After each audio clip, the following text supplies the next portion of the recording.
Hello, hello.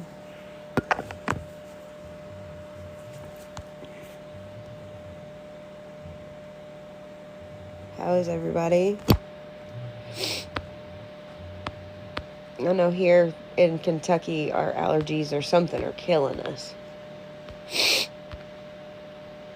Oh.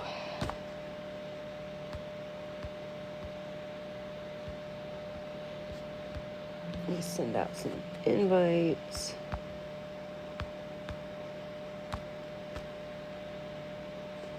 Hey G-Man, how are you? Did you order the pizza yet? I'm ordering it.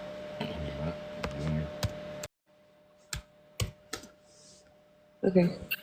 Just watching. Okay. Hey, Star. Hey, how are you? Fantastic.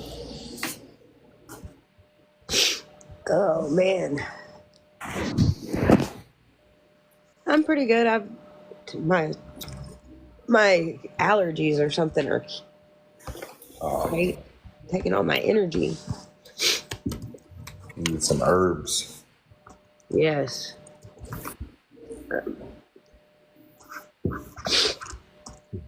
But I was gonna get started reading on the Suits and Chancery book today.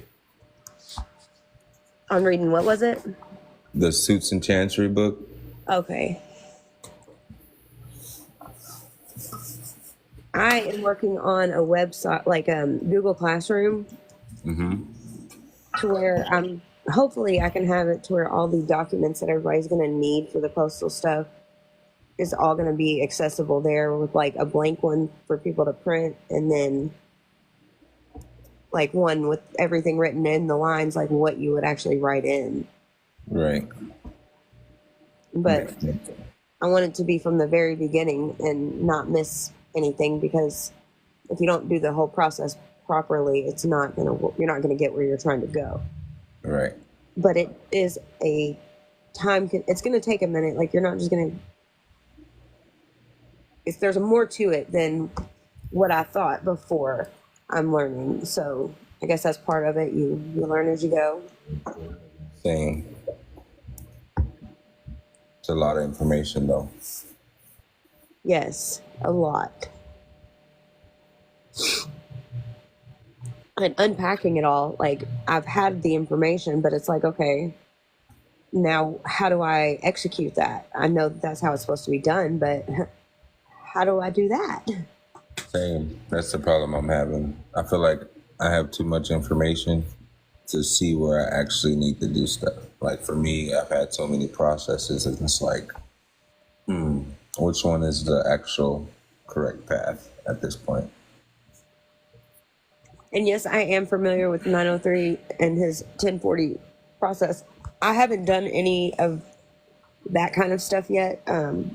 Taxes and all that, the IRS, I'm scared of them, and I'm sure they sent it on me. I don't want to go to no prison or none of that. Like, I like freedom. And I know that with those forms and stuff, if you just you can check the wrong box and end up in trouble. So I've kind of sat back and watched other people go through the processes, But personally, I haven't done any of that yet.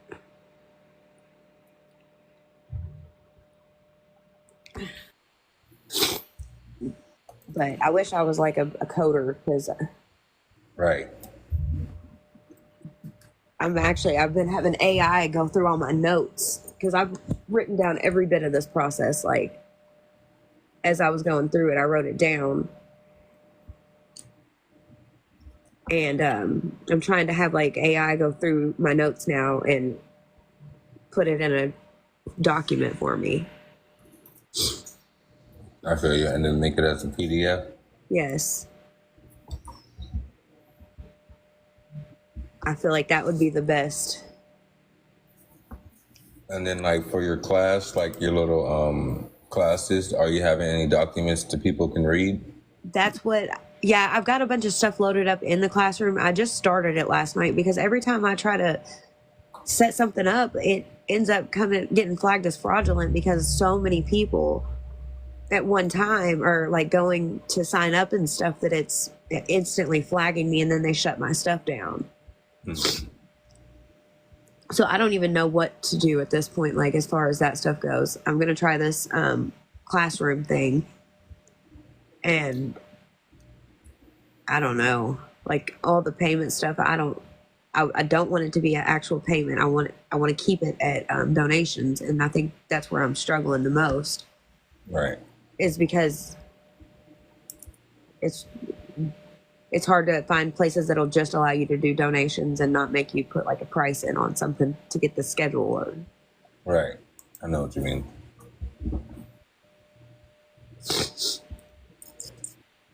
Oh man.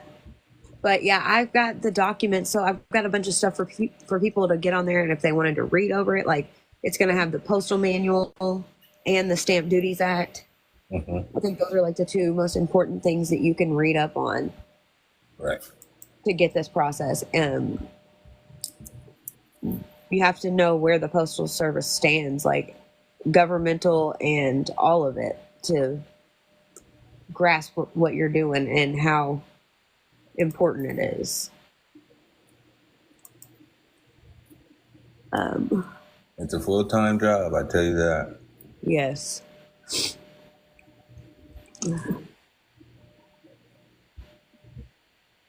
I'm trying to order some pizza. Cool.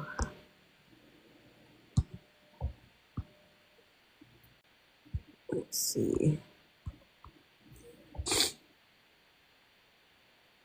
I'm trying to figure out how to get on my desktop, and there's icon here that lets me do that.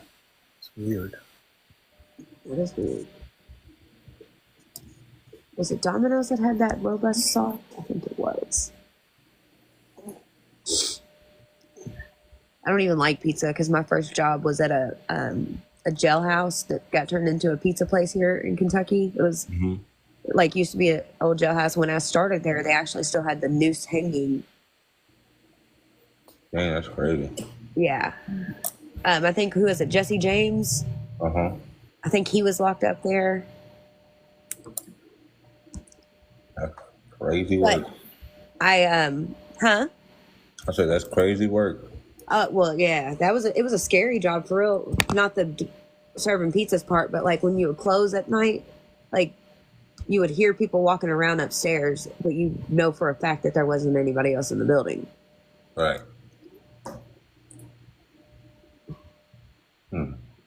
Very creepy. Oh. But I'm hoping to have at least some of this classroom stuff, like where people can get into it soon.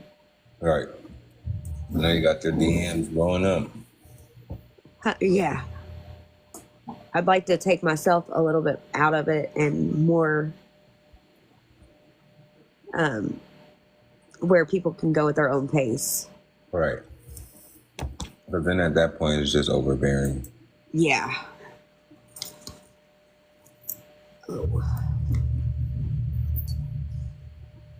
Let's see. Do you have that Blue Vine card? I don't think I do. Okay. Have you studied any equitable subrogation? I just now started looking into the whole equity and all of that. Now I have like the 20 maximums of law. I've been writing those every day, or the 20 maximums of equity. But as far as the other stuff, I haven't dabbled in that yet. All my focus has really been on just trying to figure out this postal process lately. Oh yeah, I forgot. Because like if they don't make it a clear cut path, it's like you have to dig and keep going because they're going to tell you they can't do it, and they can. They're not aware of that. They're not aware that they're able to do that. But what they are aware is is suretyship and equitable subrogation, what I'm learning. Because those are the actual legal terms to like the straw man and the implied surety and the principal debtor. Okay. If you learn to express suretyship and subrogation, they should know exactly what you're talking about. Well, how do you do that? Right. So that's where the Chancery book comes in, because the first 300 pages teaches you like court pleadings for the defendant, right? But in the creditors in your bonds, you know the straw man is the defendant. So if you, and the book is from 1907. So if it's teaching you how to come in as a defendant, you know exactly how to use your straw man, quote unquote. Okay. You know, because it teaches you your court. Let me bring it up. Your court proceedings, equitable or inherited jurisdiction. You know, stuff like that. Estoppels, acquiescence, negligence, latches. You know, a whole bunch of stuff, and it teaches you like original bills, frame of original bill, stuff like that.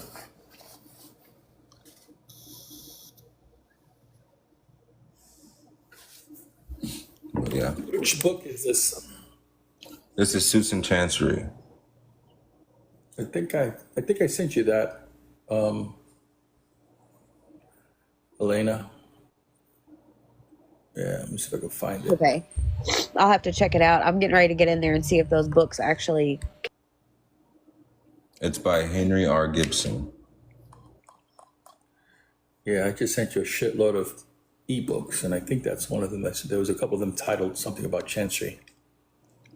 Yeah, and then it says numerous illustrative forms of pleadings, writs, orders, reports, decree, and other proceedings in suits and chanceries from the beginnings to their ends.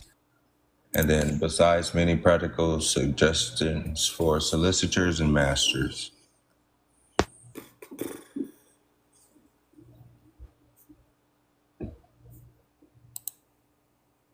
But from my understanding so far of what I've been experiencing is like, say for instance, like let's just give an example.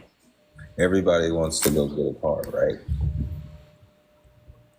So the question is like, considering looking at it from equitable subrogation, if I go to Ford and, you know, I want to get a truck, right? Well, one second.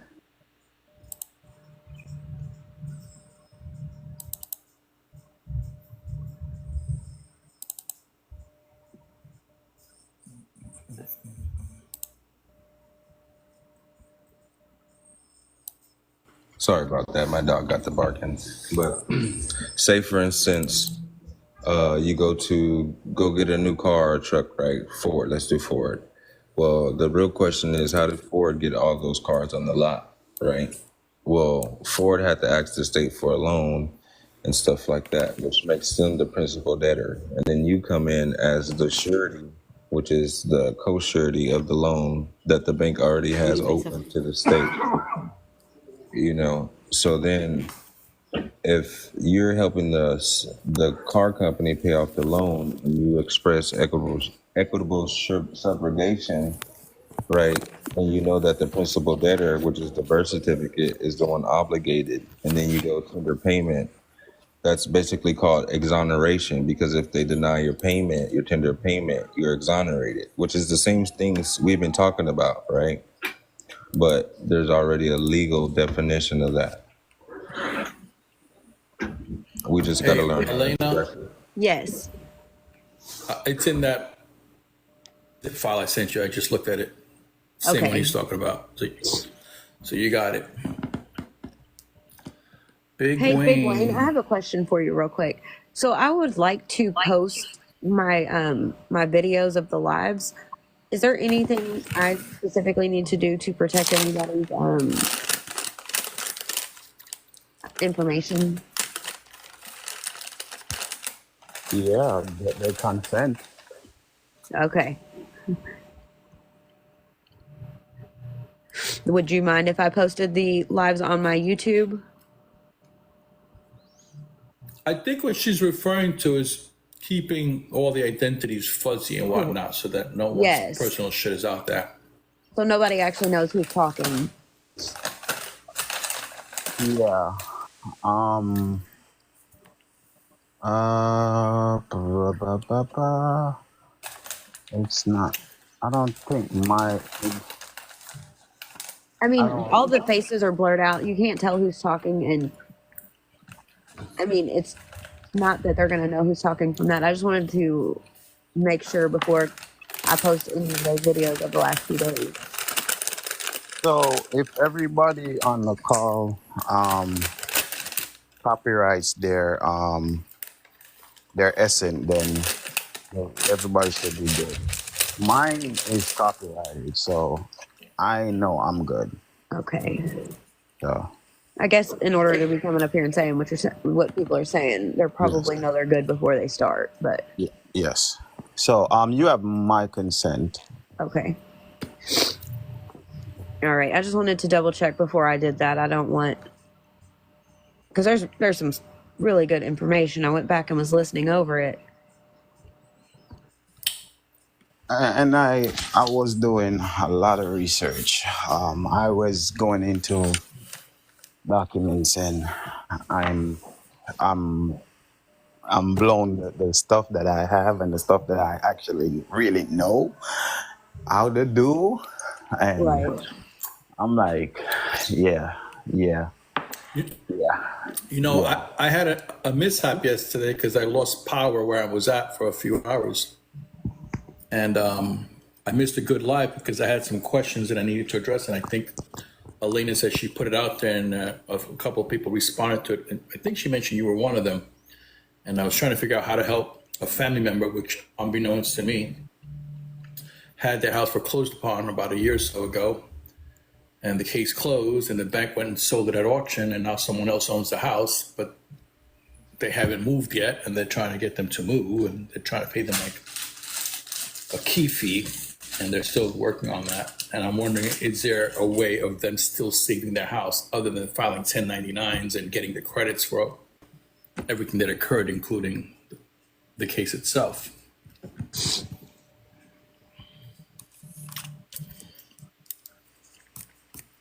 So, what is your question specifically? The specific question is, even though the foreclosure case has already closed and the judge awarded the bank the foreclosure, the bank at this point put the house up for auction, someone bought it, that person has owned the house for a year. So the question is, even though the prior owner is still living in the house and hasn't vacated yet, and they're still negotiating an exit, the question thus becomes, do they still have any recourse or remedy to try to keep the house? Yeah. So,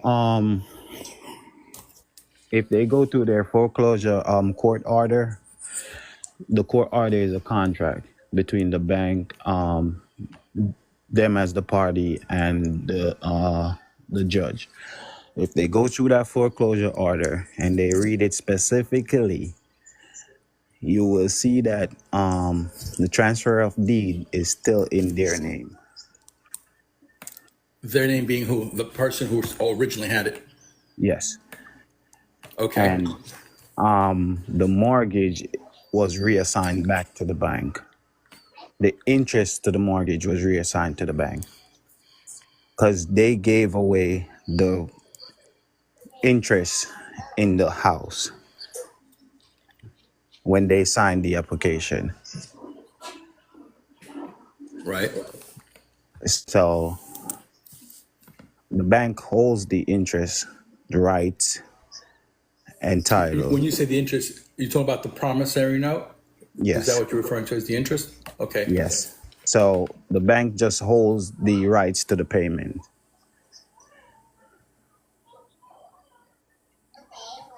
And But, if but if they if the mortgage, because they're saying that the house is the collateral, which the house is not the collateral. The promissory note is the collateral. The house is the evidence of the collateral. And that's what people don't understand about mortgage. Because just go look up collaterals and read what it says about collateral.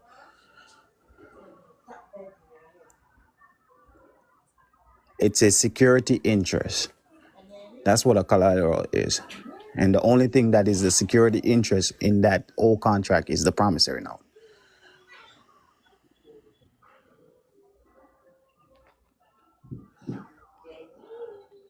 But the deed has to be transferred. So now, if the bank wins the case, according to the foreclosure, they just have to go through the order and see what was said, because they still can steal it. They still could steal the property because you have never denied them the access to do that.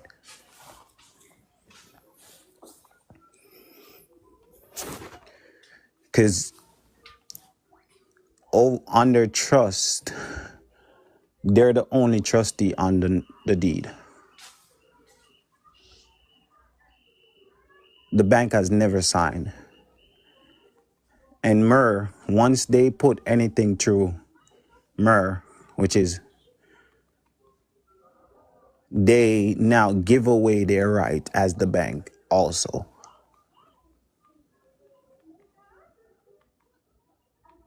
Because MER has never sit down with them at the signing table and signed the document. There was never an agent. It's usually a notary and the person who's closing on the house. How would you get the house back? You do adverse possession. Thank you.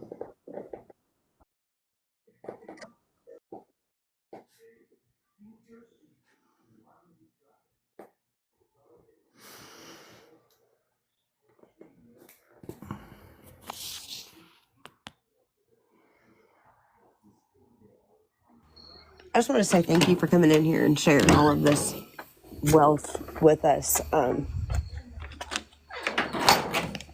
really do appreciate it, and I'm sure everybody else appreciates it as well. Oh, big time.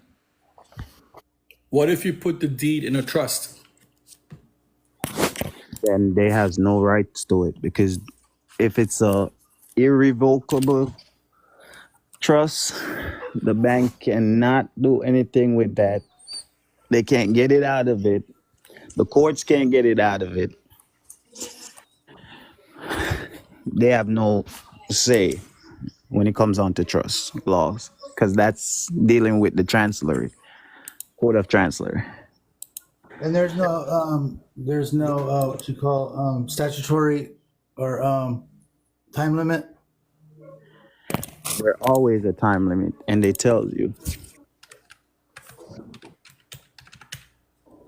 That's why foreclosure is just a It's just a negotiation, and you could always negotiate. But most people has never learned the rules of negotiation.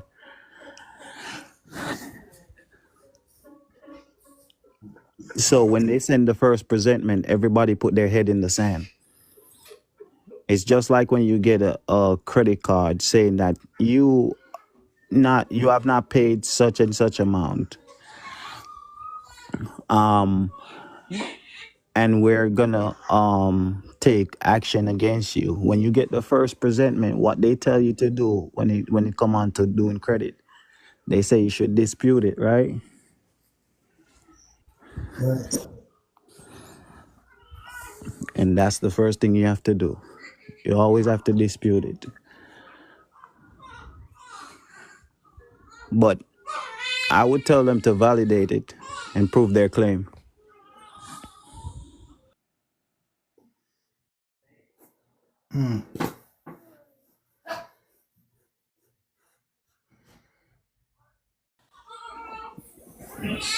Do everyone on the call understand what is equal consideration? What is that? So if I come to your house, and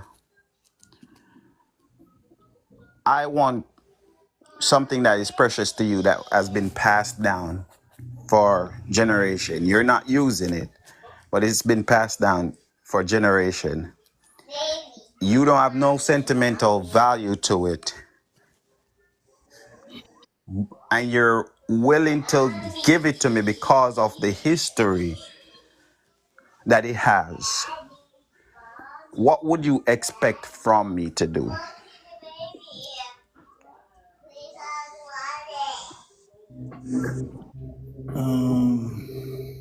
The right thing? I don't know. You would expect something from me, Right. whether that is payment or, Performance. or a gift.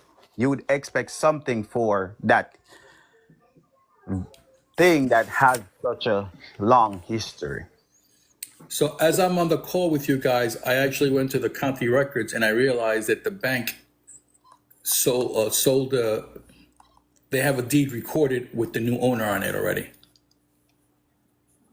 Because they do a quick claim deed.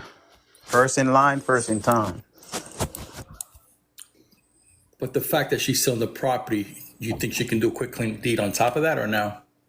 No, all she has to do is go get her money back. That we're talking What? the 1090. We're talking the 1099 process. Because the application still stands. The application was for 30 years. It still stands. Okay, She don't have to worry about that house. house is gone. Someone else is now. It's somebody else's problem. The next time she does it, she has to do it the proper way. Whenever she's gonna go get a mortgage, the next time she do it, she has to do it the proper way. Right? But Yeah. what she could do now is that since that application still stands for 30 years, and the bank now create a new application on that house, so now they're making two more payments because somebody else Yeah. got caught for the trap. So what she do, she go recoup the funds. And how did she do that? I gave that process last night. I wasn't on the call. I guess I'll have to listen to it. But It should be on in the YouTube when Starcy put it up. so when she recovers her funds, what funds is she recovering? All the funds on the house, including whatever they did 10 times over on the private side? Yep. They're asking what's the proper way to apply for a home in the chat. All right, you have So to speak up, whoever said. I'm sorry, go ahead. I said they were asking how do you properly apply for a home in the chat. Oh,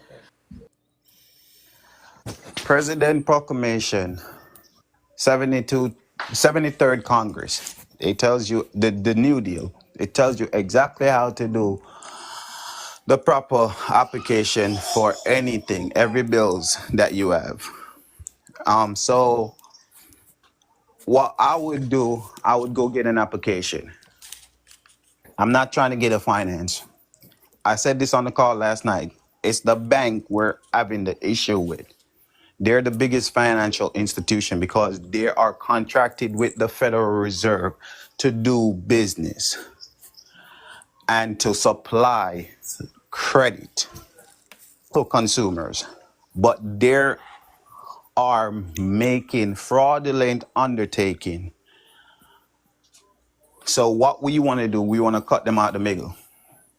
Since there are servicers to applications, I would let them draft me an application. I'm not getting the finance from them. And I would take that application to the federal window. Federal Reserve Act, Section 16. The application is the money. I would send that off to the Federal Reserve. And I would tell them where to route the funds.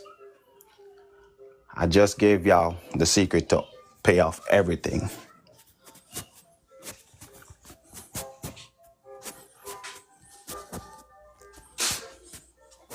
And the public is able to go to the Federal Reserve window? I thought that was just for those part of the Federal Reserve. You could always go to the federal window because that's what the New Deal. This money that they're talking about, HGR 192, and talking about we removed from the Gold Act. We were never removed from the Gold Act. The government put the gold back into our hand by creating the New Deal, which was the notes, draft, bills of exchange, bankers' notes, Would you like me to all the read it, notes. boss? I got you. Huh? Would you like me to read it for you? Yes. It's the Congressional Record House of March 9, 1933. Under expansion of currency necessary, it states, under the new law, the money is issued to the banks in return for government obligations, bills of exchange, draft notes, trade acceptances, and bankers' acceptances. The money will be worth 100 cents on the dollar because it's backed by the credit of the nation. Exactly. So what does that say? Does that say you need to go to the service banks or the members bank? No, it doesn't.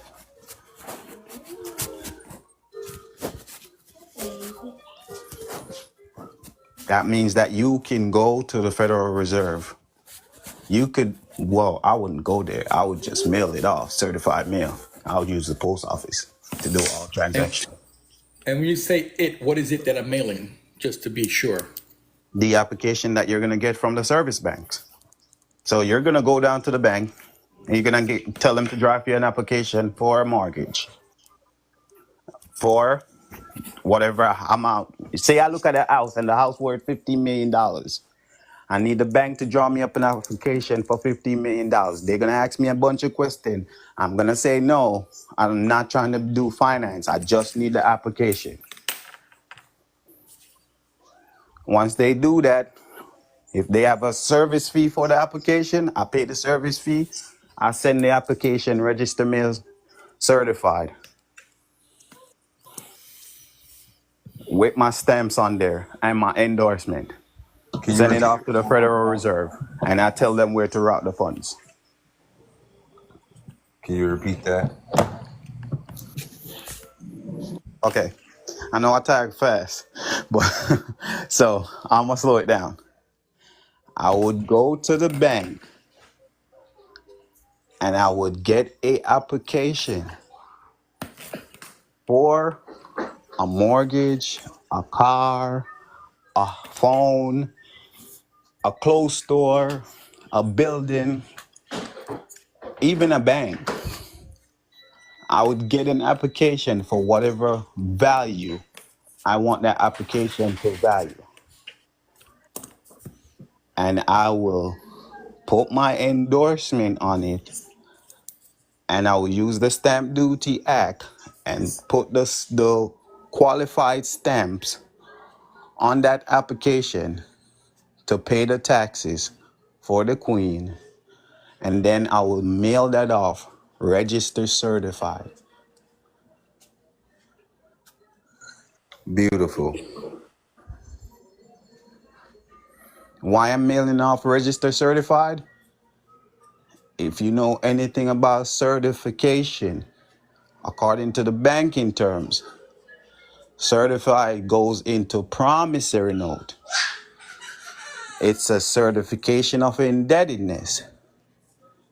It's a bailment. It's a draft. Whenever you use the word certified, it has monetary terms value to it. When I say it's registered, whenever I send something registered, I'm telling them, according to the post office, register has a high value. Whenever you send something registered mail, it has to be sent a certain way, just the same way how the Federal Reserve send money to these members' bank.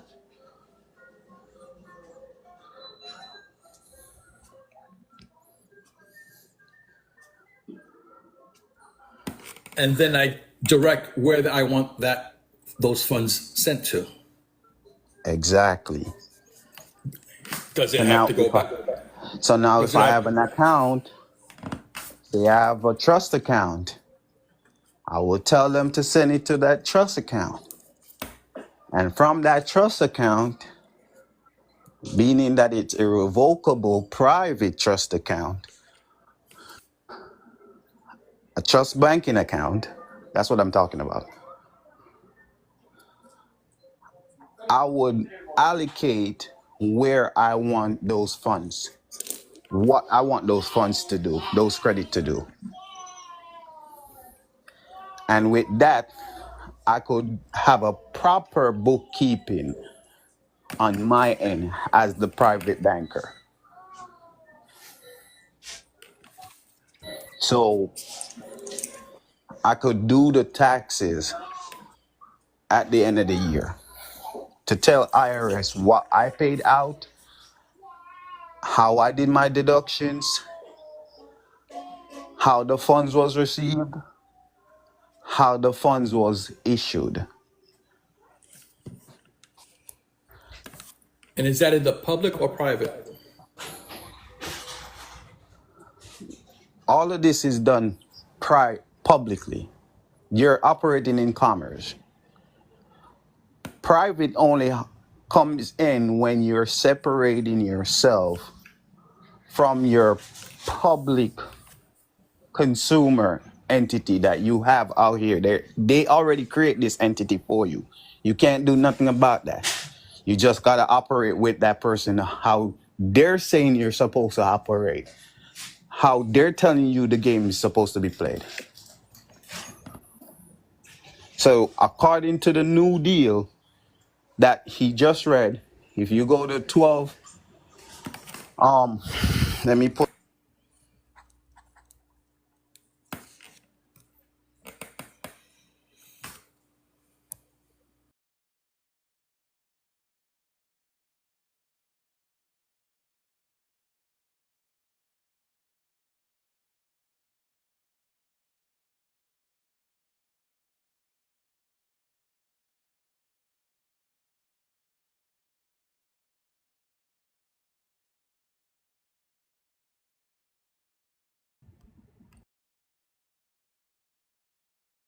I think he got muted.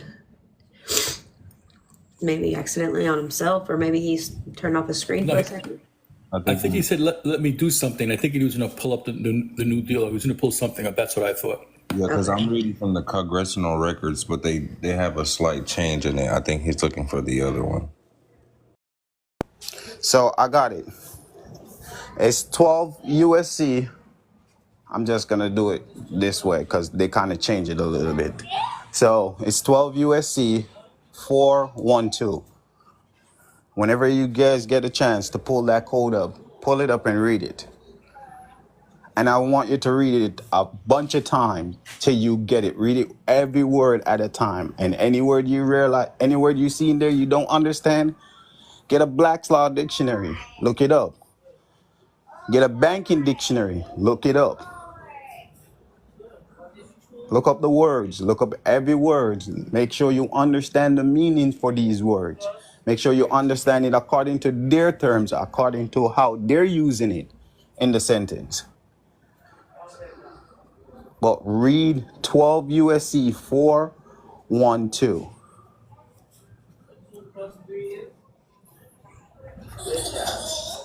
And that comes straight from the New Deal. And this is for the purchase of anything. That is for the purpose of anything. So if I want to buy a pencil for $10 million, I'm buying a pencil for $10 million. Hey, according to the New Deal, it says necessity. So if you think $10 million is your necessity, then $10 million is your necessity. Regardless of what it's for. Regardless of what it's for. Yeah. So people are using these words like like for a car. I wouldn't use motor vehicle. I wouldn't use that word anymore because the New Deals change everything. And if everything out here is contract and money and taxes, I'm going to use their words against them. According to their words, it's household goods. everything out here is household goods when you're dealing with the individual person. So your car is your household good, your house is your household good, your clothes is your household good. My necessity is under my household goods. So if a pencil worth $10 million is for the good of my household, then it's my household good. That's my necessity.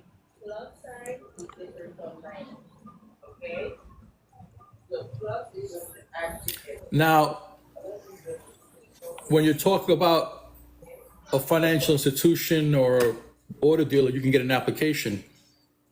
But if it's not getting an application from them, then I would have to do a bill of exchange or a No, promissory note. you Okay. don't need to. You don't need to because they're servicers. The banks is gonna give you the application. And I'm telling you from experience. I'm telling you from something that I did. When I said this on the call, I got the process simplified. Why should This is I very go out, simple. why should I go out there and create all of these things to cause, not saying I can do all of that because I know what to put in there. But for somebody who doesn't know what to put in there, why not let them, because that's their daily business they do every day. They create application. Why not let them create the application? Because they know how to do it. You're just not going to get the finance from them because that finance is going to come with a penalty. And it's going to come with a fraud. And it's going to come with a theft. Because the first thing they're going to do when you get the finance from them, they're going to say, you gave us the financial interest. You gave us the rights in the interest. Meaning that you can't get that 10 times the amount. You can't get it because you gave it away as a gift. So for all intents and purposes, And not only that, they're gonna turn around and say, okay, since he's gonna give us this interest, why not just steal the evidence of the collateral and the collateral? Why not just steal everything? I'm gonna steal the promissory note. I'm gonna turn around and let him pay me double time the amount for 30 years. And then I'm gonna turn around and steal the property if he miss a payment. And this is all contingency on the fact that I service him. You see how that doesn't make no sense? Just well, because they do a service for you, their tricks they're using in their contract, on the contract to say you gave away all this. so for all intent purposes, I'm just using them to give me a template. You got it. And it doesn't have to have their name. No. You just want them to draft the application. That's all you need, a draft. That's the proper word. Could you draft me an application for a mortgage? Could you draft me an application for a car note? Could you draft me an application for a business transaction?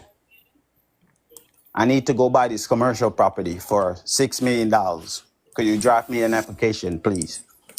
Is that because we don't know the verbiage, the proper verbiage? It To could draft it be ourselves? because I think we're not reading what the Congress has put in place. We're not reading the proclamation, and we're not understanding what they're saying. We're not reading the New Deal properly. We're not taking the New Deal, because Title 12 was never enacted into positive law, but it stands as a code for commerce.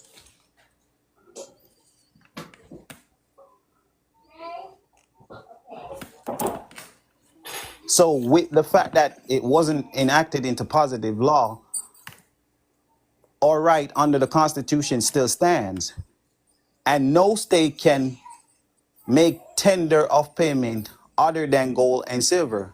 And that's why the New Deal did not say they removed from the gold standard. They're still under the gold standard. They just gave us something else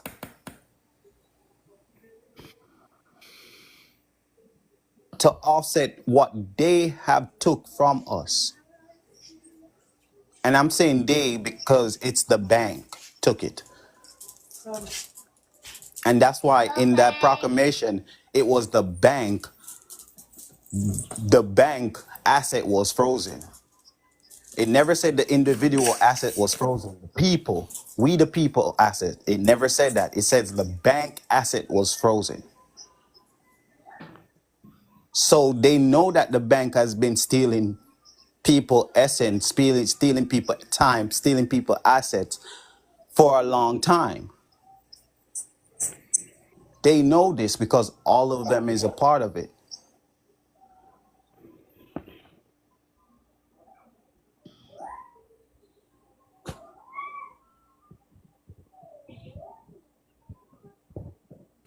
I have a question.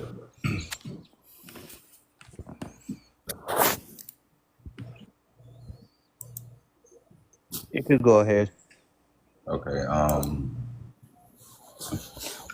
With that being said, does that go along with the amendment of the proclamation of March 6 and March 9th from Harriet S. Truman? I'm not sure if you know about that, Wayne. The first one still stands. No, yeah, it's just backing, like if anybody wanted to know, it's backing what you're saying. It's just more like someone explaining it Yeah, because it had an amendment, like yeah, basically showing what you're saying is true. yeah, yeah. It does. It's on trumanlibrary.gov, and then you just type in amending the proclamations of March 6th and March 9th, and then it's going to show you everything. But I would start with the original. I would get the New Deal PDF and go through it. So, Big Wayne, I'm here listening to you, and I've read this 3 times in the interim. And one thing that caught my attention is the third sentence begins with, the collateral security thus offered shall be notes, drafts, bills of exchange, or acceptance acquired under Section 92. Exactly. There was no way in that it says that collateral gonna be the house. Nor does it say that it has to be from the bank. Nor that it until says that it has to be from the bank. And that's why I until they said go I until need they go everyone to read it. until it goes after enumerating all those sections. It goes or or bills of exchange by or endorsed by a member bank, which means that the first what preceded the or is not related to a bank. So I could do a draft, and a draft is pretty much looks like a check, but I just have to submit it to the Federal Reserve. and I said that the other night. I was in here, but yeah, I'll get to that video when I Elena said that shares the it. But other night yes, that I created my own money order. right. But But I can I also don't create my want own draft. I don't want to, so I could do that. You could do that. But they like to play games. And since I know that they like to play game, if they create the promissory note, which is the application, they can't play games with that because it's coming from a member bank. You get what I'm saying? Yep. So now, if Wells Fargo create the application and Wells Fargo stamp is on there, because they're gonna authenticate it, and it's gonna show their routing number, then the Federal Reserve has to take the application because Wells Fargo already does business like this every day. The Federal service, the Federal Reserve servicer come pick up application from Wells Fargo every Friday.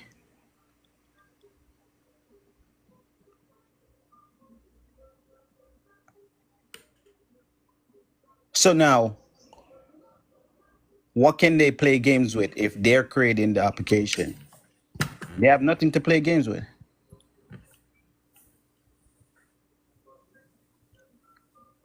I'm literally playing a checkmate.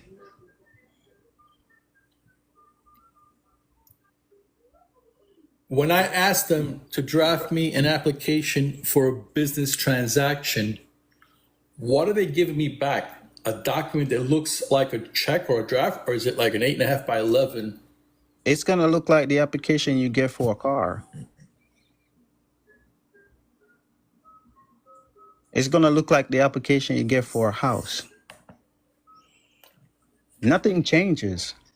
But when we're using the word application here, like when I bought my house, I had to sign a mortgage and I had to sign a promissory note.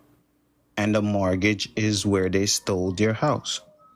So let's put the mortgage to the side. The promissory note is akin to the application.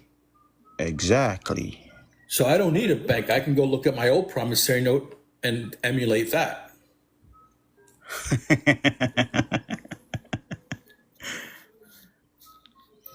Winner chicken dinner here? Is that what we're talking about? That's that laugh? I got you.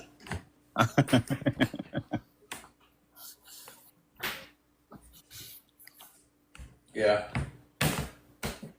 I just got to look at the wording and change the people around and make the beneficiary in that promissory note gets the trust. Y'all could continue the live. I'm here. I'm listening. Yeah. Question. I've been on other lives, and then there's different people with different processes about 1099A, B, C, D, E, F, G, just about every letter of the alphabet, and that you get 10 times the credits that go into your private account. The issue for me is, okay, so now I figure out who securitized everything under the sun with my SS number during the course of my time in existence. And somehow my credits add up to $100 million, probably a lot more than that, but for argument's sake, $100 million. And then what I hear people say, but you could only withdraw $250,000 at a time. And okay, I don't understand why that's the case, because if technically it's mine, then why can't I withdraw whatever I really need if it's more than $250,000? The answer I got was because the FDIC won't insure more than $250,000. I go, but the FDIC has nothing to do with that because that's on the public side. We're talking about the private side. So it didn't make sense, that comment. The question now is, put that aside, put that argument to the side, which to me is nonsensical. Then how does one actually get access to those credits so that you can actually live? You have access to the credit already. And you know how Okay. you know? How do I know? Because it said it in 15 USC 1592. You have unlimited credit. You were kind of in the code. What was the code again? You dropped out. 15 USC 1692. Okay, that tells me I have access, but what's the actual process to effectuate my access? I just gave it to you earlier. Okay, so then we're back to what I said, promissory note, which is a draft, interchangeable. All right. Imagine a pillow. Okay. Tell them. So Look. I just want everybody to know that this process is so simple. It's and I'm gonna stop using that word process. What they gave us is so simple. If we just read and understand what they gave us, it is simple. When you're doing it according to how they do business every day. Since we're going around saying that we're individual bankers, why not operate as an individual banker? And what makes you an individual banker? The SSN.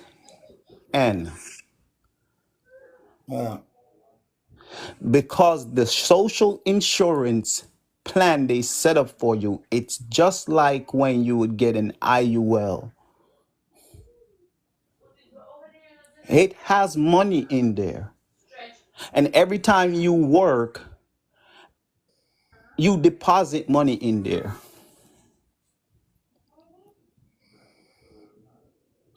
And your death benefit, there's a set amount that is there already.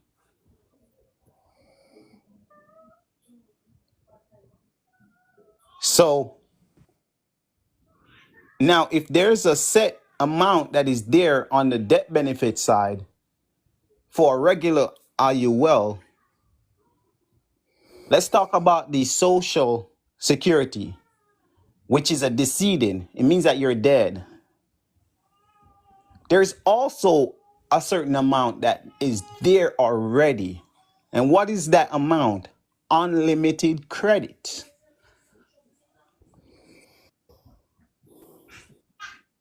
So I'm just saying,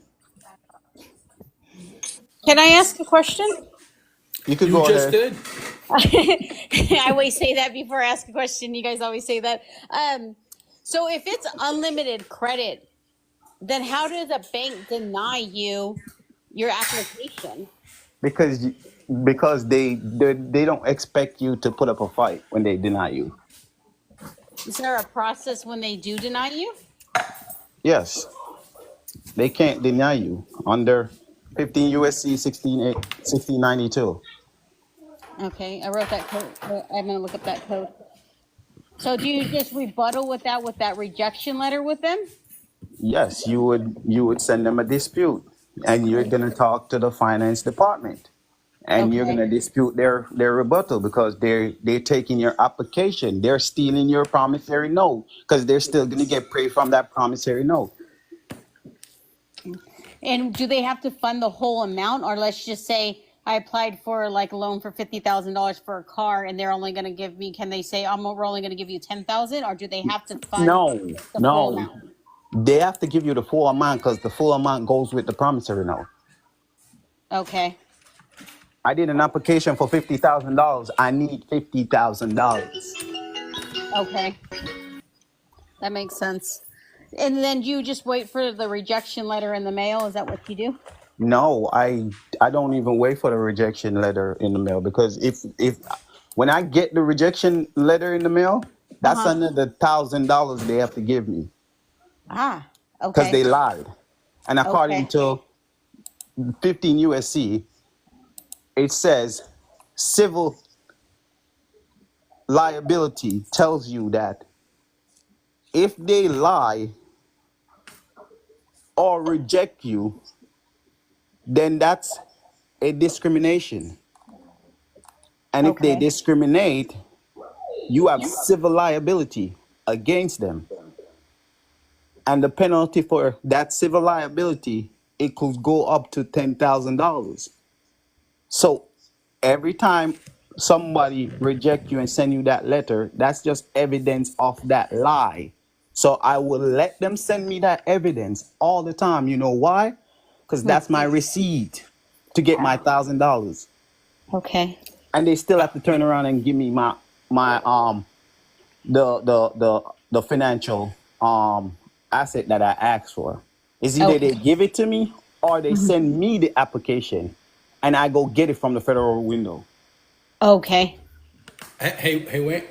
I got a twist on that. If that institution failed to extend you the credit, and you go to their 8K or 10K and dig up their indenture agreement, and you ensure that they have it in there, if they're in violation of that indenture agreement, which entails this, then they're in violation of SEC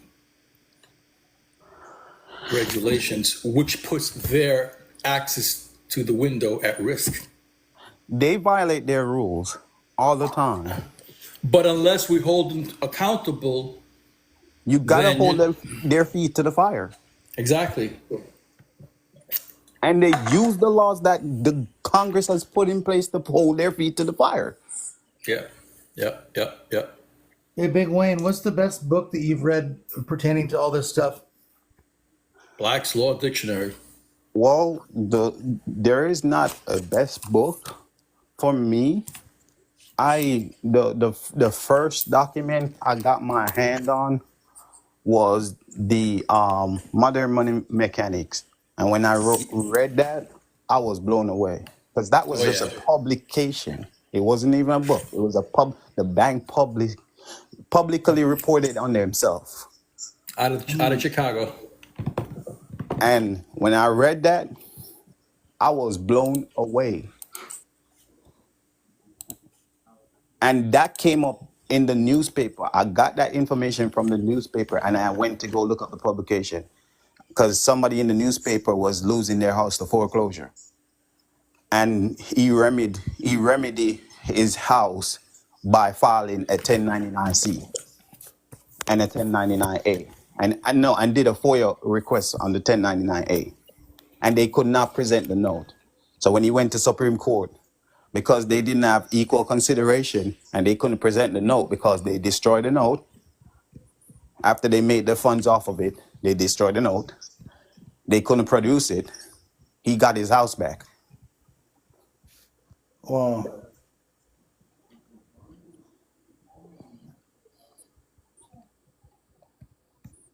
But knowing me, I would have taken it way further because of the information I know now.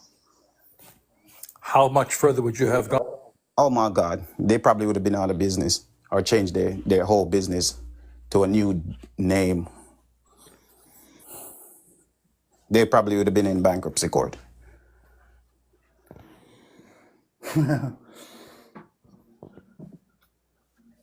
Yeah, they would have been filing a Chapter 11. Because I'm you got telling 10, you can go 10 times the amount, right? So whatever it is, times 10. No, I'm taking them for their whole business. Under what pretext? Under their bonds.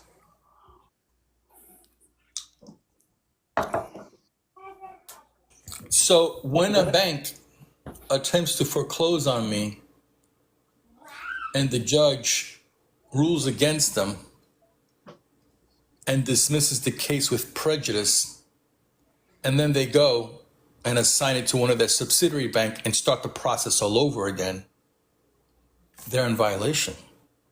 Yeah, because they can't, according to the court, they can't try you for the same case twice.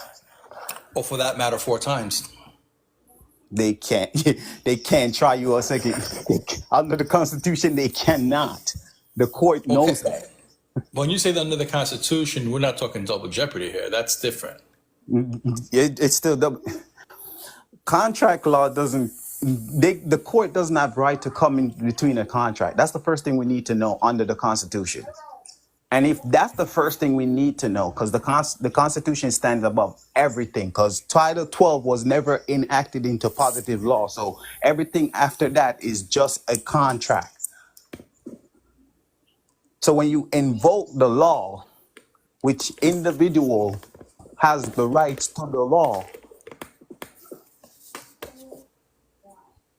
it's considered double jeopardy. I thought when I read the double jeopardy, somehow it implied to something related to criminal. I don't know why. All commercial crimes are considered criminal crimes too. Okay, so now we know that they violated double jeopardy according to the Constitution. How do I go after their bonds? You go do a FOIA request. You could file civil complaints through IRS. Well, that's a 1099 A and B. No. Okay.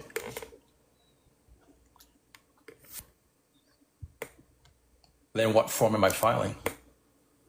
go to IRS and go on their website, type in the search bar civil complaint, and it's pull up all the documents.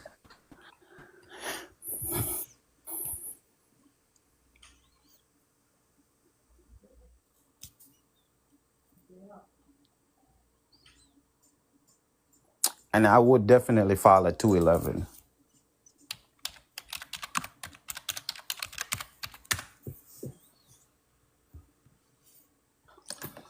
All right, it says displaying 1 through 10. Civil rights.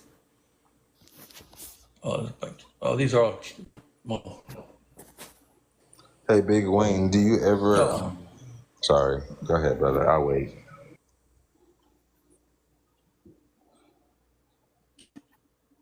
no, by all means, please go. I just wanted to ask: do you ever express suretyship for equitable subrogation? I don't take surety for certain things. I always designate surety to whoever is stating that they have a claim against me. Okay. But I do express equitable subrogation.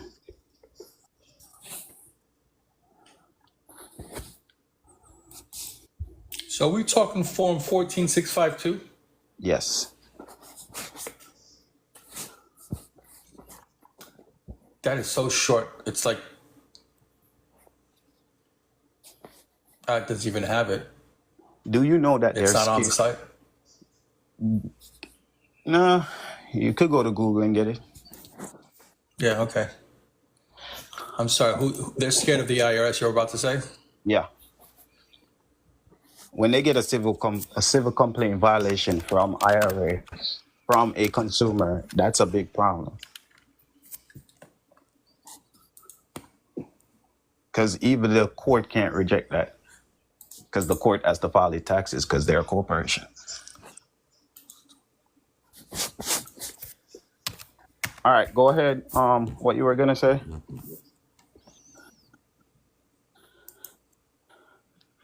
What about equitable subrogation? I was just asking: do you ever express it at all? I just Yeah, haven't talked about it. yeah. As I said, under the New Deal, it tells you exactly about equitable subrogation. So, according to the War Powers Act, I let them know that I'm not an enemy of the state. I'm a friend of the state. That's the Peace and Friendship Treaty. Yes. And once I say that to them, then I express equitable subrogation. Okay. That's as simple as that could get. Right. No, I hear you. Holy cow, Wayne. This is even telling me I don't need to file this. It just means you can just send them a letter explaining the circumstances. Yeah, you send it to IRS and IRS take care of it. Because And this remember, doesn't. IRS hold the master file to all corporations. Right. And I have to assume that every time they assigned it to a subsidiary bank, they kept going back to the well. Yeah, and even though they're tax exempt from 2007, and it was renewed in 2021,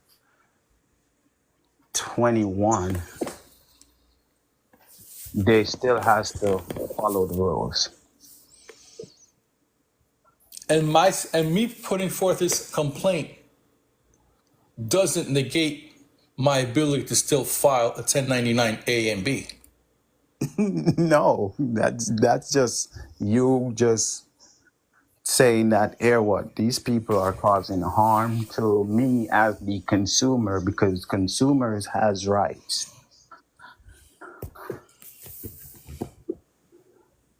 So, for all intent and purposes, this could be the same remedy for my cousin who's lost her house. There you go.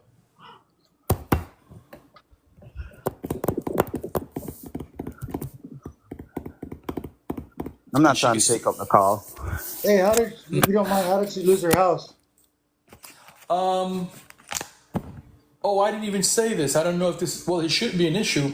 Her husband, the house, the mortgage was under his name. He died during COVID, and they couldn't pay the mortgage. He didn't have to pay the mortgage anyway. But he didn't know that. Does somebody else have the house now and they're claiming it as their own? Somebody else went in and bought it? The bank sold it to someone at auction, and my cousin, the heir to his estate, still lives there, and they're trying to negotiate a key fee for her to get leave without having to go through the legal eviction process. And something tells me that they've been doing this for a year, and if I bought something through the bank, I would want to immediately start an eviction process so that I can get possession of the property I just paid $500,000 for from the bank. But for whatever reason, they've been slow in proceeding with this. So that tells me there's some kind of hesitancy there for whatever reason. Well, according to what Big Wayne was saying, she can get it back because she's the original signer on the mortgage. No, the husband was, but she would still own the right. She would still be the heir. That's not what I heard earlier. She can't get it back, but she can get the money 10 times the amount, filing a 1099 A and B, and still put the bank in hot water through this 14652. And the 211. The 211 is what, a whistleblower? Yes. So you wanna put it out there that they're scamming people. Yeah. And when it comes to the actual court case that held this proceeding, I always hear, well, you can't file a 1099A or B on the court until you get the QSIP numbers. And I say, well, can't you just use the SSN number? And the response I get is, but then you're liquidating the whole account. I says, I don't know if that's really the case. Is it? Could you repeat that? Sorry. Okay, so if I'm filing a 1099A and B against the court case for going through this foreclosure process, do I need a QSIP number, or would it be suffice to just file a 1099A and B and put my SS number in the B, because the A doesn't require a QSIP number, but both the SSN number and the QSIP is the same amount of digits? If it's a court case, Yes.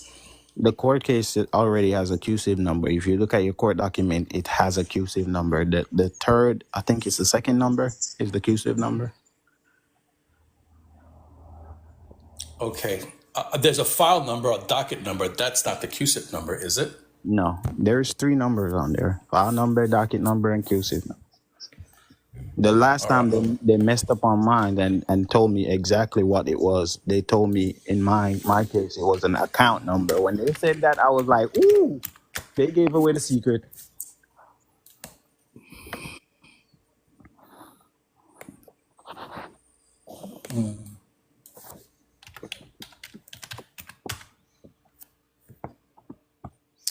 Oh, come on.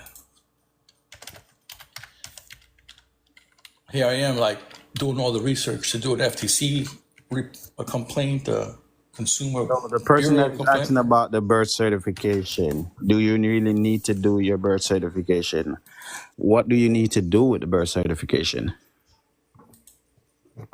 Because you have an asset that most people don't even understand that process about the birth certification. They have the asset, but they don't ever do anything with the asset.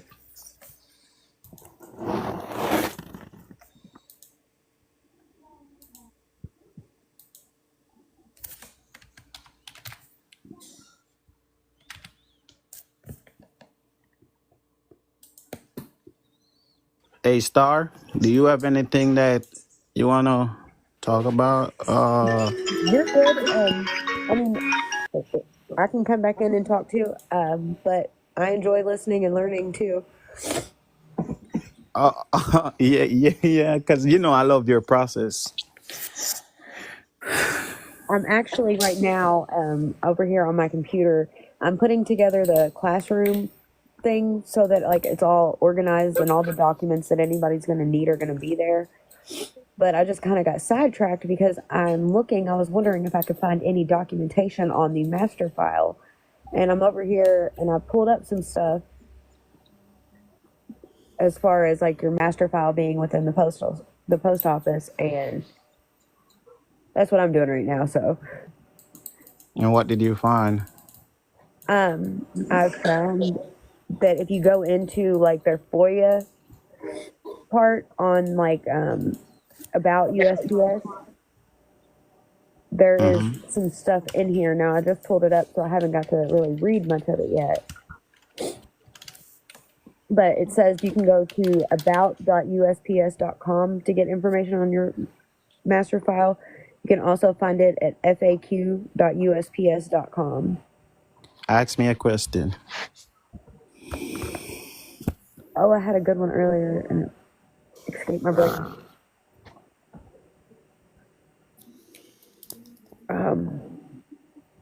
Student loans. Is it just like, Easy. Government obligation. If it's a government obligation, it's a 1099-C. okay, that's kind of what I was thinking. What do you know? Okay, so what about this new, or it's not new, but the allowance or whatever it is for like food and shelter and clothes and everything? Like, isn't there a way that we could actually use the allowance monthly Yeah. instead of spending our own money? Yeah. How would you go about doing that? I'll go apply for the credits. And To say the I don't know anything about that. How would I do that? So say you don't. All right. So the Department of Health and Human Resource, they have to supply minorities, which everybody is a minority if they have a social security, with assistance because of the government obligation. So everybody could go get funded from them, but you have to know what you're asking them for. So they have a program, but most people never asked about that program. And I'm not talking about just the food stamp, because they try to make that seem like, oh, that's the only thing we could give you assistance for. Isn't it the funny, like, not the one where they offer you money, like TANF or whatever, Yes. and they won't give that out? Look, if you try to apply for it in my state, they will literally tell you that they will come after if you have a kid, they'll be like, well, we'll come after the child's father for child support if you get that. And that's the thing. Their program, hold on, I gotta look up what the program called. On the IRS website, there is already that. Yeah. I can see. Isn't it And like, it's got two sections, one for housing and housing utilities, and the other one is for like food, clothing, car maintenance, and so forth. Exactly. That's what I was trying to find. I have it. I'll send it to you. I have it, and then you can post it up on your informational so that everyone can have it. so isn't it like Section 4 or Title 4D of the Social Security Act that No. encompasses? Oh, maybe No. that's child support. That's how your child support is supposed to be That's paid. just child support. Yeah, that's what I was thinking. But what they're doing is they're making it seems like they're not pulling that credit from the account, but that's where they're pulling the credits from. So when you do the IRS one, it's the same program because it's a grant, and that grant comes from the Treasury. So basically what I'm trying to say, it's the same program, but you would actually get the true funds for it. So the IRS is where we go, not the food or the Children and Family Services. Yeah. But what I found is when I went to that site, it gives you like a schedule, like family of one, family of two, and all that stuff, and the amounts that you would be entitled to monthly. But Yeah. it doesn't tell you how to redeem it. Call them. They got to help you. Duh, duh. I got to share a little story with you. I'm so simple. Guys, don't take this personal. No, we're I'm not. just We're not. simple. I make stuff easy for me because I don't have time. I don't have time to fight with these people. I was about to say that we did research that cost like $1.2 million to have a pen that writes in zero gravity so that we can send astronauts up to the moon. And what the Russians did is they sent their cosmonauts up with pencils. Exactly. What? They said they what? Can you appreciate that story? Oh True my God, story. I appreciate it every time I hear it. Every time, because that's who I am. I'm gonna make this thing simple, It's a man. metaphor because I'm listening to all these different content creators give you all kinds of remedies to get this, to get that, and I just heard you talk about what was it 1592 and 1692, and I'm like, we're killing ourselves here. But someone just asked what I said was NASA spent $1.2 million to develop a pencil that writes in zero gravity so the astronauts could take their notes and write them up in the moon in zero gravity. Russia sent their cosmonauts up there with a pencil.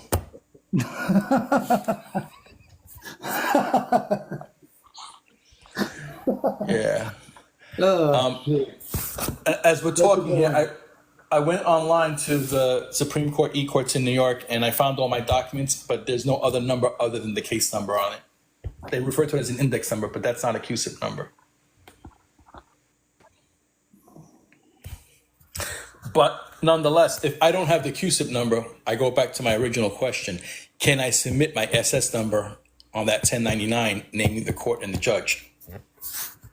Or do I need the CUSIP number and I got to find a Series 7 broker?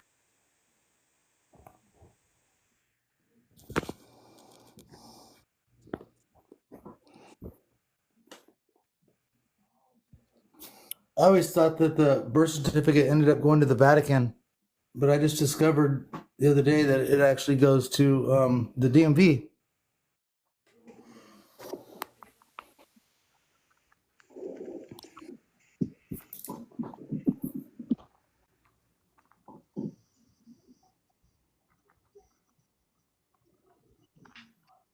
Sorry, guys. I dropped out for a minute. Somebody was requesting me for an. I told them I won't join another group. I won't join another group, but they still requesting me. Sorry, guys, but yeah, because the information I'm sharing, I'm just saying, It's very powerful. and I don't want people, because a lot of people take the information and they put their own twist on it without even going to the documents that I'm giving, the information I'm giving. They don't even look up the information I'm giving it. Even tonight on the call, I gave everybody the secret.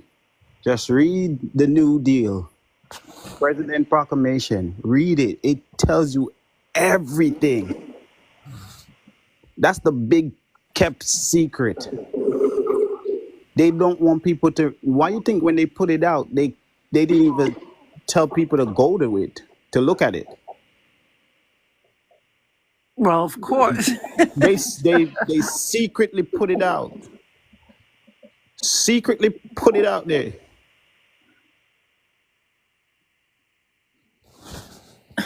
So, Wayne, once you file the 1099-C for the student loan, how do you enforce it? You don't. It's Uncle canceled. Sam? Well, it's not. It's canceled, but it's still lingering on your freaking credit report, and it's bringing up. Your Wait. debt. And all right. So, according to anything you cancel becomes, once it's canceled, it means that it's write off. So if you write off something, it becomes income. So income cannot be on the credit report. Okay. So if they put it on the credit report, they owe you $1,000. So now when I do the C, is it canceled on my end and on their end? Or is Yes. it canceled on, it is? Yes, Okay. because it's their EIN number you're using. Okay, perfect. But let's not forget, and correct me if I'm wrong, Wayne. You can do the C to cancel it, but don't you want to do the A and B to claim those credits? I will always go back and claim credits. Yeah, I understand that. I'm not worried about that part, because I know Right. I know when to do that, and anybody could get with me and figure out how to do that part. But first, get rid of it first. Yeah. Assess the tax first, and have your bookkeeping in order. Get your receipt, get your evidence of you assessing the taxes.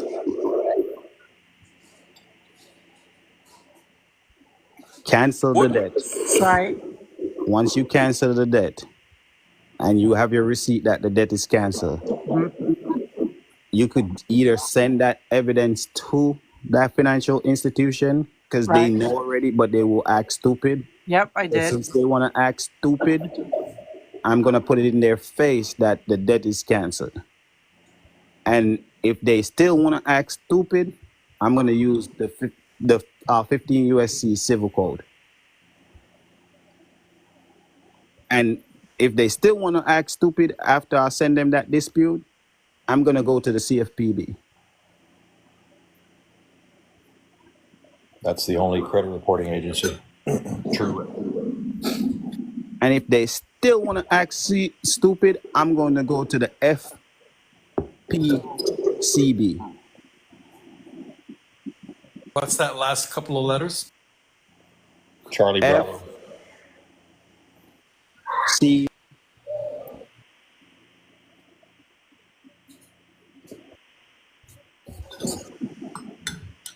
What's that?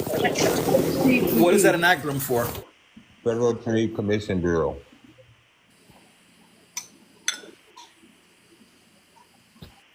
I didn't hear that. Thank you. Because if they want to act stupid, I'm going to the trade commissioner. Because you're operating in commerce. You're trading with the enemy. So they're not going to come back at me and say, "Well, you can't cancel the debt." How? I'm just saying. I know that. No, because that's IRS. And as I said on the call for multiple times, they're scared of IRS. That goes for credit unions as well. They like to play stupid. IRS is a bigger bully than anybody else. That's T. For anybody who put FC, it's T. FTCB.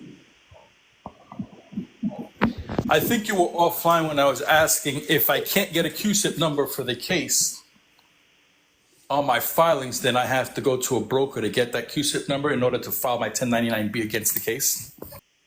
No, the case has a QSIP number because there's a bond that's tied to that case.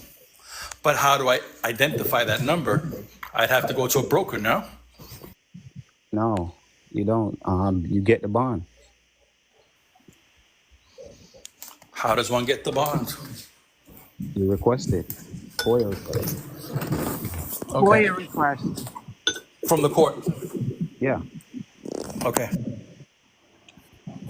Now, Wayne, do you need the QSIP number? Won't the B activate the audit automatically? Yes, it does. Sometimes. You have to put your intent in there. You have to tell IRS because they're not going to know what you have in your mind what to do.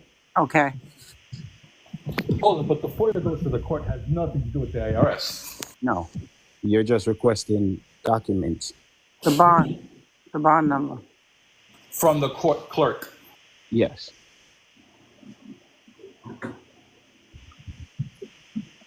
Hey, Wayne. Thanks a lot, Wayne. No problem. We appreciate you here, really. The other day, a few days ago, on a different call, Sloan made mention of an FR, I want to say 4026 or 2046 form that she asks the judge to present, which pretty much puts him on notice that you know what you're doing and that you want to know, you want to copy the transcript of the case. But I don't remember the name of the form, nor that I was able to find it online. It's a treasury bookkeeping entry form. It puts them on notice, scares the shit out of them. What's it called? Oh man, you just got to type into Google. I forgot what it was too. I took a screenshot I of think it. it's that 88 FR or whatever that I found and you couldn't find. 2042, I think, or 2046. I can't remember.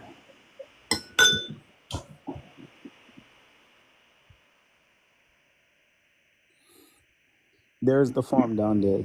It's 2046. FR 2046. You don't know how many hours I spent looking for that form?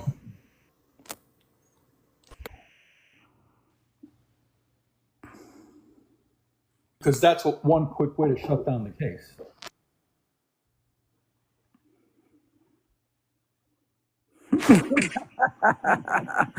Somebody.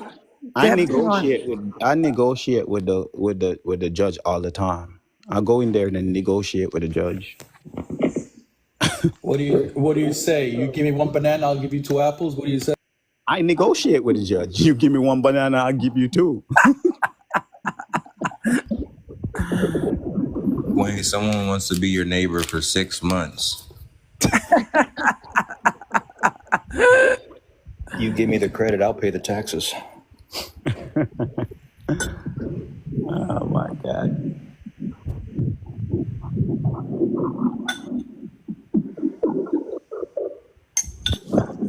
What's up, Denise?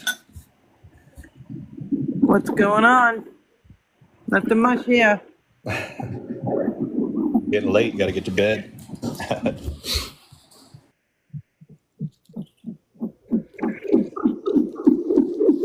I sent CFPB. Wait a minute. Wait. I sent the CFPB a complaint on my credit because a credit collector was on there. And meanwhile, last year I sent the credit card company a letter citing 15 USC 1692 that they have to tell me they're supposed to send out an email saying, do you want your stuff, advertised or, your information out there? But they don't do that. That's number one. So number two, I said, do not, defame my name. I don't want my information on with the credit agencies, blah, blah, blah. This was last year. So it's on there. Of course, it's damaging my credit, whatever. We have the credit. Yes.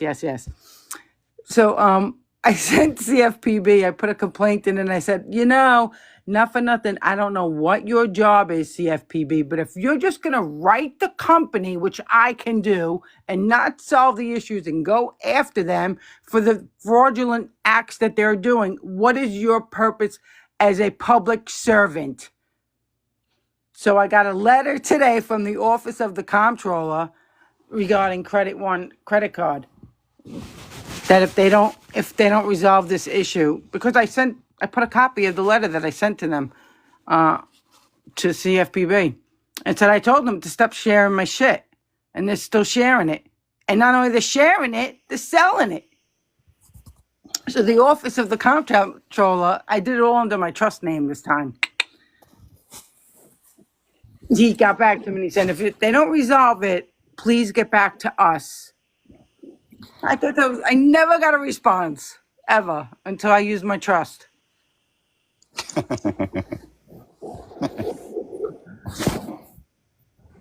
So I thought there was some positive feedback for once. You got to hold their foot to the fire. Yep. I think complaining to the SEC and letting them know, writing them a letter that they're in violation of the indenture agreement was going to cause you to complain with the SEC. I think that's a big scary thing for them. Yeah, I said also in the complaint, prove to me that you have not made money off of this account.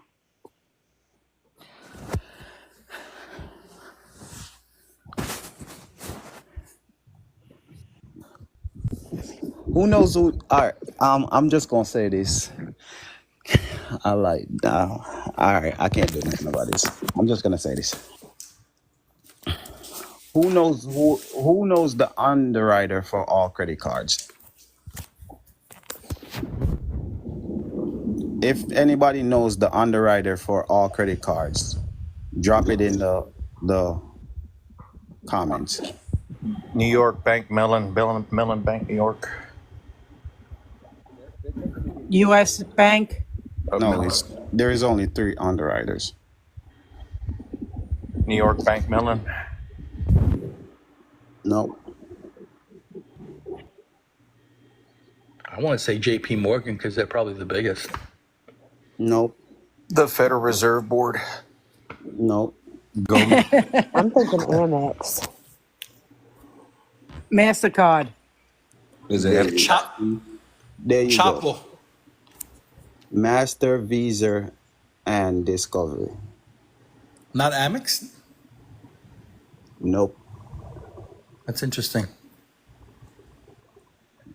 Visa So and Discover are bigger than Amex? So when you talk about SEC and you talk about the prospectus, you have to know the underwriters. Master is, if you realize, in every card there is 2 company that is on that card. Mm-hmm. Amex hid their second company because Amex have a different deal. So Explain to me what you're saying about Amex, because I know a little bit about them. Amex has a different deal. So their underwriter are private investors. Every other financial institution has their underwriter as public, according to their contracts. I thought their underwriter was Centurion Bank, which is their company. And who's the underwriter for Centurion Bank? I guess what you're alluding to is all the private investors. Exactly. And Master and Visa.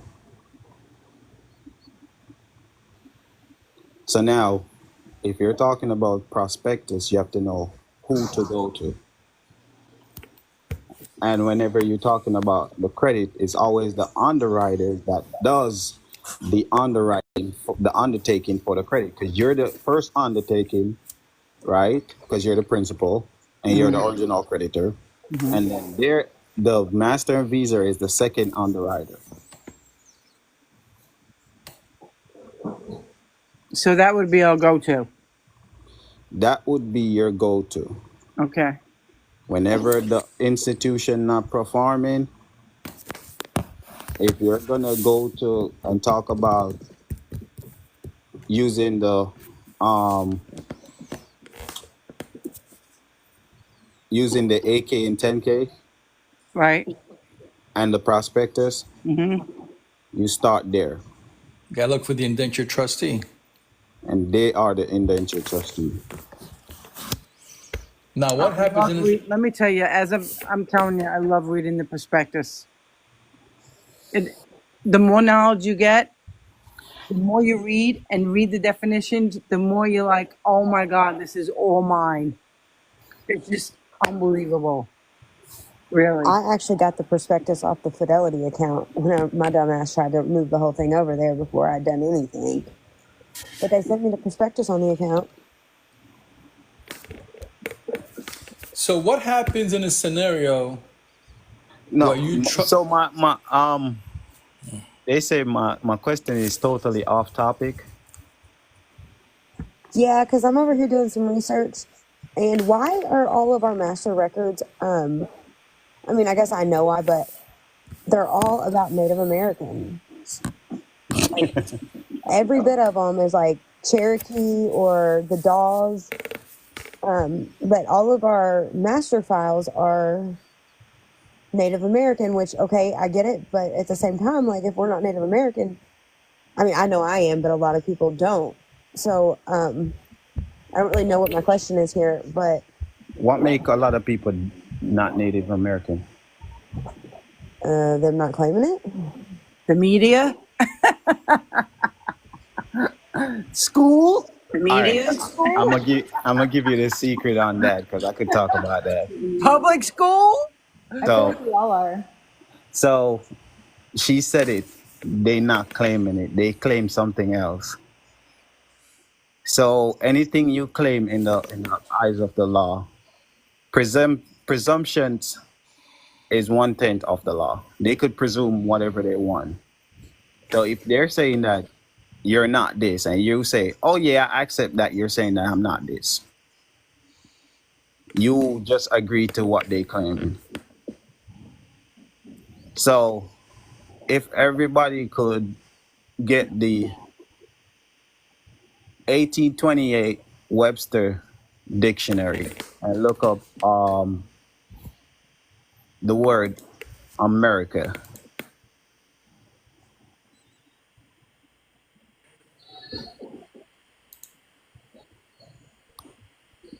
Like, and it tells you in that, And Brandon Joe Williams actually goes over this too. Like, you are what you say you are, or yeah, you reside where you say you reside. So he actually uses Antarctica as like an example. He said, if somebody asks, like if a cop pulls you over and says, where are you from? You can say anywhere, because literally you reside in your body. So you're everywhere but nowhere. yeah. So, and I also I would start using the word place of abode in reference to your address.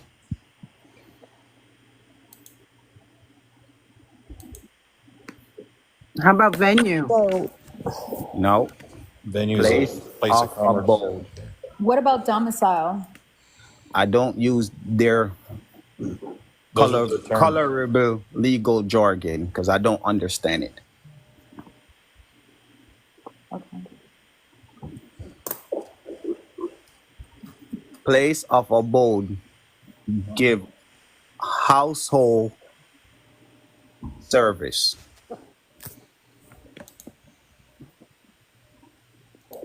You're operating as an individual when you use place of abode.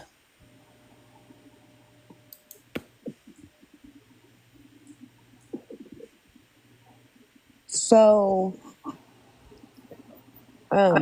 Very interesting. I don't even. I guess I don't have anything to say because I'm trying to rack my brain around this. Ask your question. Where did I lost you? But so they hold all of the land patents are held within these Native American. Indian Reservation Bureau. Right. But if you go to 1828 Webster Dictionary and use that dictionary term, because after 1828 they start changing the terms because they wanted to confuse the nation. That's also the Department of Interior. Yeah. Okay, so I'm on Department this of website and I searched my name and my family member's name just popped up yeah. and it's for a land warrant.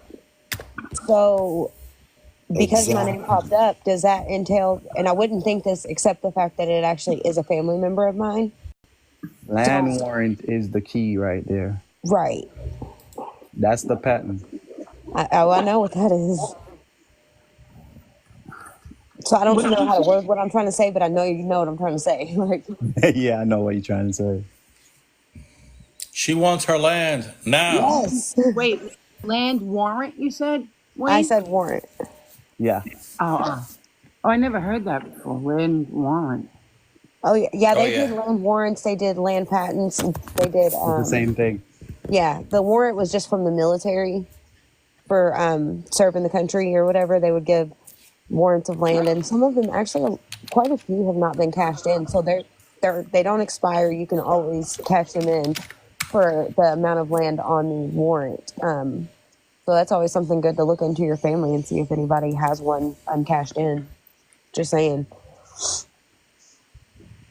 Do you know how many benefits the Native Americans get? When I read Yes. the IRM, I mean, it's just, yeah, it's crazy how much. And it's all to do with how you decide to claim yourself. Yep. So the fact that we're this is connected to me, does that mean that I have, like, if I were to properly claim it, like I could? yes.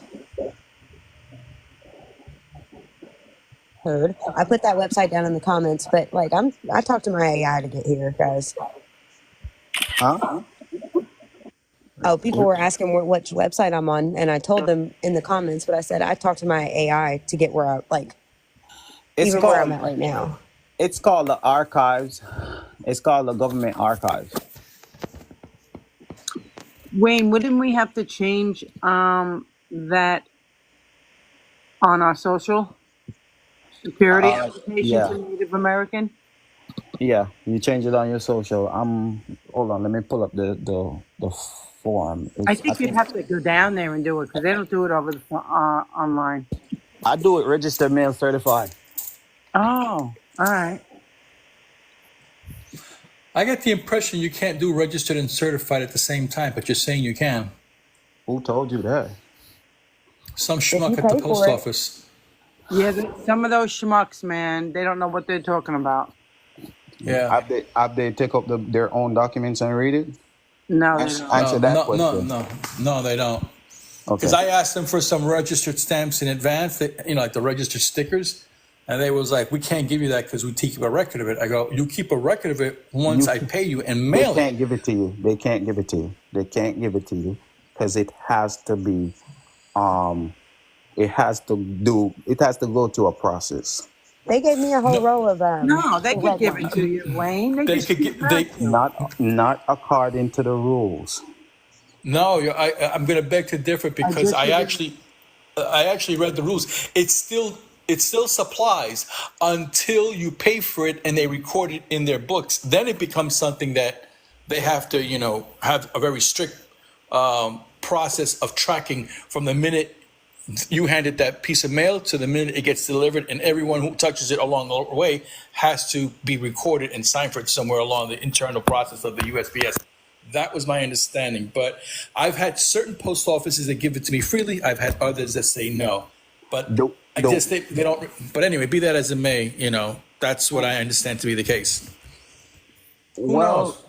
well, I could look into it. I could be totally wrong, but according to, because I have older rules from all these newer stuff that they have now, and I realize that the older rules trumps the newer stuff most of the time. That's why some post office says I can't give it to you. Right. Yeah. And I saw a content creator actually pull up the regulation and he explained it. I got to look for it somewhere in my saved videos. When I do, I'll share it with you guys. But be that as it may, some posters will give it to you and others will not. It's what it is. By the way, as we're talking here, I went online to the Webster's 1828 dictionary, and they don't, I think they're messing with it. It just talks about India as in like the Asian country. And then it talks about a general name of any native of the Indies as an East Indian, West Indian. It is particularly applied to any native of the American continent. So I guess that would be us. Wow. Right. So when he says Indian, they're not messing around with the East Asian and all of that. That's not what he's talking about. Because when you go into the government declaration, the annotated version of the declaration, it says the West Indies. So everybody that was born in the West Indies, which is the western hemisphere of the earth, is considered Native American. Yeah. Yeah. Native of American continent. All right. I like when they start asking for what tribe. And Then then that's the I say, difference. then That's I the say, difference right there. I usually write in Tribe Called Quest. That's what I was gonna say. I'm from the Wait, what? Italian tribe. I'm from the Hakawi tribe. Where the heck are we? Who the fuck are we? I'm from the Galamad tribe. There you go. Hey, I have a serious question. Wayne, let me ask you a question. I tried to failed miserably at doing the stamp method to discharge a debt with Home Depot card, and then I quickly got back everything I sent them, and then they said, according to your contract, you still have to pay, and we just canceled your card. But the letter came from Citibank, who's the underwriter, and I'm like, okay, what's my option here? What's my remedy? Oh, Citibank. Oh my God. My favorite institution. You have to read the prospectus and then you'll understand exactly what to do. No, Citibank actually put it on their statement. Oh, they did? Yes, that's why I said I'm so mad that I can't get things on the screen because I wanted to show that from last week where Citibank actually put it in their statement. What You did know, they I got put? an extra account you can sign into, Big Wayne. You can Oh, just come okay. in on that. It's got a camera. Okay. So so when I pulled up my Citibank statement and I read it at the bottom where it talks about billing balance, they tell you exactly what to do and how to pay things. And it literally says tender of payment.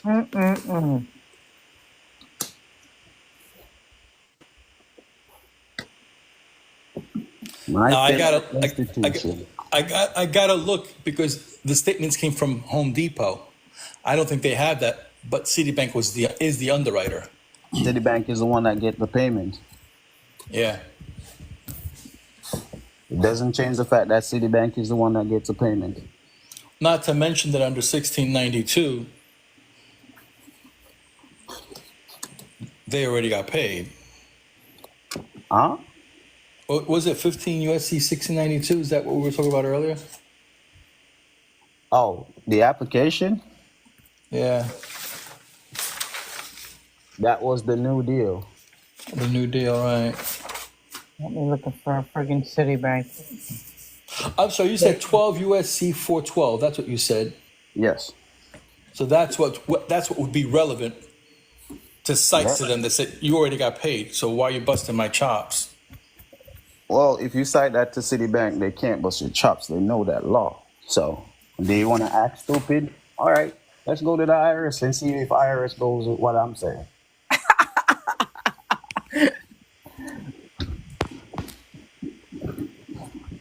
I'm just trying to figure out how do I get them to reinstate my card. You gotta step on their neck. With Okay. Home Depot? Home Depot / Citibank, because Citibank's the underwriter. Well, I don't, if they want to play that game, I just go recoup the funds 10 times the amount of what the card value. Okay. And then I just go take that money and go get a secure credit card with that money. Now I create my own credits. But I Man, won't get that Home Depot card back is basically what it comes down to. I don't give a damn about that Home Depot card at that point. All right. I got money. Can't you do that to everything on your credit report? Everything on your credit report. Including your employment, from what I understand. Anytime you work for anyone from the age 16 onward. Yep. So if you do a 1099 to everything on your credit report, that's basically the same thing. It has to be 3 years. The account has to be 3 years. And anything that is government official, you use a 1090. 1090C, and anything that's under 3 years, you use a 1090A. Okay, hold on. So if it's older than 3 years, what form do you use? 10. 1090C. 1099C. Yes. That's a discharge, though. Yes. If it's older than 3 years, because every debt is paid within 3 years. You have 7 years of indebtedness. but every debt is paid within 3 years. And the 1099-C gets me the 10 times amount in credits. No, the 1099-B and the other forms gonna get you the credits. Because you're given the instrument value on the B. Yes. The C is just cancellation or payment. You're assessing the tax. You're saying that, here what? I know I owe this tax. I'm gonna assess it, but also the other entity has to do their books. Somebody's gonna be liable. That's why I never be surety. The person who asks a question about surety, I never be liable for any tax. Gotcha. Okay. Wherever the money falls, the liability lies. Gotcha.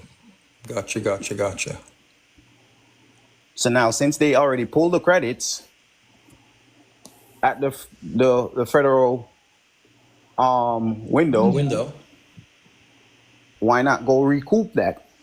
Because I'm reporting to the IRS that they already pulled this IRS,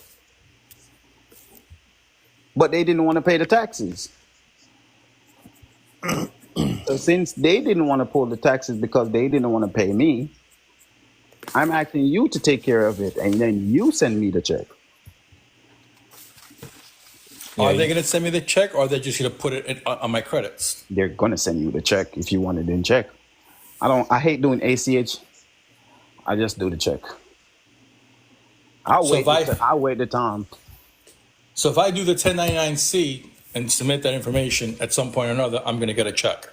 No, only with the B. So Okay. you have to do the rest of the forms. But can't you Right. submit 8888 for direct deposit? Yeah, you could do that. But that's not going to get That's it on the your ACH. transcript. That's the ACH.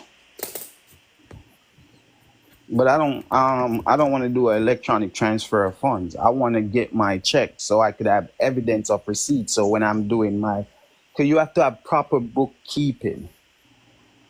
So when I get that, you have to make sure you get a transcript.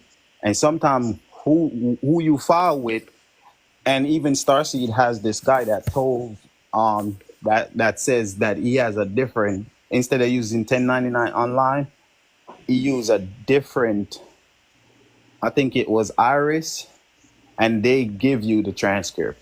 Now Iris and Fire, I think. with that case, that's good because you have the receipt for your evidence. Oh, what website is that? It's an internal receipt in the IRS instead of having to go to 1099, a third party. You're It's actually under in the IRS system. And IRIS. they already logged it in their system while you did the transaction. There's a lot of people that comes up on Starseed live that gives amazing information, and we're just not putting things we're just taking the information and not going out there and doing these things. No, I'm So- doing them. So I'm going to tell you the process right now, how to claim the funds. Okay, I'm listening. You're going to cancel the debt with the 1099-C. Everybody writing it down? If it's 3 years or more, you're going to use a 1099-C to cancel the debt. If it's under 3 years, you're going to use a 1099-A. Then you're going to turn around and take a 1040 because you're 1041. Sorry about that. A 1041. And you're going to fill it out. Every box down to line 16.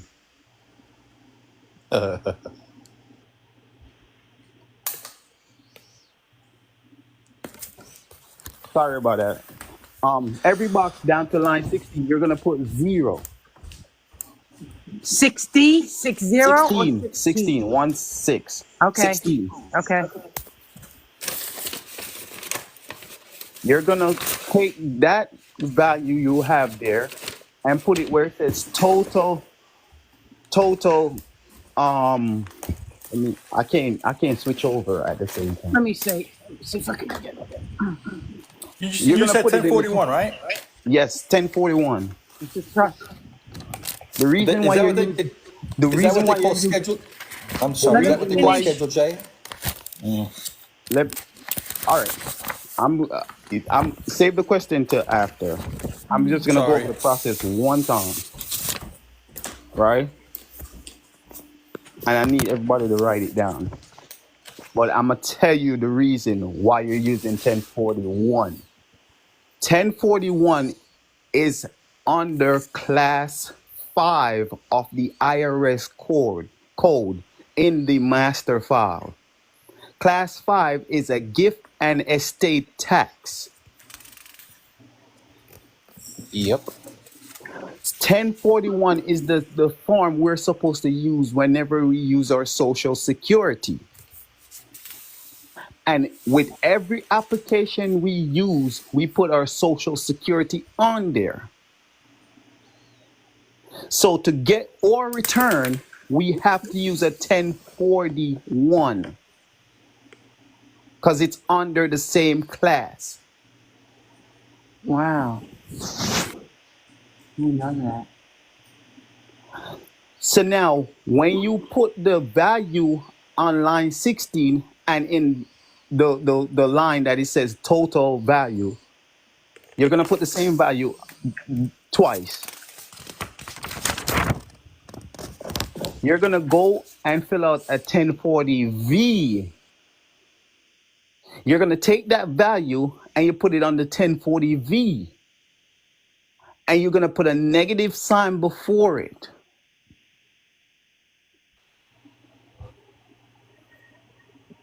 You turn around and you fill out a 1096, which is the itemization for what you're stating that you want to be returned. It's a transmittal form. Right.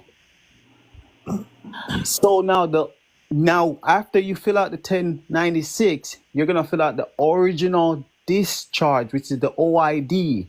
Original issue discount. Yes. And with that, you're gonna tell them where you want them to send the fund. That is how simple it is. That was a beautiful explanation. Now I have a question. In order for it to hit our transcript, we are the lender on that. Now, only the receiver gets it put on their transcript. How does it get put on our transcript if we are the lender?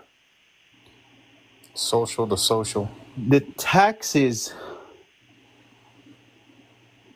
Ask your question again. Listen to Okay. the question you're asking. Are you trying to catch me out there? No. Just ask your question again. Okay. So usually to recoup your funds, the credits have to go on your transcript, correct? You're gonna get a transcript because a transcript is a receipt.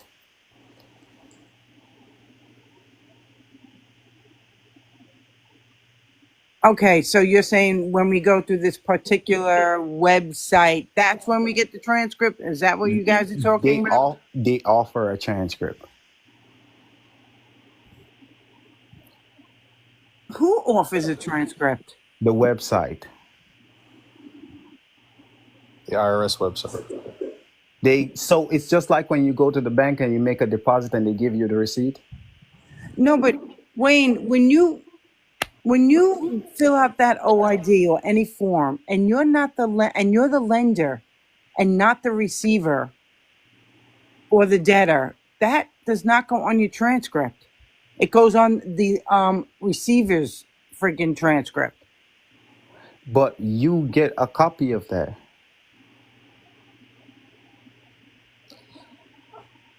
I guess I'm not understanding that. I understand what you're saying, but I'm not understanding what you're saying. So You're both are right. So the B is what makes that whole process.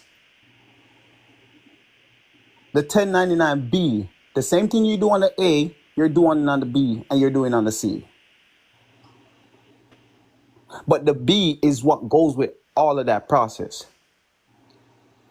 The B is what tells them who is the surety for, and or let's use this word, the liability falls on that person.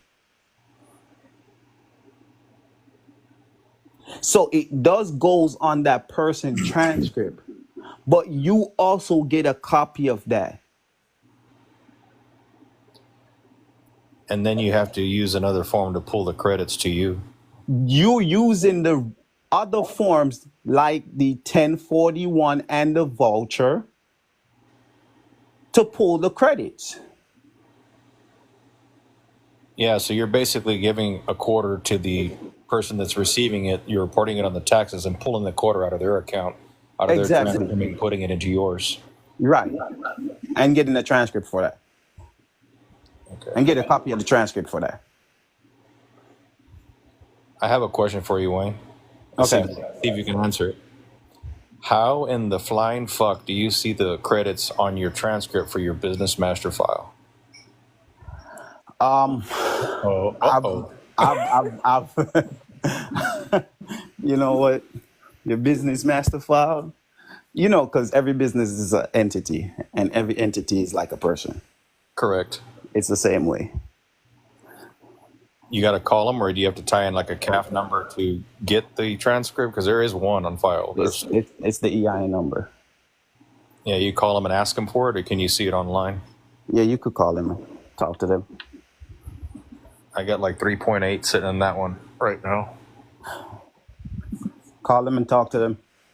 You have to tell them exactly the credits, the amount, the location, how you filed it, or else they don't give you anything. Just answer their question as they ask it. Heard that. If they don't ask, you don't tell. I need people to stop reporting on themselves that doesn't need to be reported. I need them to keep it simple. Oh, yeah. Oh, I sent you a message yesterday. Did you get it? I think you replied to me. Yeah, I did get it. Okay, sweet. And I'm going to reach out to you because I got something for you. I got something for you. You're going to trip out on some of the stuff I've done, man. Yeah.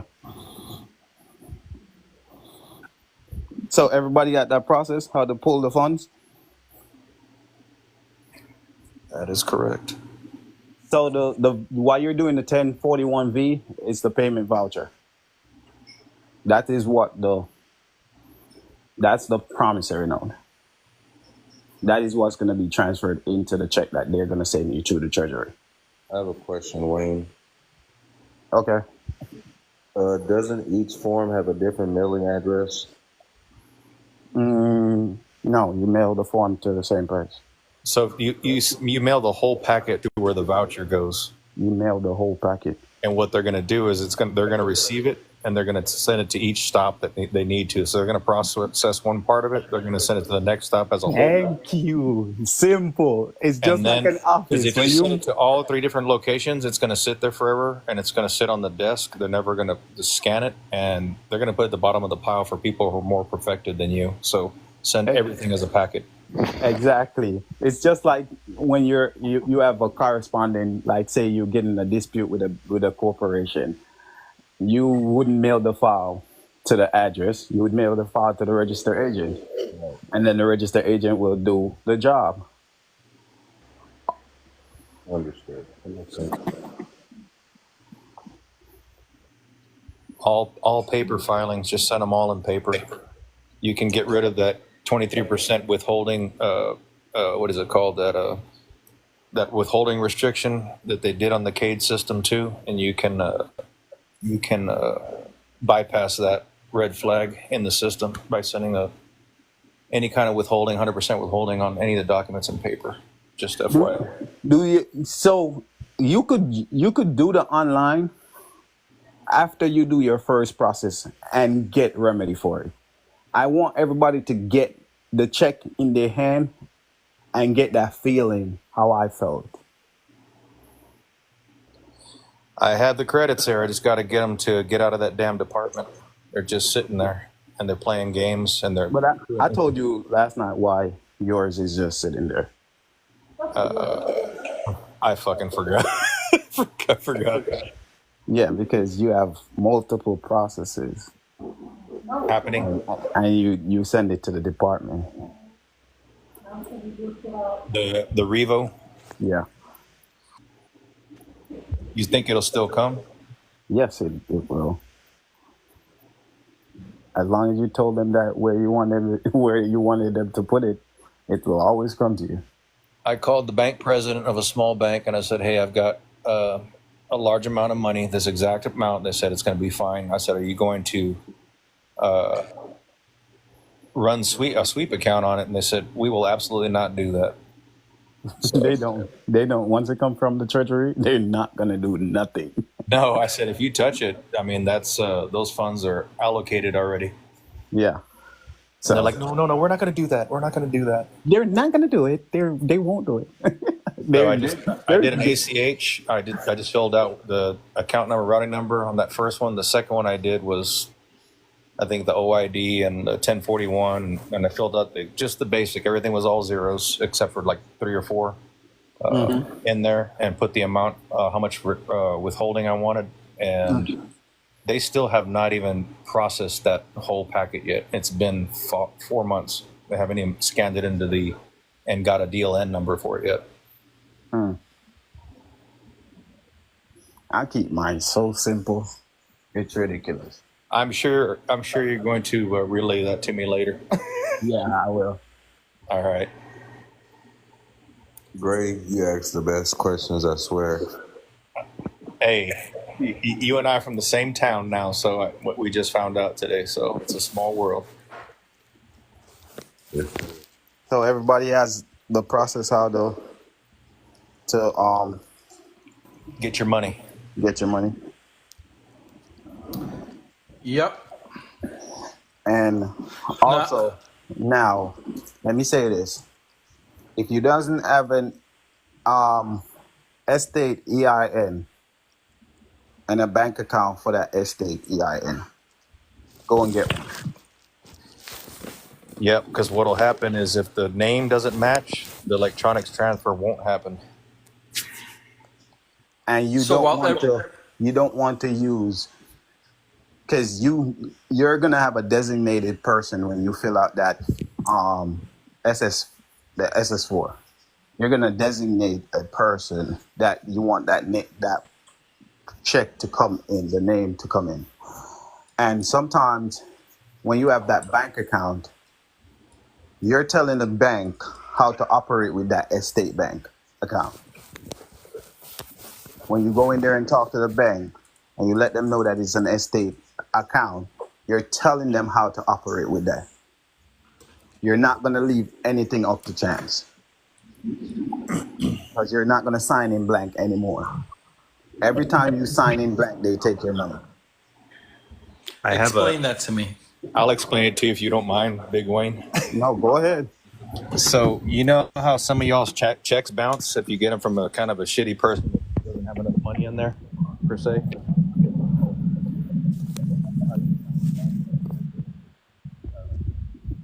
We can't hear We you. lost you. We didn't hear that.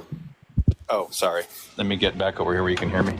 I said, do you know how you send a check? You're gone. Okay, hold on. Can you hear me? Yeah. Yeah, so I guess that shitty mic goes along with that shitty person with the check bouncing. Yeah, that's I went from a super duper iPad Pro to a shitty ass like lower level because they broke my shit with some software. But the back of the check, when you leave it open and you just write your scribble name on the back of it, on the checks that I do, I put without recourse, payable or pay to the order of, the name of the trust, and then by the living name agent, and then the agent for the all caps as the principal. And it doesn't matter if there's no money in the account, they're still going to process and fund your account. So it's just the way you endorse certain things for them to go through. It doesn't matter. This piece of paper is still face value. You'll never lose your funds. So that's when you're endorsing a check someone writes to you. But when I write a check out to someone else, I don't do any of that. I just sign the front. Correct? Correct. And whatever they do to the back of it is fine. Okay, Although should I sign the front by colon, last name, comma, first name dash, middle name, and then write?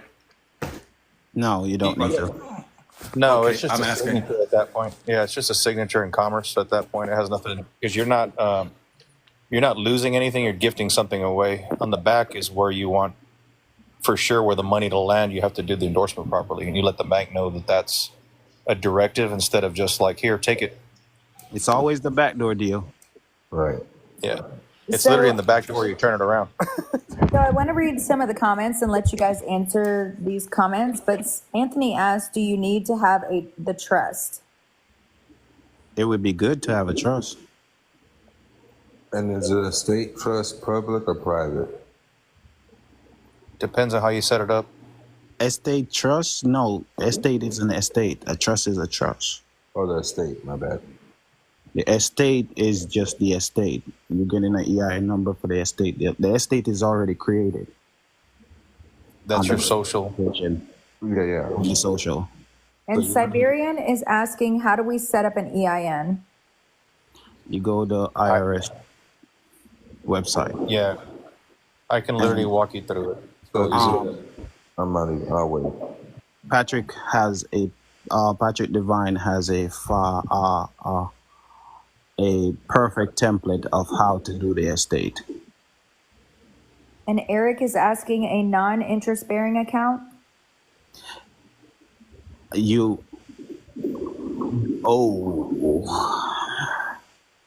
Non-interest bearing account. It depends on what kind of credits is coming into the account. If it's a treasury check, you want to take it and keep it in the private. You keep it in the public, and then you can move it into the private. I think that's like right, Wayne, or can you take it straight to a trust? I don't think you can. It's based on how you want to operate your office. So if you want to make money on top of your money, you could do an interest bearing account, or if you want to, stay away from the interest bearing account. Do a money market account. Yes, dirty money. Yeah, do a money market account or do a non-interest bearing account. That's your two options. Michelle is asking, "Are we the creditor or the debtor?" You're both. But mostly you're the creditor. If you're going to be putting credit out there, or putting your energy out there, you're the creditor. Right. You can be the debtor. You wear a lot of hats. You on the 1099, you're the creditor. Cowboy is asking, "Do we need to have a trust to do all of this?" It's As good I for said before, it's good to have a trust, but you don't need to have a trust to do it. You need to have an estate EIN set up. So you could get the bank account and then you could put that check inside that account. So when you say having a estate set up, what do you mean by that? a revocable trust, not an irrevocable. So you want to go to IRS and put it on file, because anything you declare on file. So it's the estate is already set up through the birth certification and the social. Mm-hmm. But on your end, you have never signed to it and you have never declared it. So when you go to IRS and you put it on file, since everybody talks to the IRS, everybody could see that you already have an EIN number under the Social Security. Now that EIN number gives you access as a business person in Commerce to get an account and do business. So my estate EIN number as a great credit score, I don't even know why, but it doesn't matter to me. Yeah, I have an 800 credit score with that, and it's just because I have so much application on there why I have an 800. It was a 900, but you know, it doesn't really matter the credit score to me. It just means that I could get funding from banks and whatever. So on the public side, you have a lot more chance of getting funded because your bonds are worth more value with a higher credit score on the public side. So what did you take to the bank to open your account for your estate? Declaration of trust, your EIN, and your social security number one time. That's it. And if you want to keep it simple, like what I do, I just take the mail that the IRS send me with the EIN number on it to the bank. Yeah, the CP 575. That's the one. That's correct. Yeah. When you guys say declaration of trust, is that different than just the actual trust document that I draft and I go get filed at the Yes. county register? So when it's like if you're in the military, you get a list of people who are going to go out and do the job, right? That is the declaration. Who's who, what's what they're going to do. The rest of it is the body of the trust that nobody gets to see, not even the bank, not their attorneys, nothing like that. So you're just going to give the declaration. This guy's doing this. This is the trustee. This one can come to the bank and sign on my behalf. That's all it is. The rest of it is all your private information. The notary doesn't see it. Nobody else sees it but you. Does that I'm make sense? lost. I'm lost because I got like a trust template and I made it my own. Put all the people that I need to be in it. So I'm under the impression that I'm supposed to go to my local county register and have that filed and get a certified copy. But I'm giving them the whole document. What's on that trust document exactly? Is it just like who's the trustee and that, or does it have anything further than that? It has myself, the grant. Well, let's say it's myself, the grantor, Yeah. two designated trustees. If one passes away, the next one takes over, and the it. beneficiaries. And then it's got a fee schedule. Everything but the fee schedule is the declaration. That's all it is. Anything you want to add to that additionals like Schedule A's for things you want to put into the trust, like take everything in your house and you could take all the serial numbers, put them in there and declare them into the trust. And you're just doing inventory at that point. Do we Right. need a state? So to me that's the trust, but you guys keep calling it a declaration of trust. You're just declaring who is doing what, who's doing the job on the paperwork. That's it. Got it. Okay. So now You're not going to go give the mission away. You're going to go give who's going to go to the job. You're not going to give the whole mission and the whole deal away, if that makes sense. So with your trust, so let's just clear this up simpler. So with your trust, you should have a declaration of trust, because that declaration of trust you could copy it and send it to all official entities and send that off, and then it tells them who's designated to do what, and it gives them an idea of how your office is being run, how your trust office is being run. And that declaration of trust is sort of like, for lack of a better word, a summary of the actual trust. Yes. It's an identification of who's holding what position. Yeah, like position, grantor, your trustee, mayor, beneficiary. pretty much, yes. So Okay. if your trust, say your trustee is the one who's gonna do everything on the front end, where the operation side is. So your trustee is the one who signed for this. The trustee is the one who makes the minutes, put the meeting together, do the paperwork, talk to the official. Then your trustees are the one who does that. Then you have somebody designated to keep the accounting. The treasurer. The treasurer. Yeah. Then you have somebody who's there to keep the administration, making sure that the records are straight. Because the trustee might has that role, but you could have just the trustee doing everything. Not saying you have to have different people, but you could have the trustee. So that declaration tells them that the trustee does this. Got it. Okay. Now, and I'll ask one last question. I'll get off, Lily. In the case of my mom, who I'm actually the trustee for her trust, and I'm crafting it, and I was itemizing her assets, because she's the heir of my father who passed away. Can she place his assets in that trust? Like, You being the trustee is the one who's supposed to know that she could do that, because you have the power of attorney. right, which I do. Yes. So because you have the power of attorney, the attorney is the one who knows the legal designation of what can happen with the trust. So she can do that if she wants to, but it's going to take an assignment of transfer. What does that mean? What am I assigning? Anything that you want to put under the trust.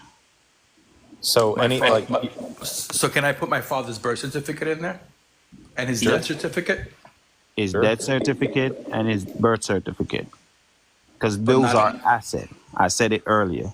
not his SS card? People has these things and they don't know what they have. These are Right. asset. It has the word certification on it.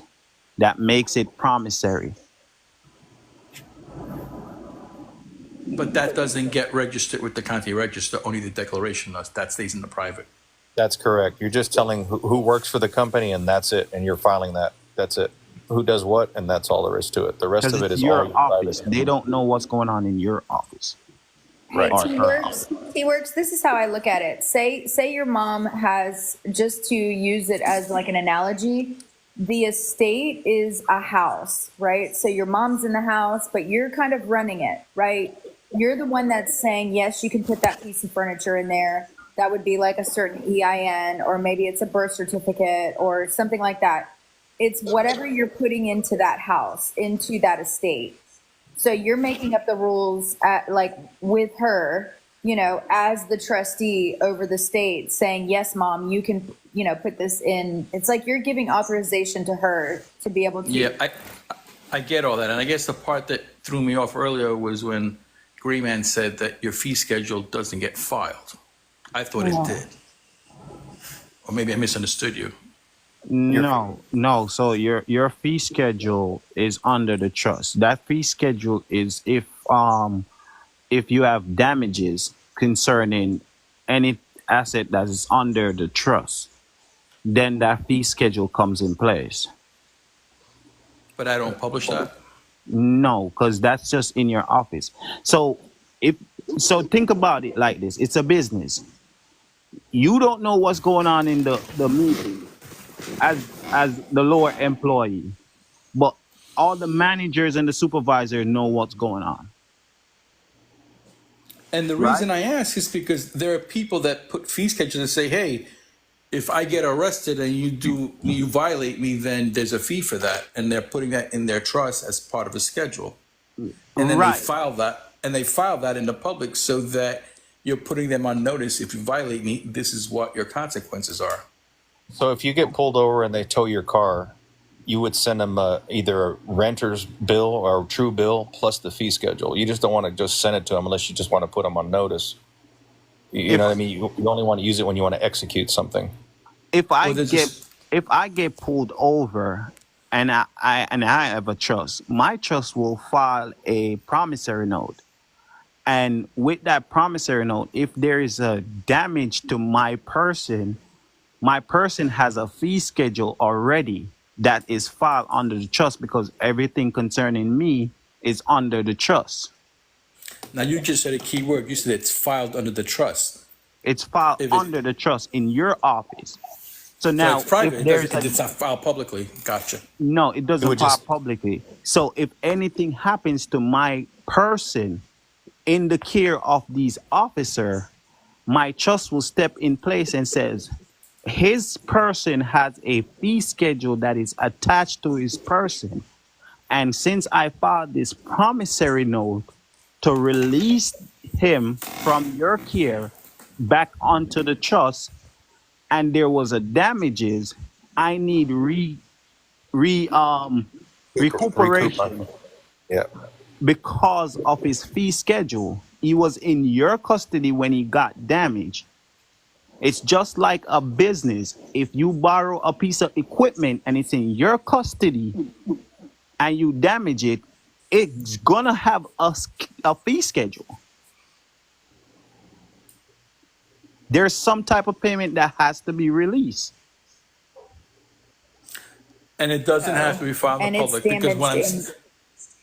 because I'm seeing people do that and sending a copy to the Attorney General of their state. They're doing total wrong. You only send the promissory note, and the promissory note is going to embody the fee schedule. Right, but that's after the damages occurred. Yes, the fee schedule is the promissory note is going to embody the fee schedule. That's after damages incurred. I think the school of thought was that if you put the Attorney General on notice, You're giving them a deterrent not to fuck with you. No, they don't give a shit. Correct. I'm sorry for my language. I don't mean to disrespect you. Yeah. And I'm sorry for taking over this aspect of the session, but it was confusing to me because there's different schools of thought as to what you're filing. Yeah, The there's only way too much that you can do that convoluted is process out there. There's too much Yeah. convoluted process. They're not making it simple. It is simple as just look at how a business run. Yeah. Okay, So bottom so line is, I do my trust, and then I do a declaration of the trust, which is the first page, and that's all I'm filing with. Yourself and the trust. But I can get Yeah, it certified with the county register, no? Yeah, that's what validates it. You Correct. could always certify it with the county because you wanna perfect it. And at some point, if I put my property in it, then I got to file the whole thing with the county register, I'm assuming.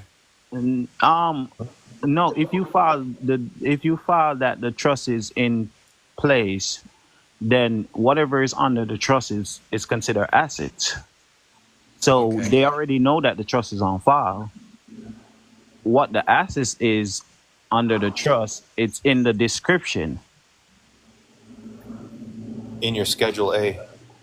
Which is private. I don't have to file that. No, you don't until it comes to the Down to the court case or whatever. Yes. They want you to discover it, and you put it in the case privately, not in the public, and you'll say, this is in the trust. This is the VIN to my vehicle. If This they is ask, you tell them. If they ask, Yeah. you tell them. If they don't ask, you don't report it because Well, it's not their problem. The other aspect of all this is that I never really have to register the declaration of trust with the register. I could just have it notarized and have 3 witnesses. Well, yeah, I mean, you could do that, but you still have to file. If you want anything to be recorded that the trust owns it in, like property, for instance, you'd have to say, hey, the trust owns it under this name, and you keep all the rest of the records. It's not for them. Yeah. If- Okay. Guys, I really appreciate you taking the time to clarify that for me and for whoever else could benefit from this discussion. You could go ahead, Leah. okay, so Pat 444 says, how do I check to see if my ES and V were accepted after they received it? You go to the IRS website and use the tracking they gave to you.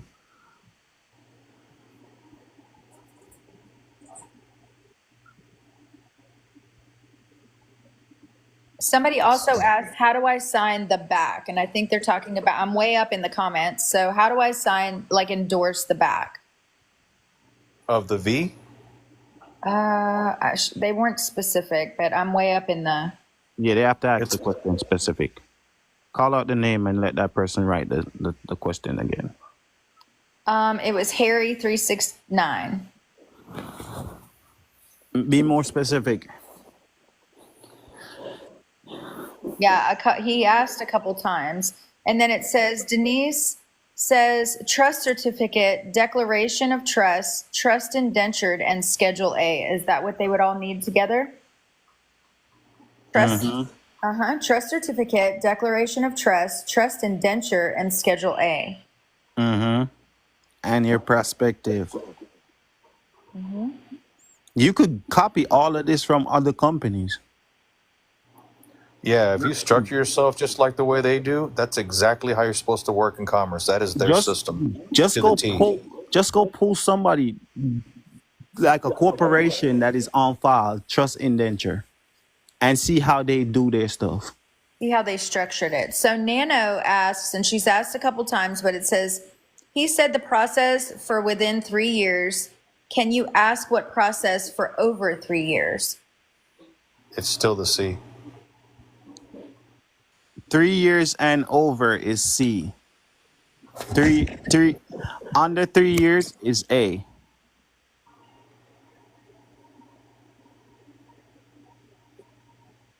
Okay, so Cyrus says, when first creating the trust, can I file it and get an EIN number from the post office? No, the EIN number comes from the IRS. Yeah, and it's free, so don't let anybody tell you that. You don't pay for that. No, I saw a content creator that was charging $1,000 for an EIN. And they're not wrong for that. That's horrible. That is wrong. And it's not wrong. No, they're doing whatever they want. If the people are too lazy to go on the thing and get something that's free, $1,000 is. No, listen to this. Listen to this. If you use the bank to set up an LLC for you, they're going to charge you to even get the AI number.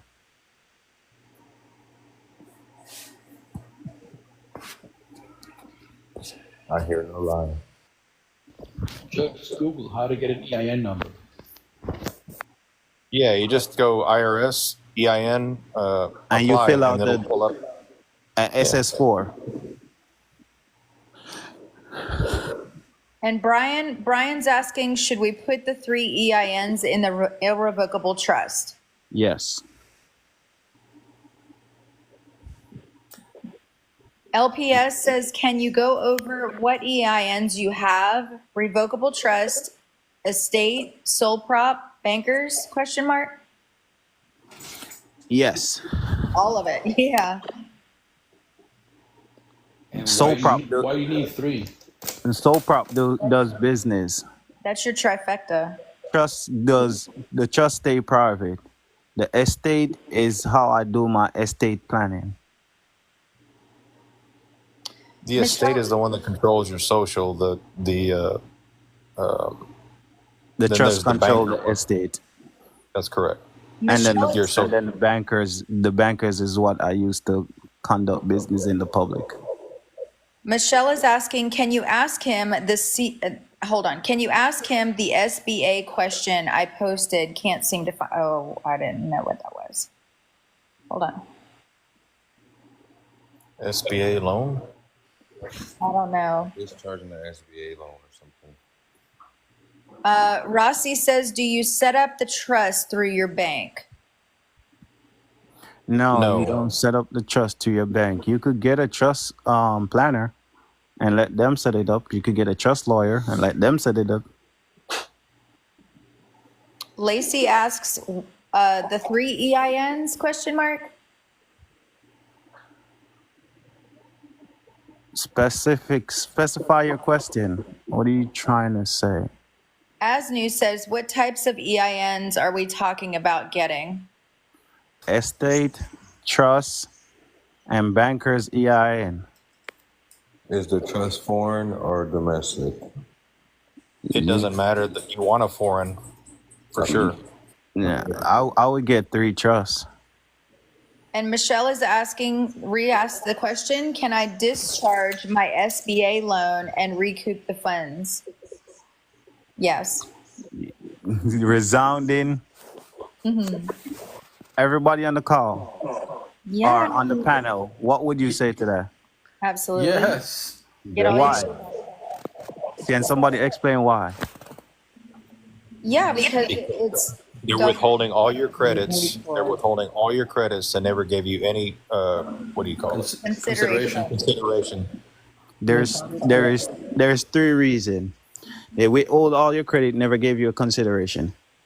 The next one is that it's a government loan. It's a government obligation. And the third one is if you use your EIN, if you use your social security to create that LLC that got the SBA loan, then they pulled it from your social security. Your master social account, that's correct. So Henry's asking, is the 3 EINs under the same name? And Wayne, can you help me with the process? The 3 EIN does not has to be under the same name. It's who designated over who. As I said, you could look at any business and see how they structure their business. They usually, if you pull the prospectus, I'm gonna give you the secret right now how to set it up, set up the business. How the structure is for the business. Pull the prospectus of any bank,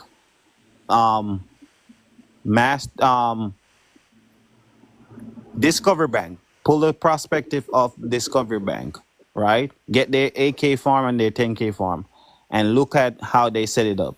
There's a receivable. There is somebody who does the business. There's somebody who does the receivable, and then there's the trust. You get your corporation. It can be under the same name, and you could just use different titles for them. You have the trust at the end of it. You have the estate at the end of it, or you could just get different name totally. But your name is gonna be the estate. So Always. Martin is asking, how do I fix my account if they reversed my 300K on my transcript? They reverse it because something was wrong. You have to fix the problem that they're telling you to fix. Get a tax advocate and they'll help you fix it. LPS says, so do I file a 1099B to recoup 10 times, wait for 10, I think she meant to say 1096, then file the OID and then the V? I think she's wanting like the each step. So the 1099B. The 1090, go and read the instruction for the forms. It's the 1099A, the 1099C, the 1040, the 1040V. They all have the instruction, the 1099B and the 1099A and C. The B, the AC, the ABC. Read the instructions on those. Okay, so TLC says, what if the IRS classified my private bank as a partnership, but I put unincorporated private bank? You put unincorporated banking institution.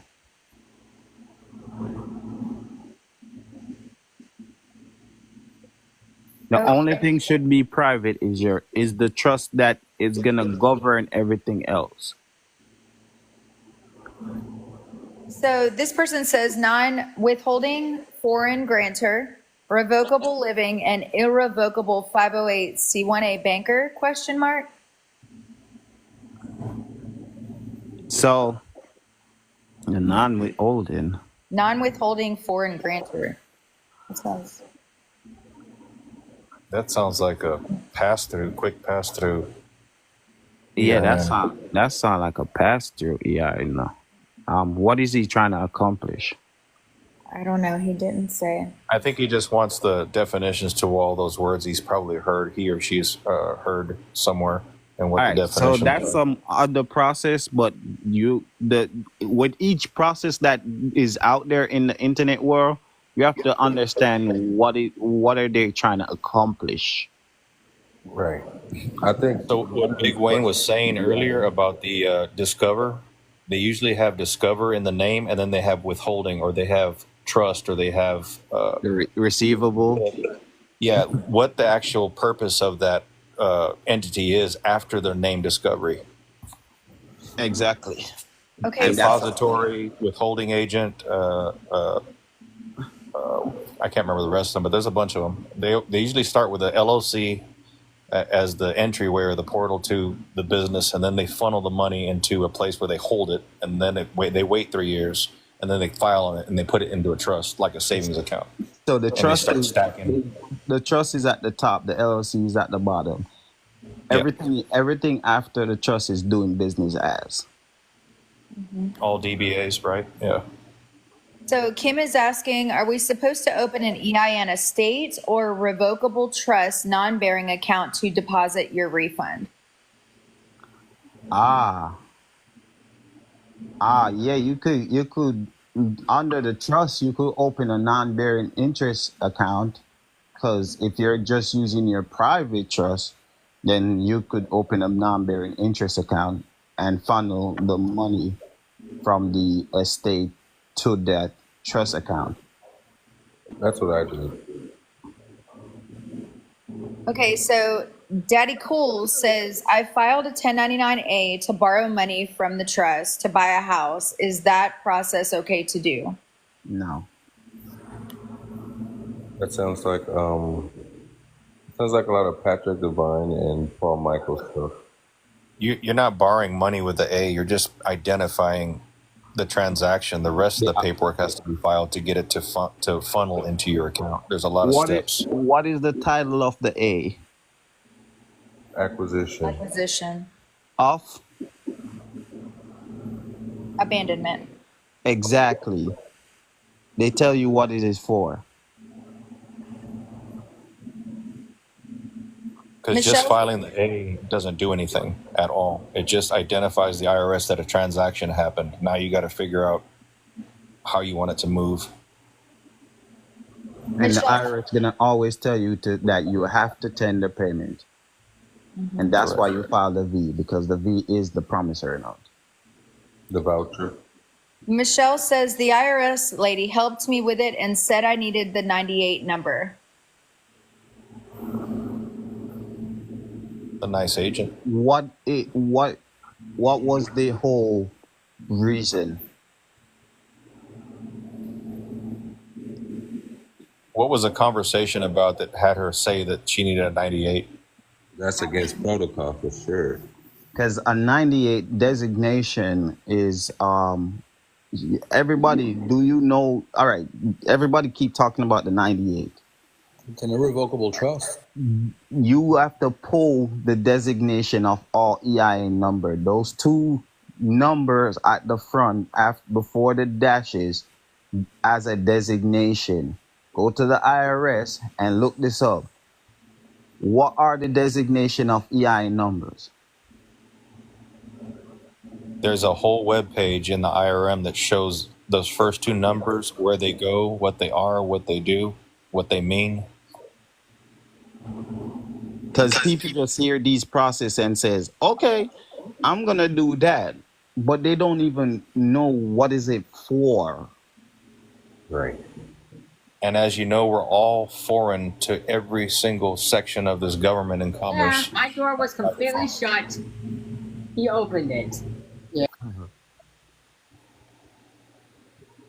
All right. All right, Leah, can you read out some more questions? Yeah, Martin says they put a 611 dishonored payment on my transcript. Oh, that's bad. He said, "Oh, that bad." And then Daddy Cool said 1099A and 1096. You're welcome, Ken. That's bad. 611 is fraud. That's bad. That's like investigation. What did you do? What did you do? And you see, great man, you see when you don't keep this process simple and you don't read before you jump into doing something? Yeah. Hey, Wayne. And it's tough when you get fraud with IRS. Yeah. I'm just gonna tell you right now, it's tough. It's not don't get discouraged. You could always fix it. It's always a fixable issue because it's a tax issue. So the Dirt Dog says, can you put a birth certificate in a trust, and is there material of instruction? You could assign the birth certification in the trust. How do you assign that? How do you assign it? Do a transfer assignment of transfer. Brian, Birth certification is an asset. I keep saying that. Brian said, Type that phrase into your chat GBT. It'll tell you exactly what you need to do in the process. It'll give you the definitions and everything.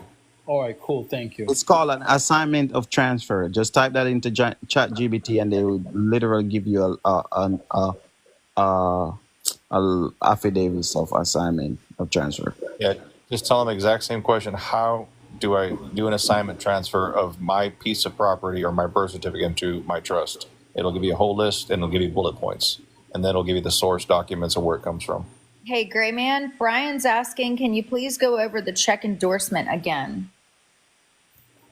Oh, yeah, sorry. I had some made because I'm a little asshole when it comes to the banks. I'm tired of them kind of telling me what to do.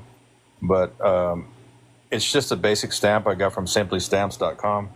On the very top in all caps, it says without recourse, pay or payable in captions to the order of, and then I left a blank line and I put my trust name, Texas Ravels Trust, and then by my living name, agent, and a line there that I filled in, and then agent for my all caps name by accommodation and principal. That's it. And then check the electronic deposit box.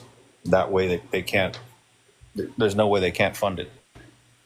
Great man, are you able to pin that in the comments? That's a lot. Shit. Okay, I got to get my glasses on, Mr. Big Wayne. Hold on, I will do it. I'll type it. I'll never remember. Siberian is asking, can you file a correction for the 611? Yes, you can. You gotta call IRS, and they're gonna walk you through the steps.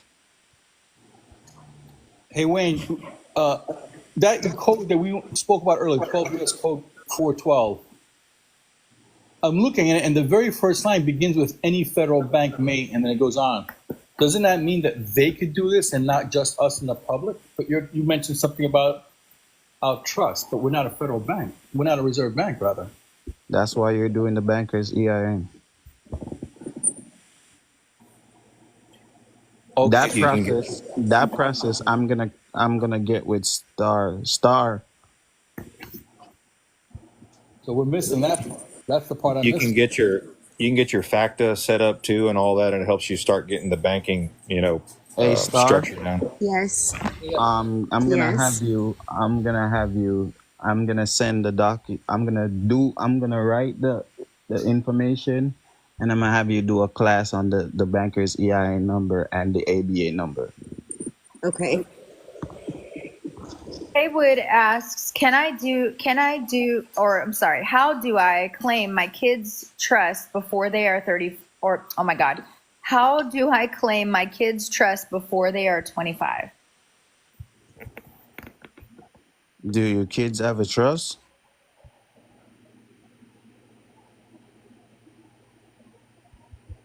You only could claim something that is created.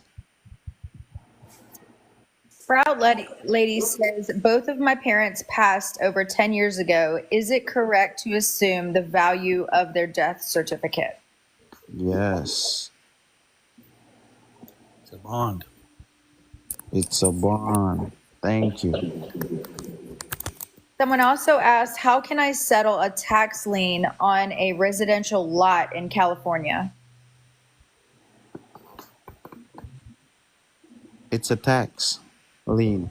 Do a 1099-C and a voucher to pay the tax.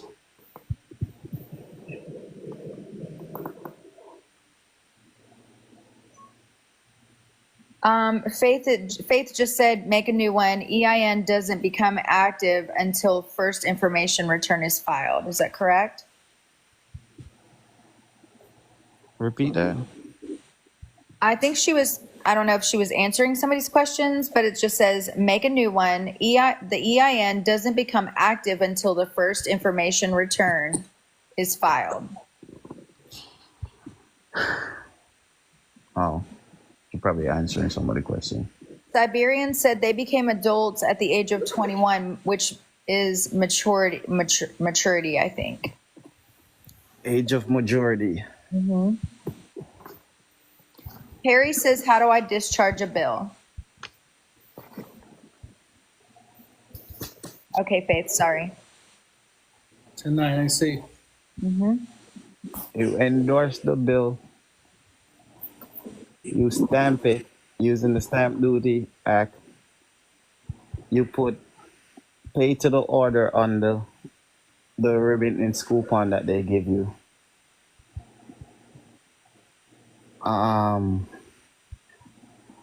And you tender payment. You send an intent, send an instruction of how you want to tender payment and what you're intended to do. Cyrus says the first name on the birth certificate over time somehow got changed.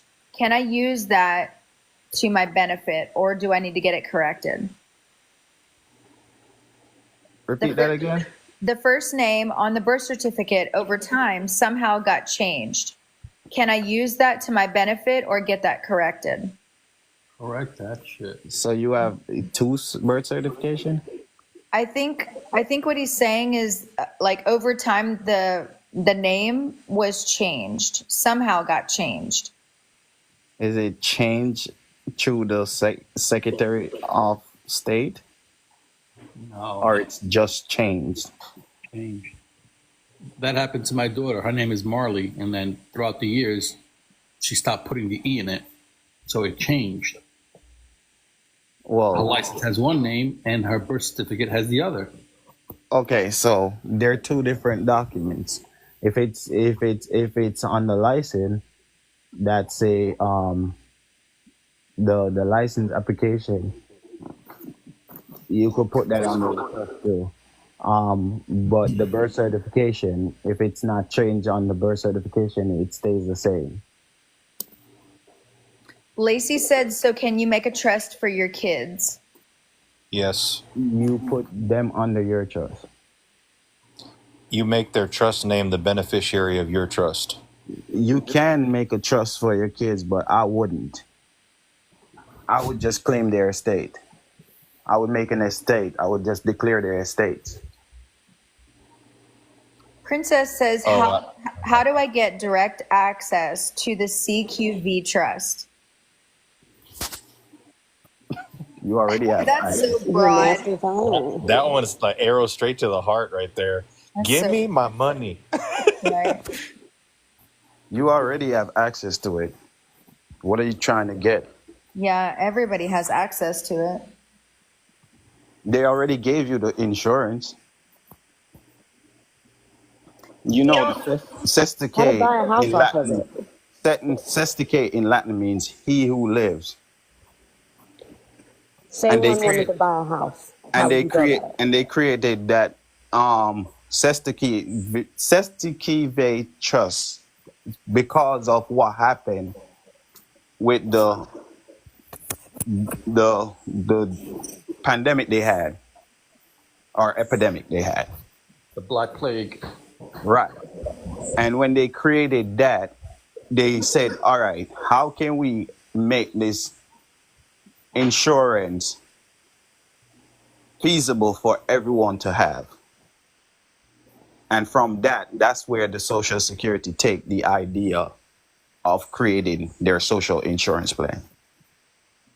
Which then follows, TLC says, what does it mean if the bond number on the back of the Social Security card is black and not red? Is there anything to that? That was the time that it was printed. It's a different color. It's just a printed arrow. Does it has the letter designation? If it has the letter designation, she don't have nothing to worry about. It means you have cooties. Oh my God. So Jennifer says, can I get my late mother's estate? She passed 4 years ago. She want you want to claim her estate? I think so. Yeah, you can. It's a process. The but dirt, you the can dirt, claim sorry. an estate. The Dirt Dog says, so when you put the birth certificate in a trust, how does one use the funds from the bond for business? For discharge only. You could bond the birth certification and mortgage it. Harry says, the name on my birth certificate is spelled wrong. Should I get it corrected? You could get a new one with a correct name, but keep the old one. It's your securities. I got 2 Social Security cards. Yeah, and most You got women 2 that accounts. most women that have gotten married and had to change their social, that's also an account too. Yeah, they got 2 accounts because now they could claim their late husband account estate, and they could claim their estate. So They're Captain the same Imagine social. those people. What? Imagine those people. They're living it up. Captain Gunplay says, what does H mean in front of the numbers on the back of the Social Security card?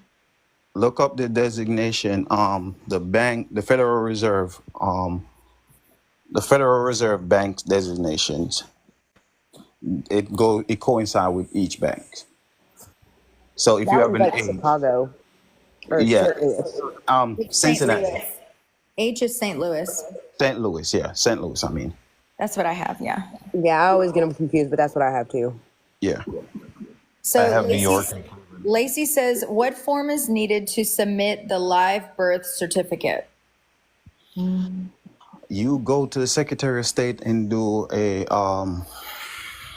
you could call your Secretary of State and tell them you want to request the live birth certification.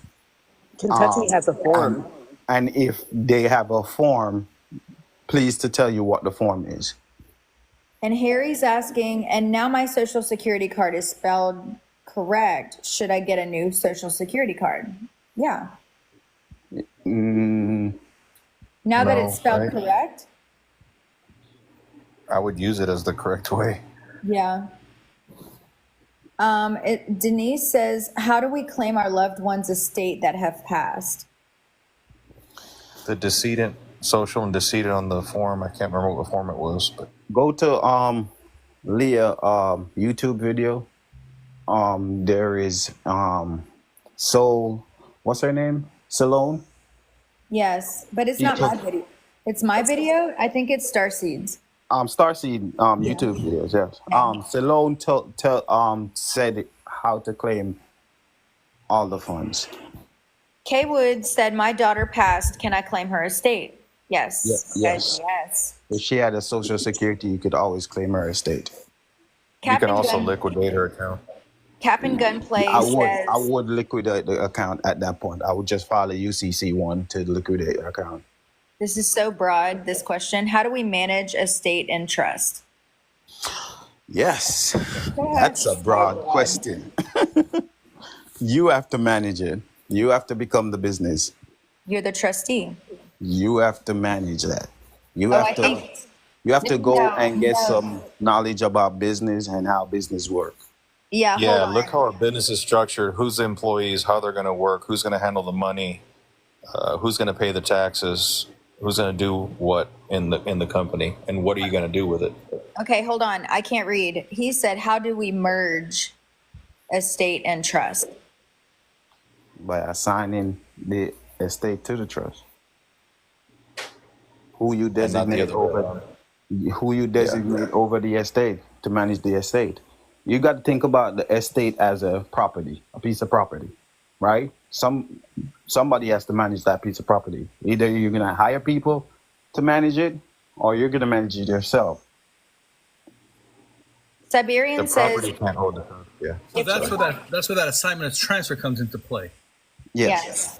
Okay. So in the case of my wife, where she's the beneficiary of her mom's estate, she can put that into her trust. Yes. No, she can't do anything because she's the beneficiary.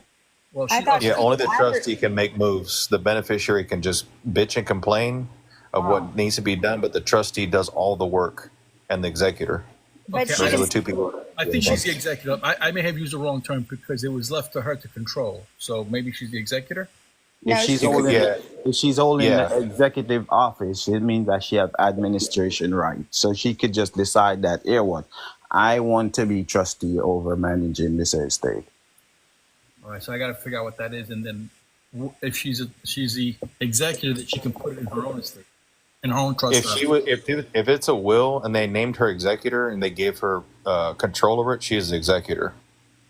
I don't think they're going to make her a trustee. There has to be a trust in place for that to happen. So she's going to be some kind of executor in a death benefit or a plan that they've got going So on. now That will. that's where she would go and create a trust and then designate that trust will manage it, take the rights of manage it from her. Yeah, I so and so and declare that trust this is to go. And that trust you're talking about is separate from her own trust. Yes. It could be her trust.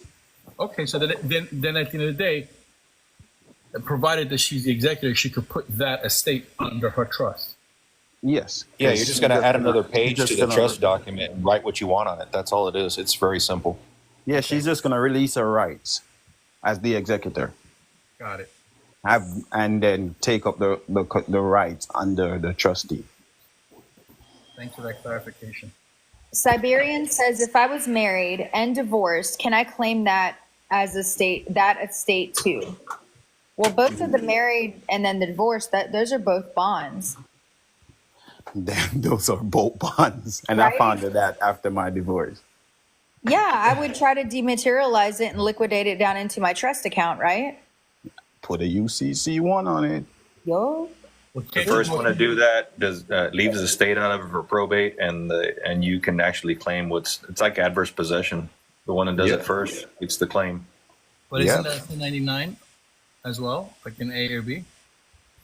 No, Different process. different process. Gotta hurry up. And then Cyrus says, can you be all of the parties in the trust, and can you make God the grantor? You can't make God the grantor. That's not, well, You have to look up these words. What is the role of a grantor? What is the role of a creator? What is the role of a setter? And they tell you all of this on the IRS website. I mean, the Bible is a trust and a banking. All right, I'm gonna tell you where to go because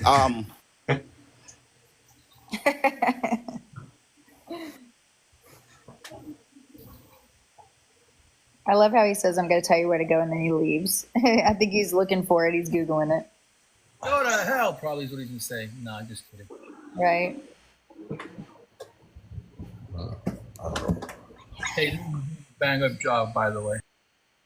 So here's one, Gray Man. It says, what if I have different birth certificate numbers on copy, then just send versus the original one? What if I have different birth certificate number on copy and they just sent versus the original one? I don't understand the question. I know. Full sentences, y'all. so go to IRS and go to trust and estate planning. IRS tell you exactly how to set it up and what to do. And you could read the definition of all the different roles, pretty much like the setter, the creator, and the grantor, the trustee.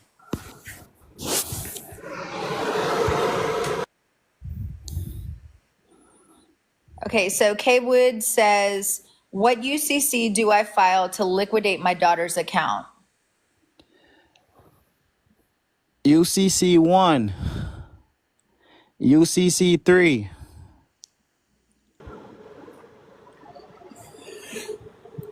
The UCC1 identifies what you're claiming in the body, the description, everything, DNA, the description of the person, the property, whatever it is. The UCC3 amends and records the transaction if you're going to use anything in the property of the UCC1 to use it as claim against the what is the word?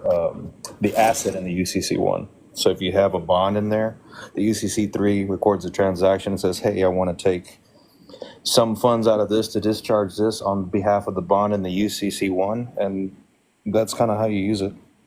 And then you get a GSA bond, you get a payment bond, a bid bond, and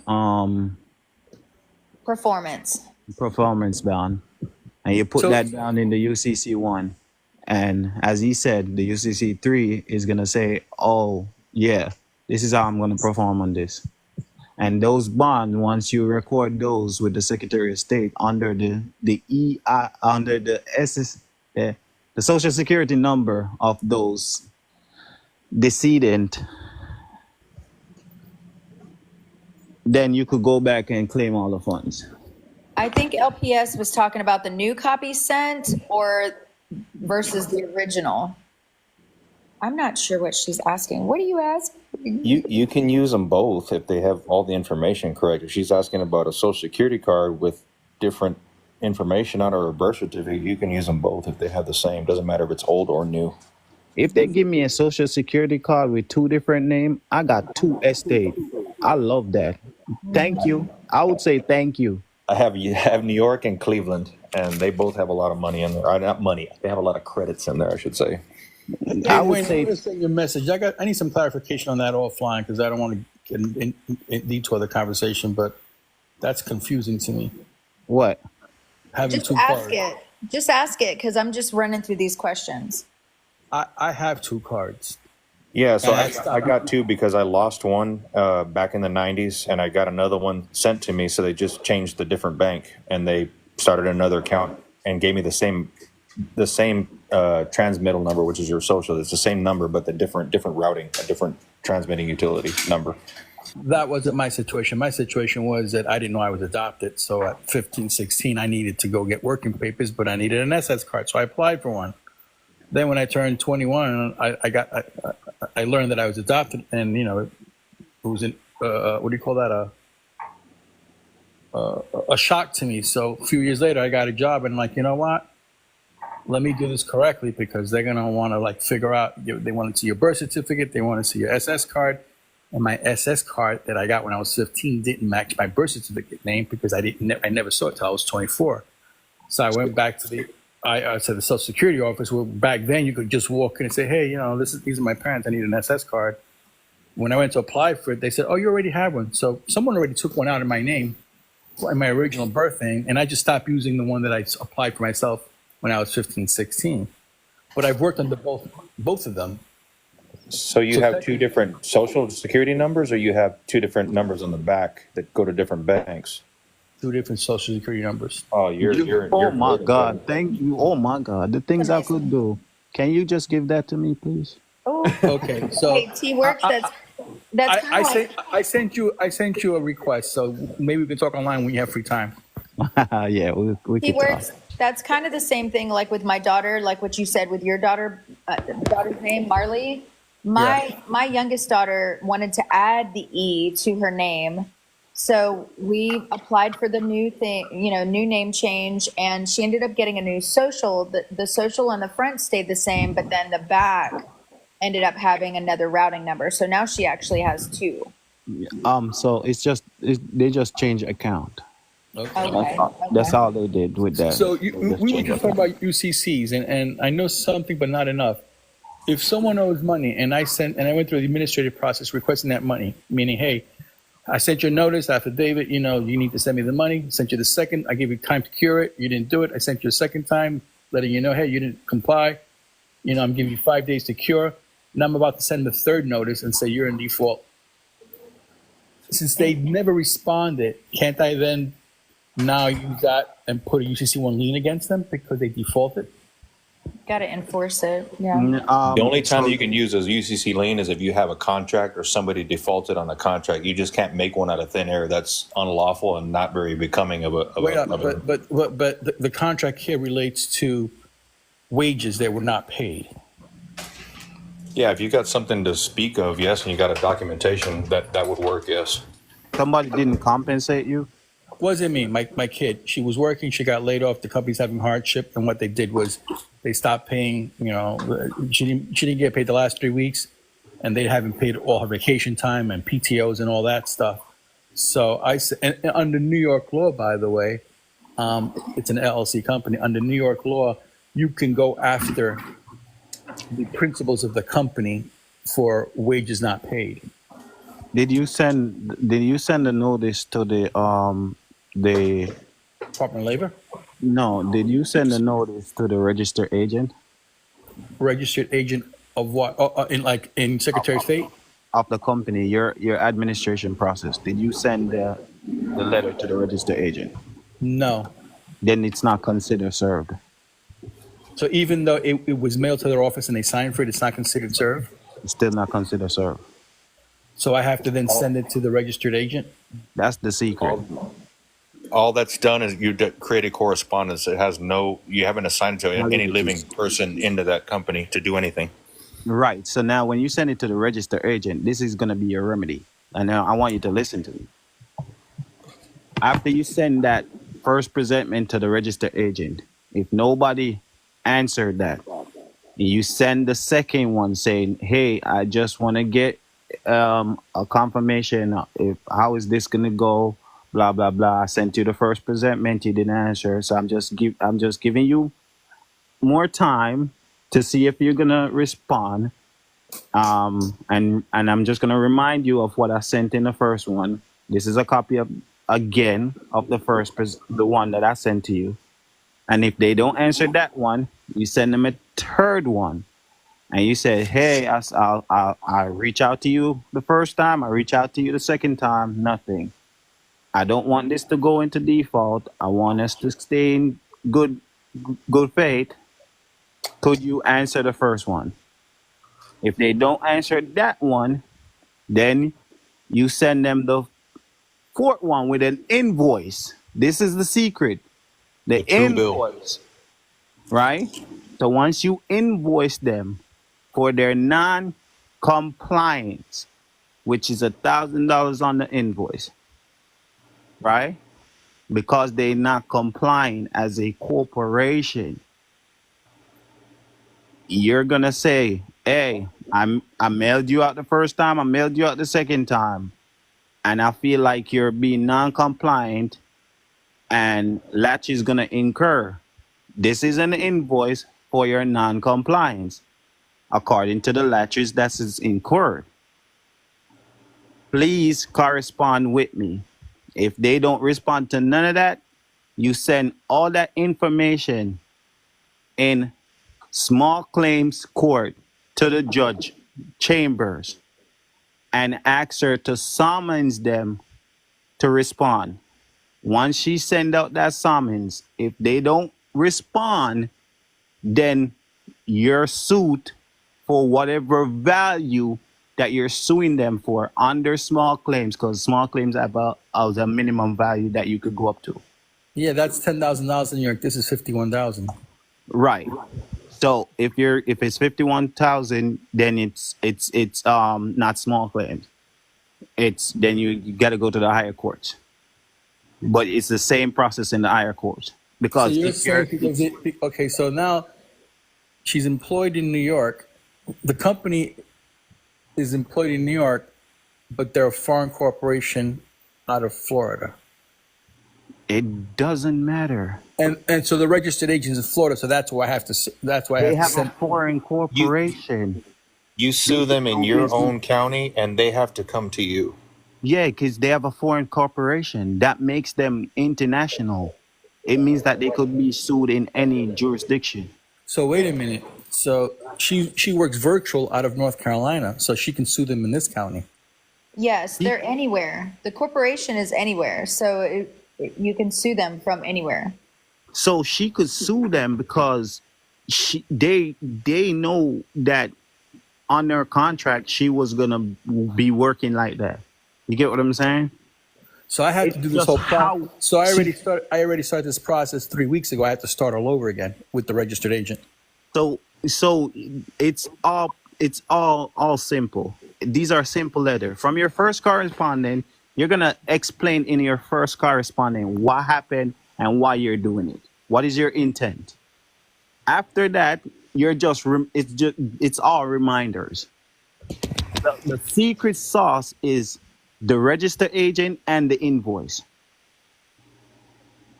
Because now you're gonna subpoena them under a summons through the court. And they're not gonna want to come to North Carolina. And they usually, if they're going through hardship, they're not even gonna show up because they can't pay their attorney. And then since they don't come to the court in North Carolina, then I have now the right to go put a UCC1 lien on them. After you get the court order that they default, and this is what you requested as your remedy for their default, and the court summons them and they don't show up to court, or they don't send their attorney to represent them in court, then the favor goes in your hands, and then that automatically generate a lien against them. But then you're saying the liens are automatically generated. Then you're saying I don't get to file a UCC1. The court is going to file the UCC1. You don't have to, baby. All right. So now that the lien is filed, how do I enforce that lien? I mean, I know their property. I know where they have a house and whatnot. Sooner or later, they're going to have to pay you. No, you go ahead. You file a lien already? No, I didn't, because I'm at the third stage of the final notice that they're in default. Okay, so the once the lien is filed, they have to for them to get into business, it's gonna go against them completely. So anybody that is designated, they have to literally go to bankruptcy to pay you. They can't do business in that name ever again.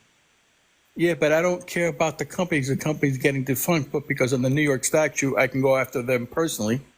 I'd rather put a lien on their property, which has plenty of equity. No, that's what I'm saying to you. Once the lien is generated through the court, the lien is going to go against their property. Okay. They're going to It's do it court. for you, in other words, because you're proving in court that they've defaulted. So now the judge is going to do the lien on your behalf. Does that make sense? Yeah, it does. I mean, and all the notices I read, and in the first notice I wrote that, by under the principles of estoppel by acquiescence, if you don't respond, you don't challenge these fees, then you don't have a recourse to challenge them. But now you're telling me to go back to court and do that. Yeah, I'm telling you to use what is set up for you to use. Gotcha. Keep it simple. The court rules are simple when it comes on to lawsuit for commercial. All right, Green Eyed Goddess says, how do I find out the value of these accounts? She must have 5 names.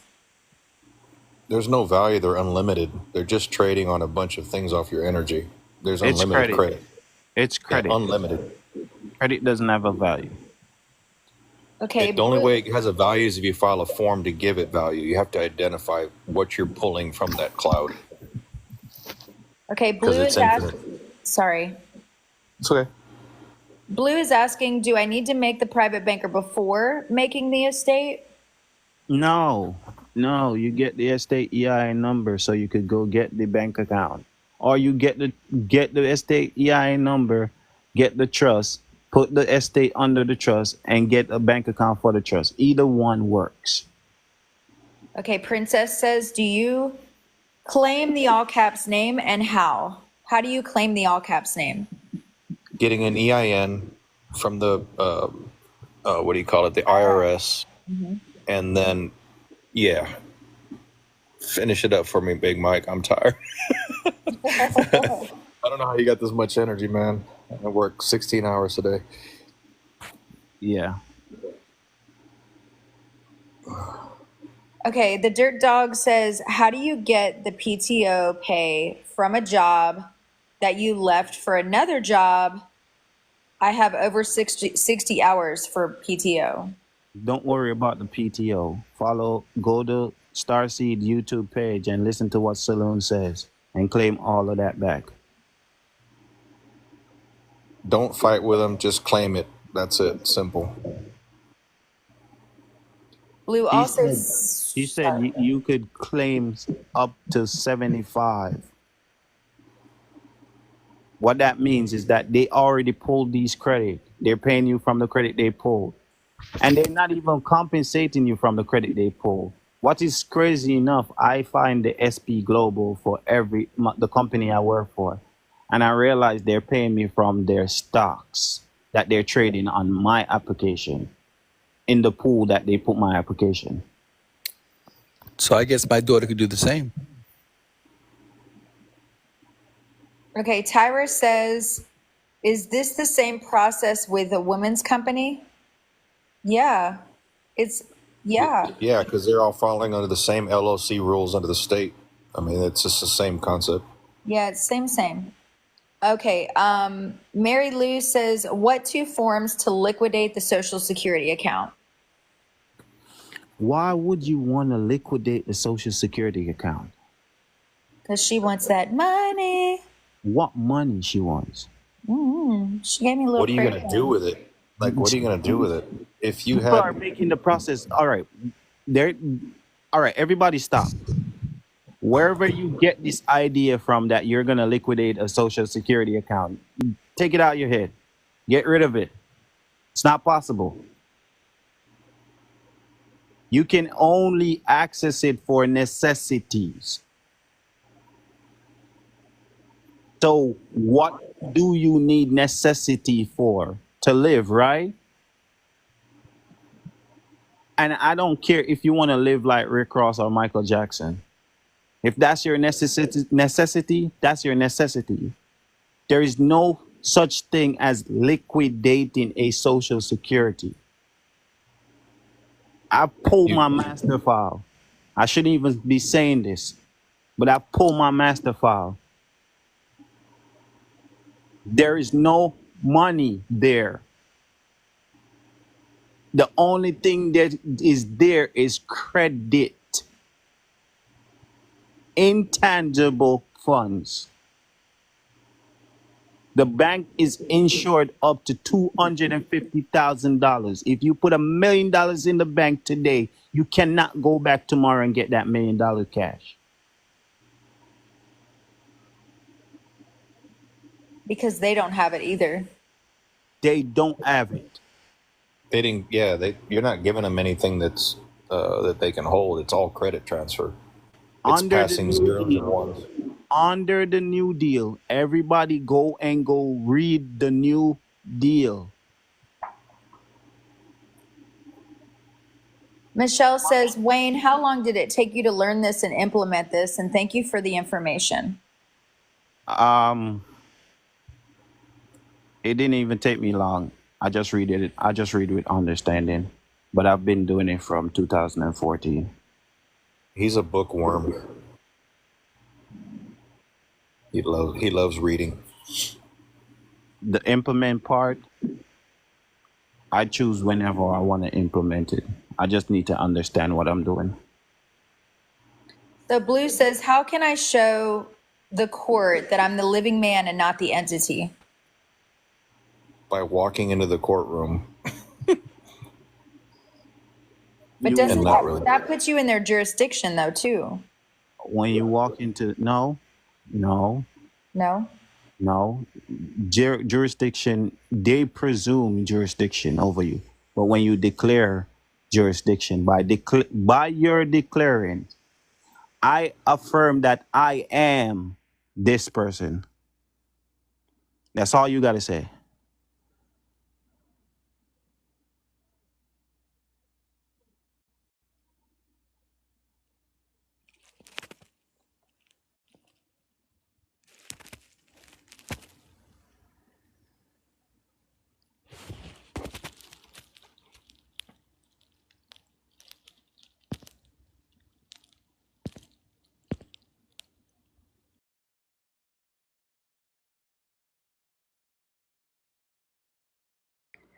Would somebody from the comments like to come up here and explain your position on that?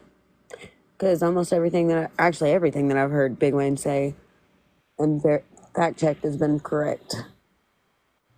But you're more than welcome to come up here and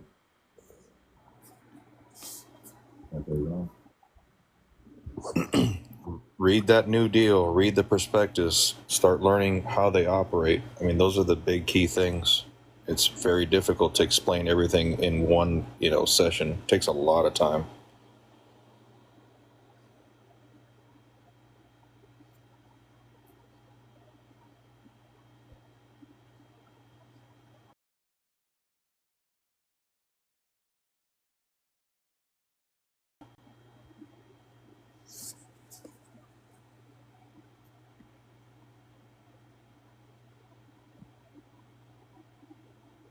somebody just said they are married but estranged. Can I still do these things without spouse? You have to rescind the marriage license, right? I think. Because you're still partnered in the business as a trust with the state, with the wedding license or marriage license. Yeah. If it's a wife, she's under her husband's estate. The wives get everything. Just to say that, I just want to put that out there. They're the beneficiary by default. By default. But the wives get everything, which is good. That shows the love, the same love that the Bible talks about. That husband should love their wife. Yeah. But yes, you could still do it. You could still claim his estate. You just have to have his social security number. And if it's a husband, you just have to have her social security number. And everybody could fact check me. If I'm wrong, I'm here to say I'm wrong. But I know who knock up my door, and I know who I talk to. I got a question. Go ahead. So I had done a FOIA request to the comptroller a couple months back, and they had sent me the files in a zip file. Now, Guess I'm just not smart enough to open it right. Send it to me. I'll open it. I'll send it back to you in the file. Okay, I've got the unzip thing on my computer, and I'm just not having any luck. If it's a big ass file, it probably won't open. You gotta have terabytes. Well, Yeah, where you I got get to some have a lot terabytes of at down the memory. road? You could buy a terabyte gig and just an extension Oh terabyte. wait, I think I Yeah, did. if your laptop doesn't have enough memory to process a lot of big tasks, you may have to put it on another computer that has a bigger what do you call it? Memory. That's why they send her in a zip file because it's big. It's a lot of information. Because Well, she Yeah, went to you're the gonna. I'm office of so the smart. I thought it was controllers. empty. Like I've had No, this for like a month, and I was like, oh, because it just has like the cover letter, and I was like, oh, okay. I guess I didn't do it right. You And go then to I the was library and take a 1 terabyte drive with her and download it there. Yeah, you just got to be careful with that private information, taking it to third party websites to unzip it because they're going to have all your stuff on a server. yeah, you Just don't want to do that. just from me doing cybersecurity stuff, I'm just going to tell you that right now. Oh, you do Just be careful. cybersecurity? A little bit, yeah, I dabble. Me too. Can she put that in Telegram and open it there? No, don't do that. No. No. okay. What I Nothing. see right now ain't even in fucking English. It's not even in So letters. What the fuck? you know what sucks, Star? If you actually You just gotta opened that decode zip it. folder and there was one fucking page in there after all these months. Yeah, I know, but this isn't even in, like. Hold on. File not found. Hold on.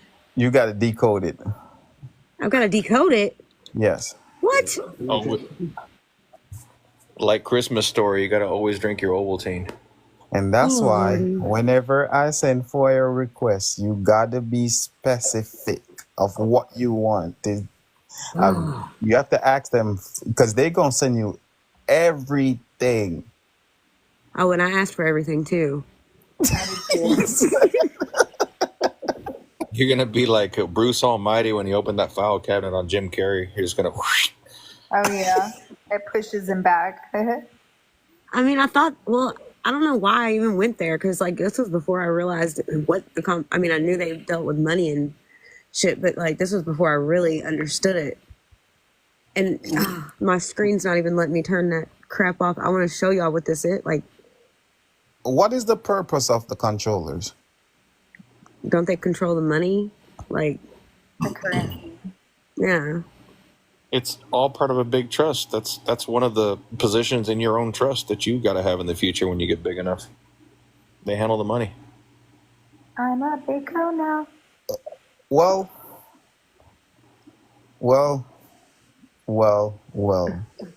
Everybody's wrong. What do Yes they do? and no. He's like yes, but no. So go read what is the purpose of the controllers. Well, dang, that's why you're here. No, because No. I'm joking. if I give you a fish every time, you're not gonna want to fish. Exactly. Teach you They to fish. control the currency. We said that. He said it was wrong. They have a bigger purpose than that. He just chimed in. No, wrong again. So Christina is asking, how would you claim your child in family court? Good question.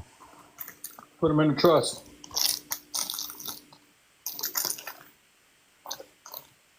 It's all to do with the birth certification. So you have to resend your signature from the parent paternity establishment. And how you do that, you send them a letter of recusal to recuse your signature from that contract. And you turn around and you put a power of attorney into the court. A declaration of baby deed.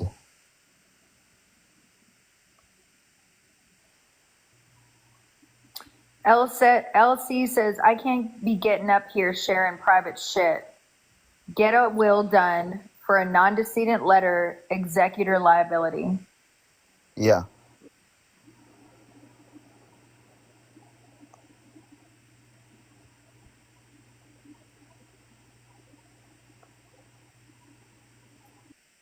LC says you can get your refund back with a 1099A, a B, an OID. Don't fill them out with letter instructions.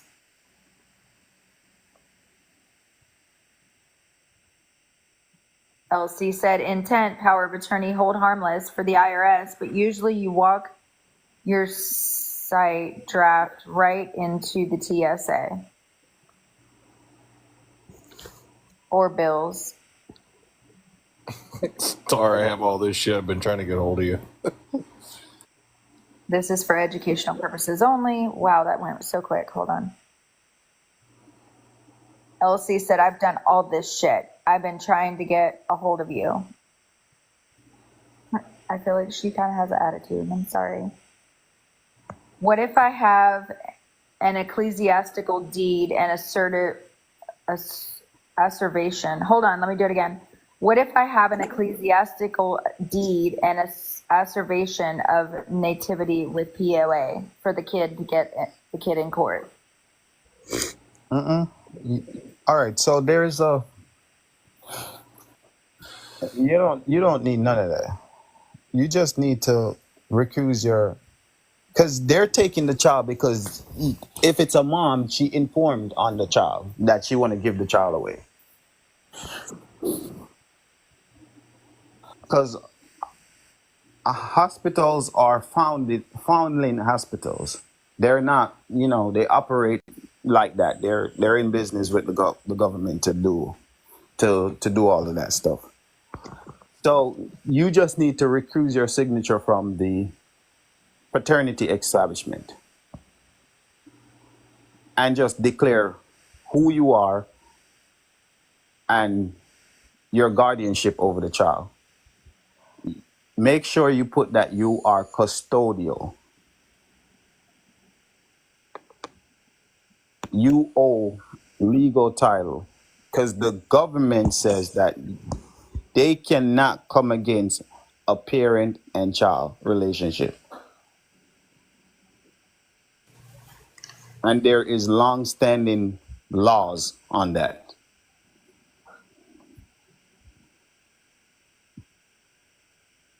But the first thing you do is make sure you put a power of attorney in place with the court.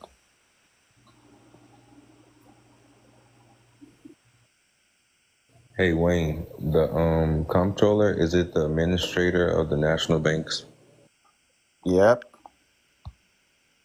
Icy said, I promise I don't have an attitude. I just woke up. It's in the middle of the night. Okay, I'm sorry. And it's Icy. I'm sorry. We can't read very well. I don't know why I'm the one that's doing this. DJ said, well, I got to go so I can get an answer or anything. You guys have a good night. Bye, DJ. Now that I gave you that answer, what's next? Good question. I don't know. What was the answer you gave?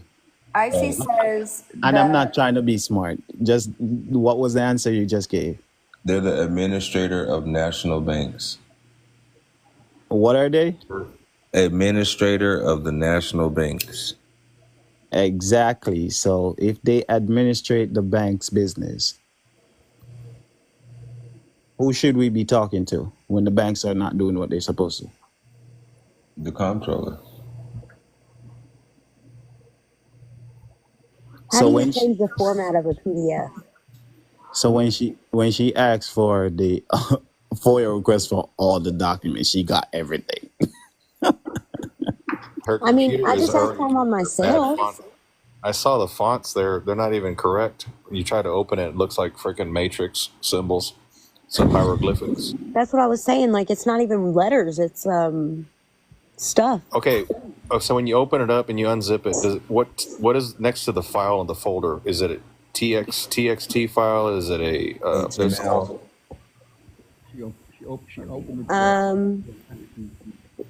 It's a like if you're on Windows, can you right click on it and get the properties? It'll tell you what the file is. If it's a text file, docs file. yeah, it's a docs. Okay, so you're gonna need a docs program to open it because the fonts aren't gonna be right. You're not gonna be able to see it. PDF, you have to convert it to a PDF. What the fuck is a docs file thing? Like Word. Another platform like a PDF. It's just another platform. Okay. Now, Big Wayne, the explanation about this administration of the national banks. I don't know if you're done. What is the question? Oh no, you were asking earlier. Okay, so if they're the administration over the banks, and the banks are not doing what they're supposed to do, the controller makes the regulations for what the banks is supposed to do. So I can ask the controller to process my correspondence for the Federal Reserve.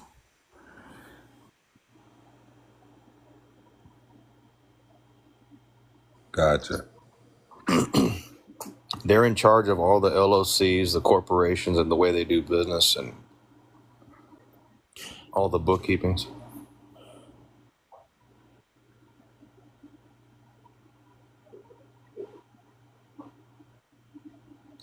Big Wayne's laying on the couch. His eyes are closing. No, I'm here. I'm here listening. I told you I was doing research earlier, so I'm teasing you, man. I I just got picture more. you laying on the couch, I drifting off. got more information that I'm just thinking about. Hey, I have an idea. I don't know if you would want to, but I have like a Google Classroom that I haven't invited. There's only one other person in there right now. Me. If you wanted to like upload your documents that you want to share with people in there, Yeah, I want to. you're more than welcome. If you just like private 'Cause- message me your email, because can I don't usually get on platforms like this, but I would share documents all day. Okay, yeah, just private message me with your email, and I will send you an invite. Okay. And everybody I say I'm gonna reach out to, I am. I'm just trying to put things in proper context because even though I share the information, a lot of people don't understand it. Holy shit. Yeah, I like the way you explain things, Wayne. Like this panel's good. You too, Gray. Thank you. Because sometimes I listen to people and I'm like, what the hell? Yeah, I apologize. I'm super tired. I'm a little more coherent than this, but it's just I drive an hour and 44 minutes to work and then an hour and 44 minutes back and work 13 hours. 6 days a week.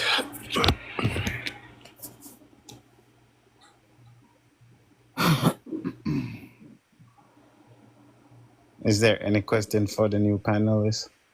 And everybody's that's asking, like, how do I access my truck? Or my truck, oh my God. How do I access my account? They're accessing their account, like, all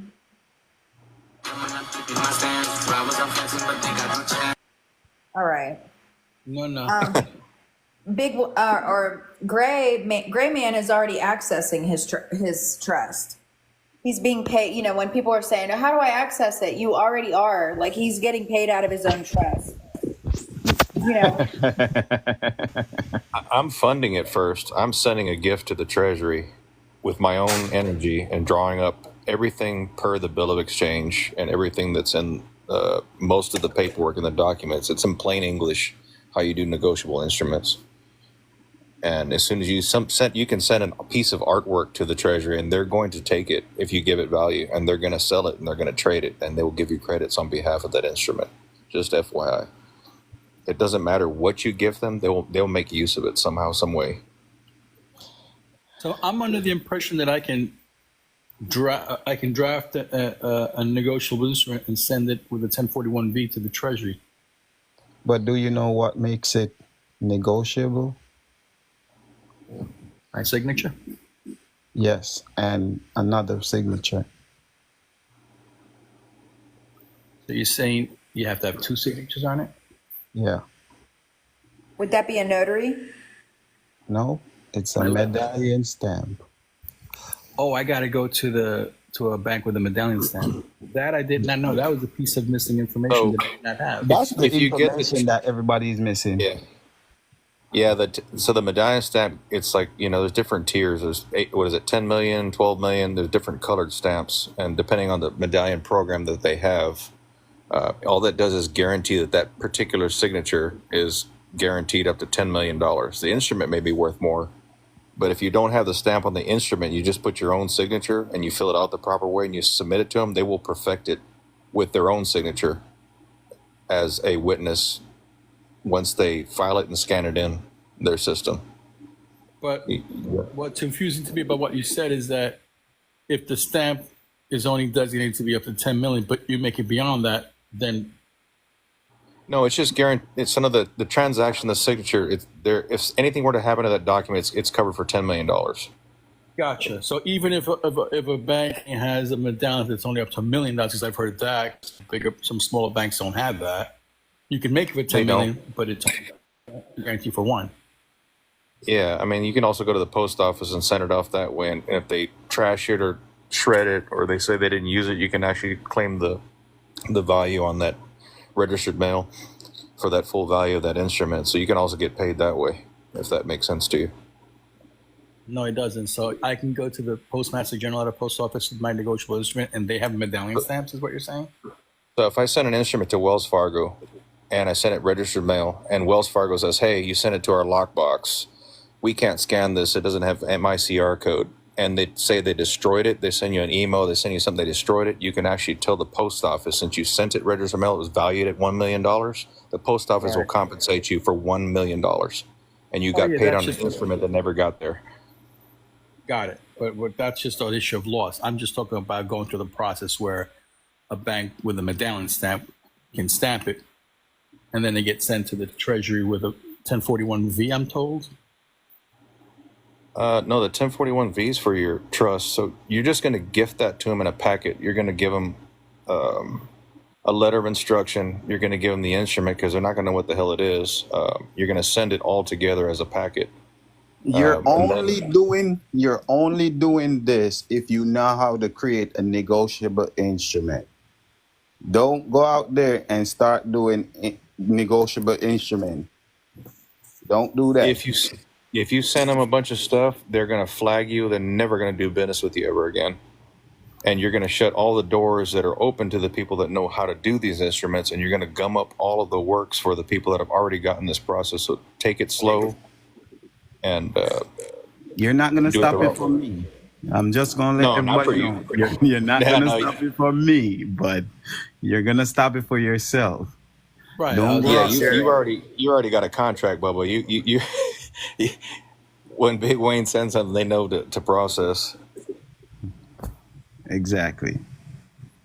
And I'm sure you got a place where you send it and nobody else can send it to. I know that corner smile on the side of your face you just made when I said that, but I know you have a direct link to where you got to send it. Do Starseed process. I'm not going to say it again. I know what it is. I'm not going to say it all out here, but I know what it is. I'm already doing the process exactly. We're almost doing it at the same time, but that's it. That's the way.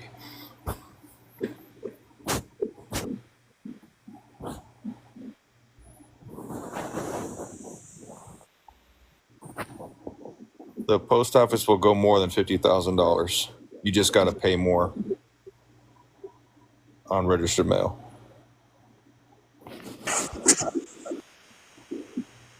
You wait a long time for that bond to cure. What is your name? Twerks? Yeah, he's up on top. Hello? I guess he doesn't hear me.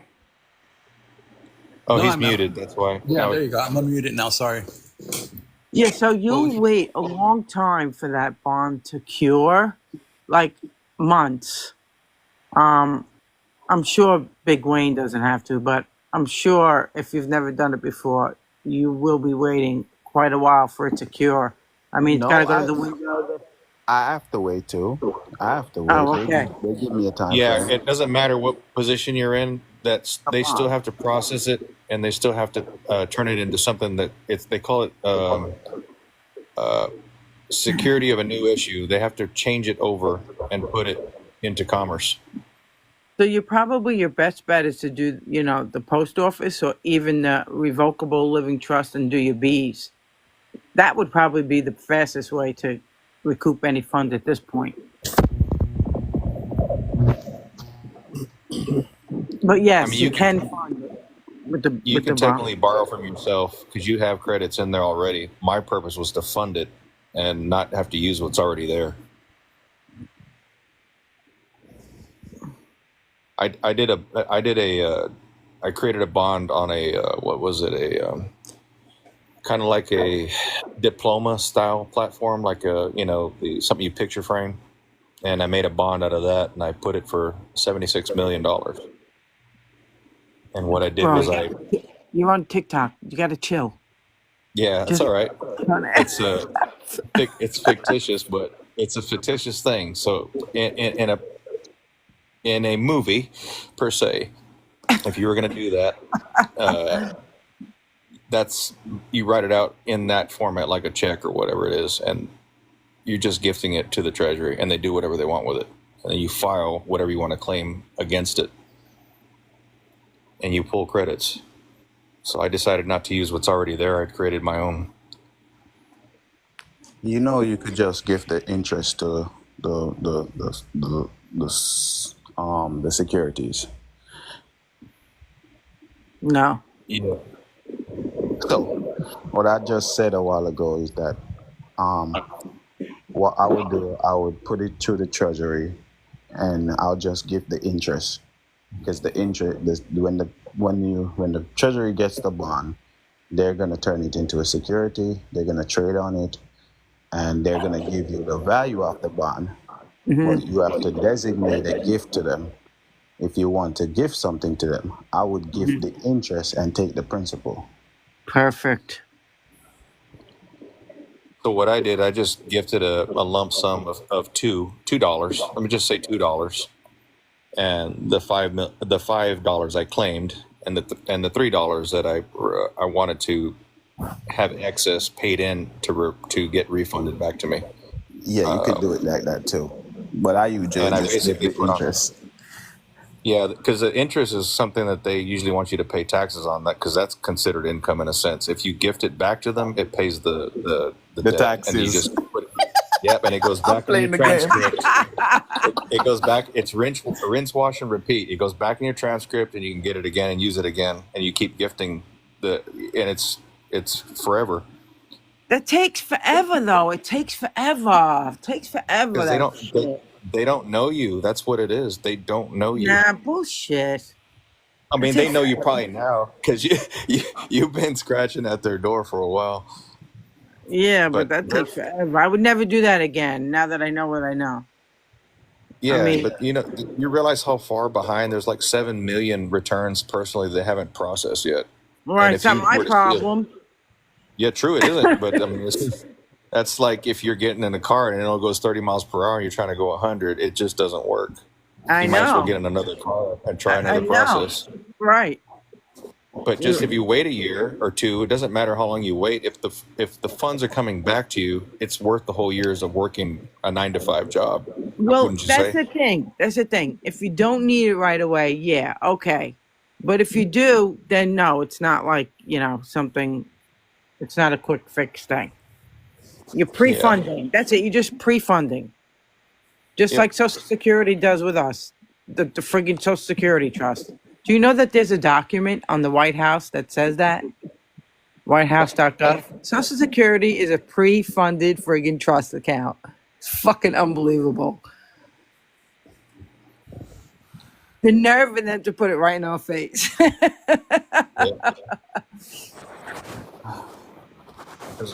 Man, Crazy. well, it's 1:16 in the morning over here in Texas Republic. Pretty pooped. Oh no.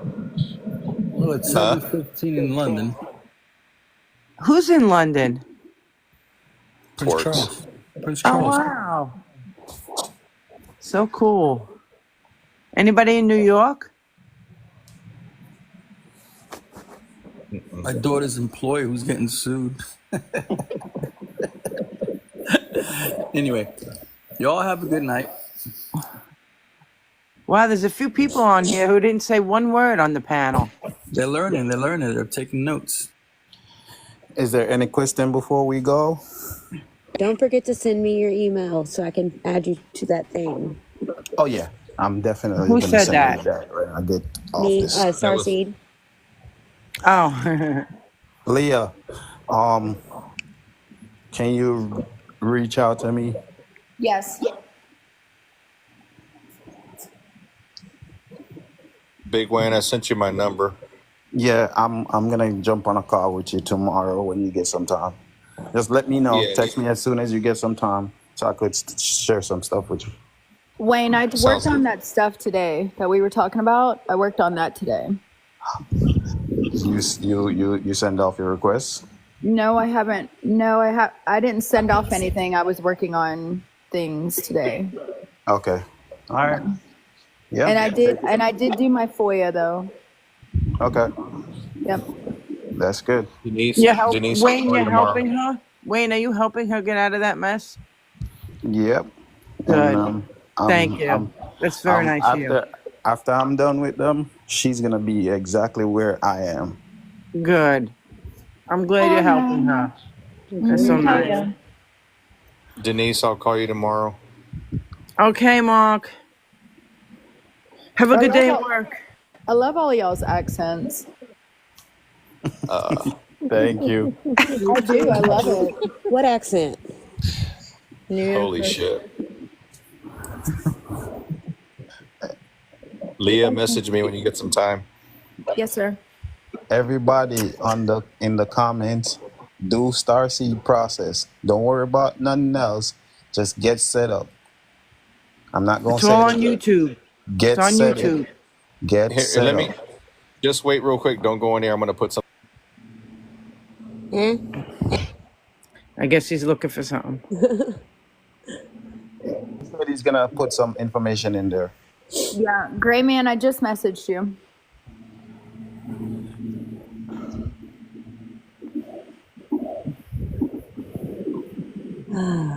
But I do. I love all the accents.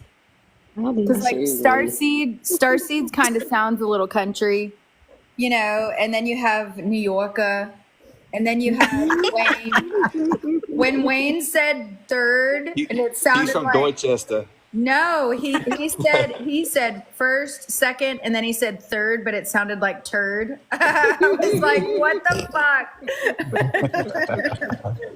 It was funny. All right.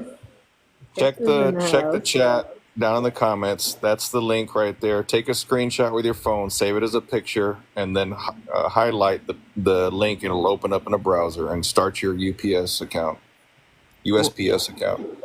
Please start. Please. I don't see nothing down here. I don't either. Probably filtered. Somebody has to check on that.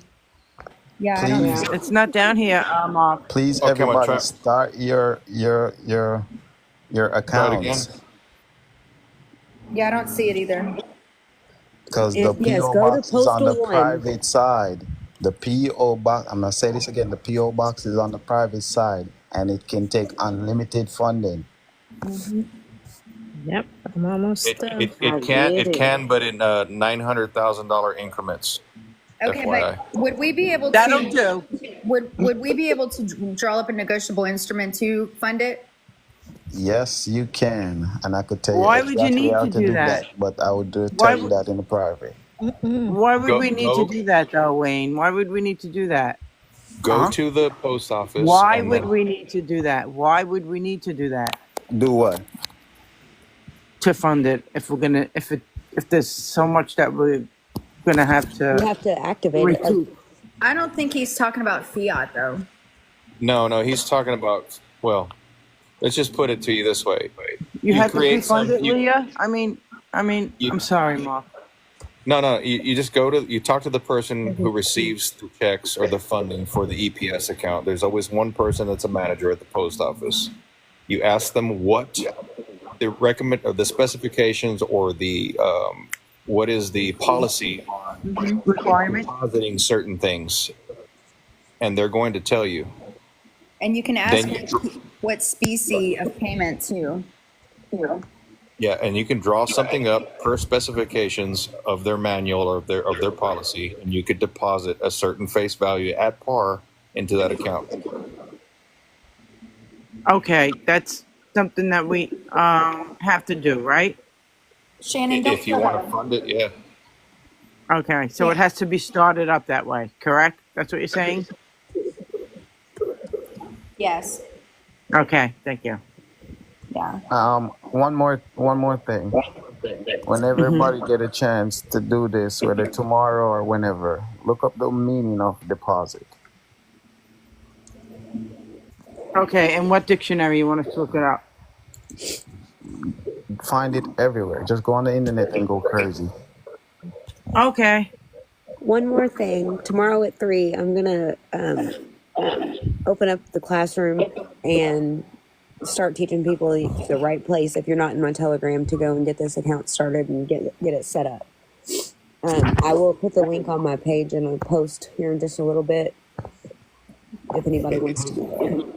Hey, Star, I can't post anything in the comment where anybody can see it. Can you go to the USPS account real quick, the business one, in your browser, and then just copy and paste it and put it in the comment? Yeah.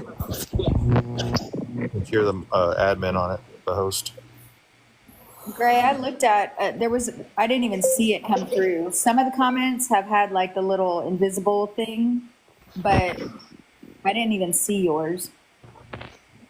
Yeah, I did it again right now. I'm right above Michelle Lee 1. No, I don't see it. Without recourse says Gray, I text you too. Or not text you, but I messaged you, Gray. I got you. Okay. So it says USPS Business Customer Gateway. Yes. Yes, that's the one. Now go in there and create an account. And then once you create an account, you'll go in there and all the services will be inside of that account like little push buttons. You're going to pick the ones you want. It doesn't matter if you pick them all. The EPS is the one you want. After This you is click what on I it. go to. Royal, Starseed's Telegram is her handle name on TikTok too. It's all the same. Starseed Problems 22. But I would recommend at least having the Postal account set up before you go into any of her groups. At least that. Yeah, because if not, I mean, you're just going to get stuck very quickly not being able to go forward because you have to wait on those deposits to be verified. So you can only get so far. Hey, Everybody Star, right now is like hungry hippos trying to like deposit and grab and put stuff in there, and it's crazy. Yes, Lee?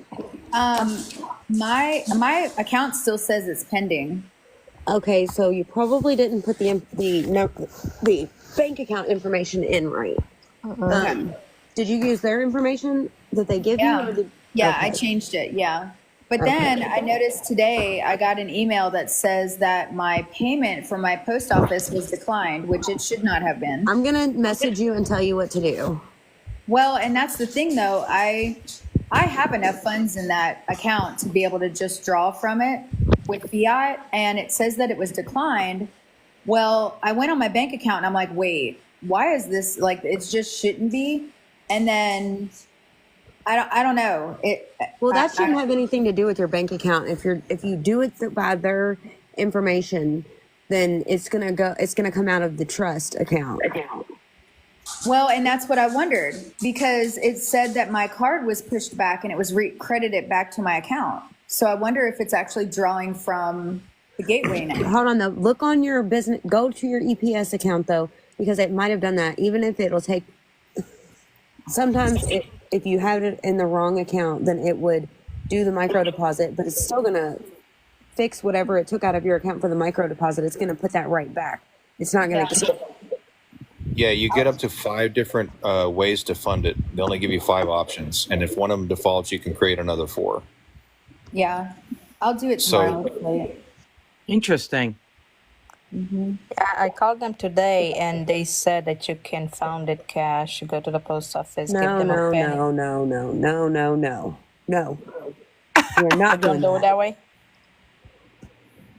We're Well, I going actually to fund using postal money orders. We are going to use some stuff that we'll get into later that we're not going to go into or even touch tonight. But we can also use our silver if you have any like silver certificates or silver $50, like the real stuff. Yeah, we're gonna use like For the EPS? yes. Oh. I gonna have be a solving. 1922 silver dollar. Well, you're gonna hold on to that until it's time because Yes. money. And if you can get any silver certificates or Red Fox stamps, you want the trifecta. You want all 3. How do I get the silver fox stamps? You can get on eBay or you can online. Okay. You can go to like an auction house or there's a couple different auction places you can get them from. I Okay. would make sure that I was getting it from a reputable place Right. because those stamps actually have gold in the lettering. They Wow. have the 2 lines going through the S. It's the same image. If everybody gonna ask what Red Fox stamp she's talking about, it's on their host page right now. And that's actually one of the security features. If you were to, hold on, I'm going to blow up the picture. Hey, Star, I have a silver certificate. I only have one, but it's $1. But on the private side, isn't it worth more? What color is it? Red? What color is the stamp on it? You want blue. Yeah, Okay. blue's the one you want. Hold on. Oh, cutie foxy. You see Red right is- here where it says Red Fox? You got to maybe love- zoom in, but that's one of those security features within the stamp to make sure that it's a real stamp. One of those intelligent mail things. And you know Oh, it that's says it. It Star, says you it know on that's there. a fingerprint. Uh-huh. Did What you is know that? that's a fingerprint? I didn't know it was a fingerprint, but I knew that it was there for the intelligent mail stuff. Yeah, I found out that that's a fingerprint. What do they cost? Is it $1 stamp or? Yeah, it's $1. It's 1998. So Red Fox stamps. Looking now. I couldn't So see. don't- I couldn't order on the USPS. I ordered other stamps, but I didn't see this one. They're Star, not, how much do you're they not going to cost find it. each? How much do they cost each right now? Are they like $25? I paid. Well, I got 4 of them for like $40, like a couple weeks ago. That's fucking cheap. Yeah, They it sell wasn't them much. on the UPS. USPS, they sell them. Those are real didn't ones. see we're looking that. for? No, are you sure No, they're not the 40 cent? Those are the newer ones on the postal Okay. website. The older Okay. ones in the 90s, and they have the actual gold and the So I put the 2 bars in them. 1998. Is And it has to say Red Fox on the top, Elena. Yeah. Well, yes, it does. Here, I Okay. have another picture. I'll show you guys real quick. You gotta watch getting them on eBay. People are selling the ones that are already been used on there, so make sure you look.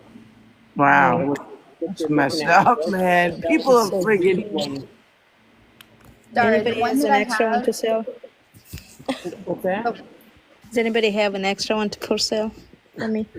I love you, E-Cat. You're so funny. I need it so badly. She's so cute. The fox. I love foxes. See, and look, There- there's another they accent. have them on eBay. There's a I whole bunch know. of them. They're just expensive. Look, sis, I'll get you one soon. Yeah, Lee, you're not supposed to put me on the spot. This is the only platform I feel so good because everybody else has an accent except and me. You know. And you, yeah. So I could bust out my English accent when we know all be English. Oh, I yeah, feel do good that. Go here. ahead. Y'all keep on doing your accent. So I wish Star I sounded more Scottish. Scottish. Little Scottish. The dollar You got bill it. that I have It's kind of a dingy color, but then the little stamp to the right is blue. Okay, yeah, that's what it. you want. What's That's a what's silver it worth? certificate. That's a silver certificate. But what's it worth? It's worth its Oh, weight in silver. yes. Worth its weight? I mean, it's So $1 weighs what? 1 gram? Not even. No, a silver dollar is an ounce. Or that's what I meant. That's what I meant. So Yeah. that bill is like a gram, Yeah, roughly. I said it If right. it's a little heavier, yeah, you did it. so how much would that be? Give me a number. So like a gram is like What is the spot price for silver right now? $40, It's like 30 $38. something. Yeah. But $28 and something cents right now. So Oh, if went you have down. if you have it's a not all gram, about the like monetary value as it is the jurisdiction that you're claiming by turning the 3 specific things that I just named. Okay. It's a lot more than just monetary value. It is a jurisdiction thing. yeah, because it's all to base with who you're gonna transfer that silver dollar to. So Right. when you go You to the opened up three federal window, it's a whole different ballgame. Yeah, you've opened you open up 3 portals of commerce. So even if you paid $50 for that stamp, don't look at it that it's that expensive. It's what it's going to do for you that's the value. Right. I see them for $42 on Amazon. You can get them cheaper than that. They just had a whole. I wish I would have bought them, but I was like, no, I'm not going to do it. I don't like spending money because I'm broke. But they had a whole sheet of them for like how much was it, babe? Like $100? $135. I think there's like a whole sheet of 10. Yeah, like you know what? I'm gonna buy it, and I'm just gonna start selling red fox You know, stamps. my birthday is next month. Good idea. Star said my birthday is next month. Just saying. Look, well, you know, we had an idea. We had these coins made. For real, for reals. What happened? I'm turning the big 5-0. Well, let her talk. Sorry, What? go ahead. Well, Go we ahead. had these coins made for our business, for our recycling business. They're copper. But I was thinking it'd be kind of cool to, like, instead of having the copper, do some like little silver coins for the class or something. We didn't pay for these coins either. This was when I was first learning about the trust stuff, and I actually got them to go through using the number on the back of the Social Security card. I Wow. don't recommend that to anyone because they claw it back. I'm just saying, like, they're gonna claw it back, so don't do it. It's just stupid. So But cute. I'm afraid to The only get place they beat. don't do it is Amazon. Amazon won't give you any heat. They're too big. You cannot do ACH transaction with the numbers on the back of the Social Security card. It has to be through a negotiable instrument, heard. a physical presentment. Heard. Now, do you have to do anything in order to, other No. than make it a Maybe. negotiable instrument to make that fly? You just make the negotiable instrument and then you use it as a routing. I heard. You can go to U.S. bank locations, type in the first 2 digits of your routing from the actual bank, from the letter that corresponds on the back of the Social Security card. Pull up the list of banks and find the one that actually does eligible for both FedWire and bookkeeping. And if they're eligible, sometimes you can go in there and put that routing number with your social, and then you could pay for things. But after you do it one time, it shuts it off, and they move the money and the credits over to another bank. And they keep doing that on a daily basis. If you put like clockwork, I'm gonna give you the secret. If you put special deposit on it, they don't move the money. Starseeds, BMX is asking, what's the name of the video of Starseeds' process? And then Shannon says, how do we get to Elena's process? Okay, so currently it is under construction. I am in the process of putting it all together. So there's not a specific video. In my lives, most of the time, it doesn't end up going about the postal process just because there's so many people and so many people want information about stuff, and there's so many people with so much knowledge that I'm like, I'll just sit back and learn. I don't need to talk. So I haven't really got much video of it. But that's something that I am working on. Like, that's why I've been so quiet tonight, is because I've been sitting over here kind of dealing with that zip file, but then I've been working on the classroom thing too. So I'm trying to put it like in a classroom though, where people can just go whenever they have free time. And like, I've got the postal manual, I've got the Stamp Duties Act. I feel like if you're just getting started and you're just stepping into this process, that's something that you can read in order to be ready, because you need to understand the power that's held within the postal service. Like, it's not just for mail, and it's so much more than that.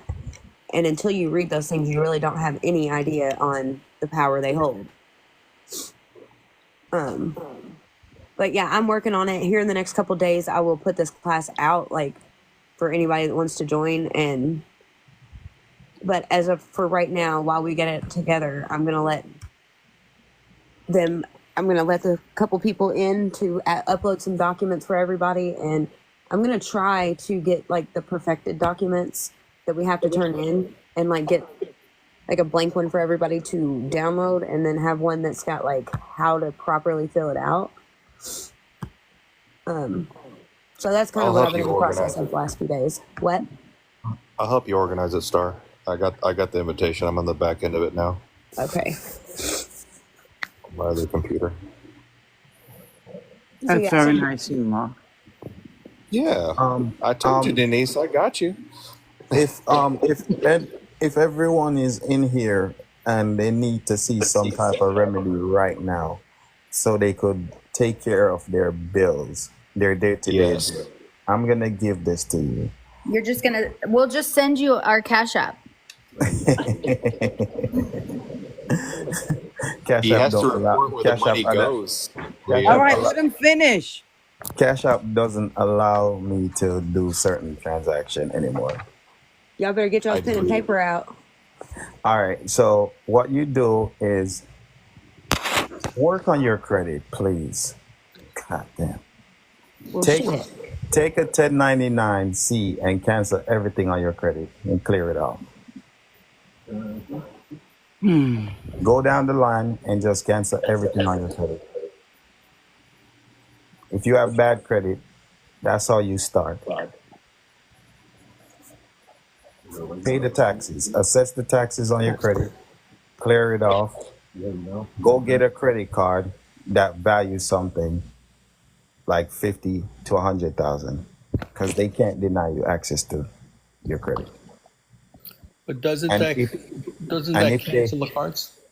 What? Doesn't actually cancel your cards? Like, you'll cancel the debt, right? No, it doesn't. It does not do nothing. If you cancel the debt, you're just canceling that specific debt. So now, once you cancel the debt, you go down the list and you clear up the bad things that's on there, and you get them wiped off. Then your score start going up. Then you have say so now, because you could actually go to the bank with a good credit score and go get the loans that you need. Now, when you get that 100,000, use it for your necessity until you understand these process.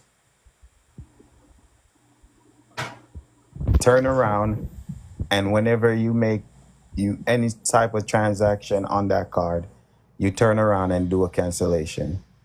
You do a presentment.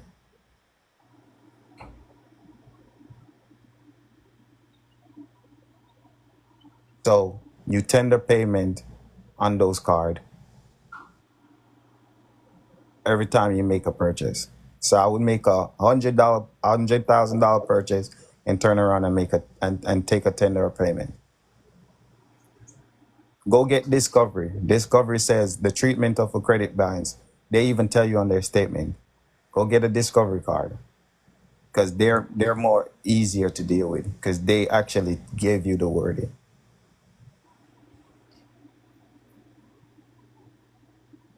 Once your credit is good, go get a Discovery card. Tell them you're trying to apply. Call in.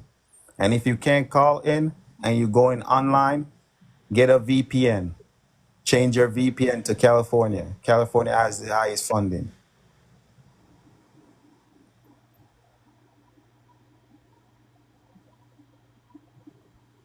Once you get that 100,000, take care of your necessity. Take care of your kids. Go enjoy life. Take care of yourself. And continue to pray. That's all I got to say. Amen. Okay, so Wayne, when you say take the 1099-C, you know how it has like 3 of them on one paper? Yep. So you put each one for each one. Okay. So each one for each institution. Yeah. I got you. I got so much homework. Damn.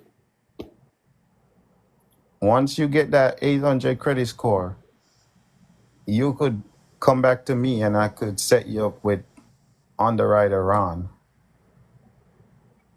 That's a good guy. If y'all know him on the internet, he's speaking the truth.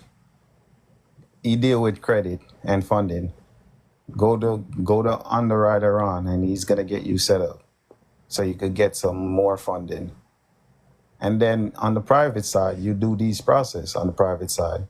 But at least you know that you don't gotta be worried and looking over your shoulder like where I'm gonna find my next rent. You don't have to go work for somebody tired and all of that.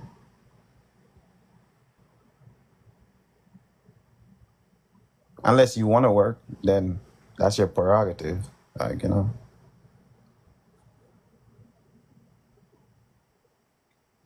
Thank you. Thank you so much. I want to work, but I don't want to work with somebody telling me what to do. I want to be my own boss. Exactly. I think you're working a lot right now, Lynn. Hey, Big Wayne, can you hear me? Yeah, I'm hearing you. So instead of doing the 1099-C, I went and printed out my credit report, and then I did a request for a Form 56 on all of the debtors in line and sent all that shit to the CAF department. Yeah, but I can't say that on this call. That's too hard. Sorry. Don't stop.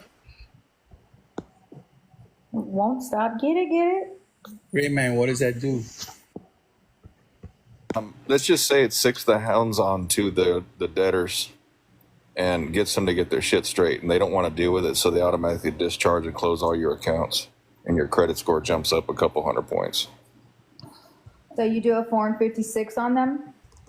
You don't even have to send the form. You just circle the debtor and you put Form 56, and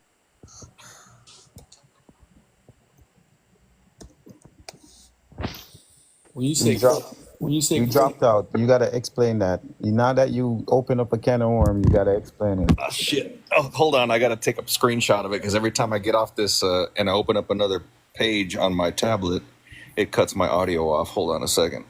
But when he said closes the account, are we talking about canceling the card or just settling the account? No, it's closing. It's closing the. In other words, getting Experian, Equifax, and TransUnion to get that shit off the record, so it's no longer there. And what happens is your credit score jumps up because it's no longer in there to report. So hold on a second. But the card is still valid to use.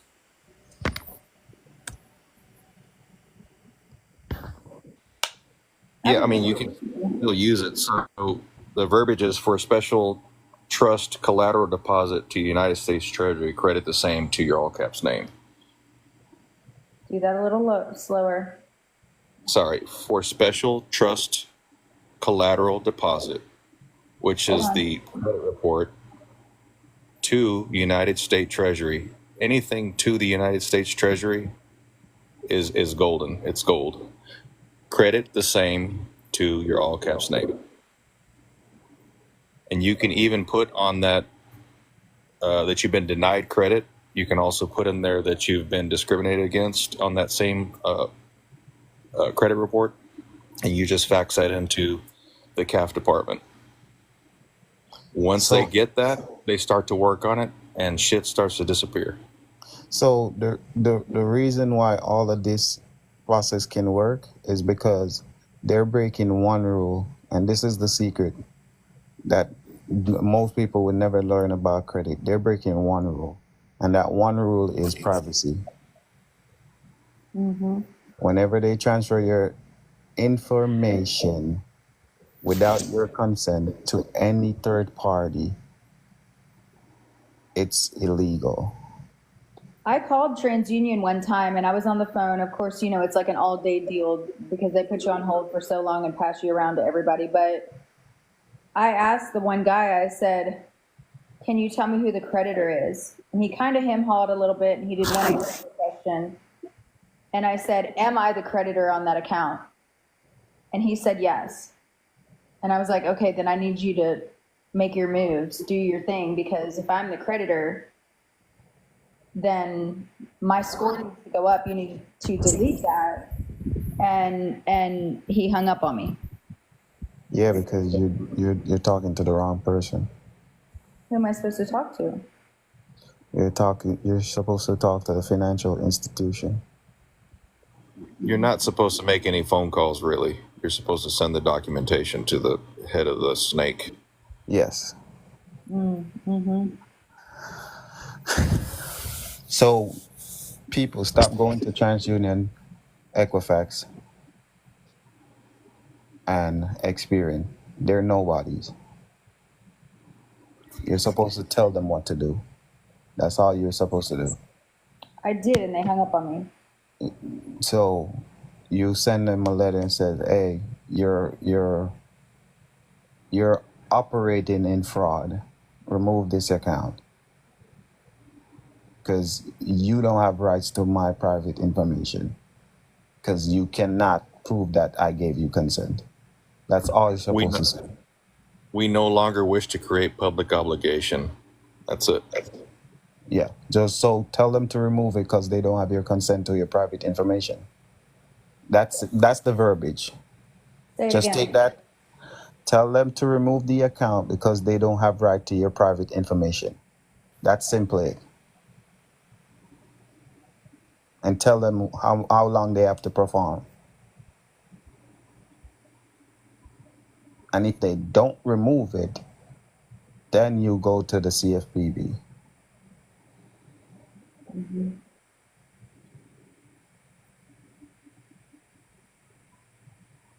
Because the rest of those are like, I think they're second party debt collectors, and they've got the third party debt collectors underneath them. It's like a big tree.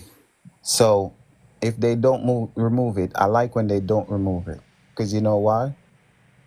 $1,000 a day. Every day they have that account after I send my dispute, that's $1,000. And it can go up to $1 million. You guys don't have bad credit. There is no such thing as bad credit. There is a thing that is called unlimited credit, but there is no such thing as bad credit.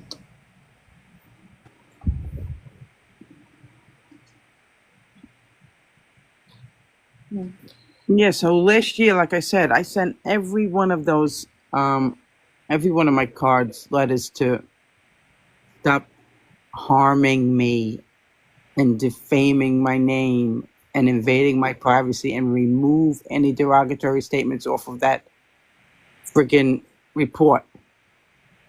And they just ignore you. So, because when you're doing it, you do it the IRS way. You do a 1099-C to cancel out the debt. Now the taxes is being paid. So with that, IRS gonna audit the account. And then once they see that audit come through to them on the flip side, they're gonna remove the account on their side. So now if the account is reported as income because it's not write-off, you could tell them, hey, this is income, and income should not be on my credit report.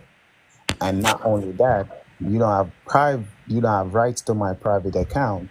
You're operating illegal. So every day after that, they leave it on there. You get $1,000. So now if they leave it for 30 days, that's $30,000. All you have to do, go to the CFPB, and claim your $30,000 because you send them a dispute, a bona fide dispute. They will send you a check. I guess They I got 5 more to do. Yep. I already did the C's. I did the letter, did the C's. I got to enforce it now.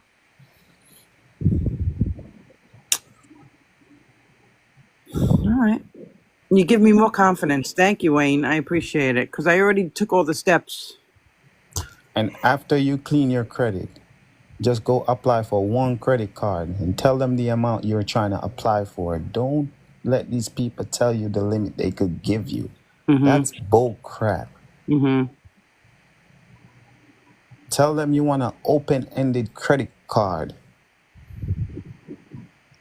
Everybody keep talking, how do we get access to our Social Security? That's how you get access. Open-ended credit card. What that means, Yeah, that means unlimited credit. you just You get a discharge. you get a credit card that there is no value, there is no limit to it. Is that like the black card? No, because you're not paying for it. Well, and Yeah, the it- black card's 10,000 a year. And here's my thought with that. When we contract with them and we're saying that we want an open-ended credit card, can I also put my stipulations in there? Because now I'm actually an investor in that company. The credit card is just like a perk, right? I wouldn't go so far. I would get the credit card and just take the funds off of it whenever I need it. Okay. So I Leah, mean, you that they can, though. got You rid of can, all Leah. they got rid of all the paper applications on purpose. Amex, I've called them, spent time on the phone. What they want is the interview process so they can take the fiduciary position over that account, and they digitize everything, and then now you're under their terms and conditions. I told them I was disabled, and they said that they still couldn't give me anything. So just go in there, do the process, set it up, and just discharge that shit, pretty much. Simple. Okay. And always pay under the amount. Yeah, not the actual, yeah.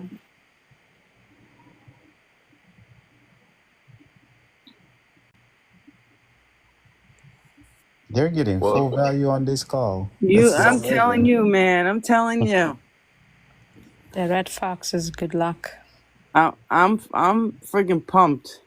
I don't think I'm gonna go to sleep because I'm gonna start freaking sending these letters again to the CFPB. Yeah, I would do it right now. Yeah, I'm I would telling start you. right now. I got the seeds. I got the letters. And also, I think a lot of our privacy was been, what do they call it? That's another thing. That's another $5,000. Yeah, it says it all over the USC, man, and all over the freaking Graham Breeley, freaking Bliley, Act. There's a data breach on all the 3 main agencies right now. They even say on the top of the header, so you can file for the breach and claim on the breach. How do you do that? CFPB. Okay. I wondered that. They're not supposed to be having your stuff in the public anyway. And now because they weren't responsible custodians, and now they put your information out to people that could cause you actual real harm.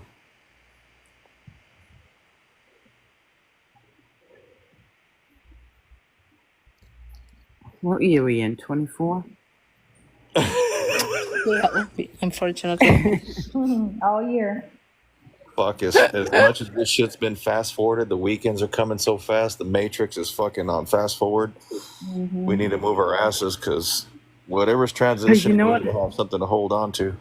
Everybody needs to start gathering their bills so they could assess the tax for the year. Yeah, it's almost over. Because you know what I'm thinking? I did the C's, but the accounts were open for less than 3 years. Is that a problem?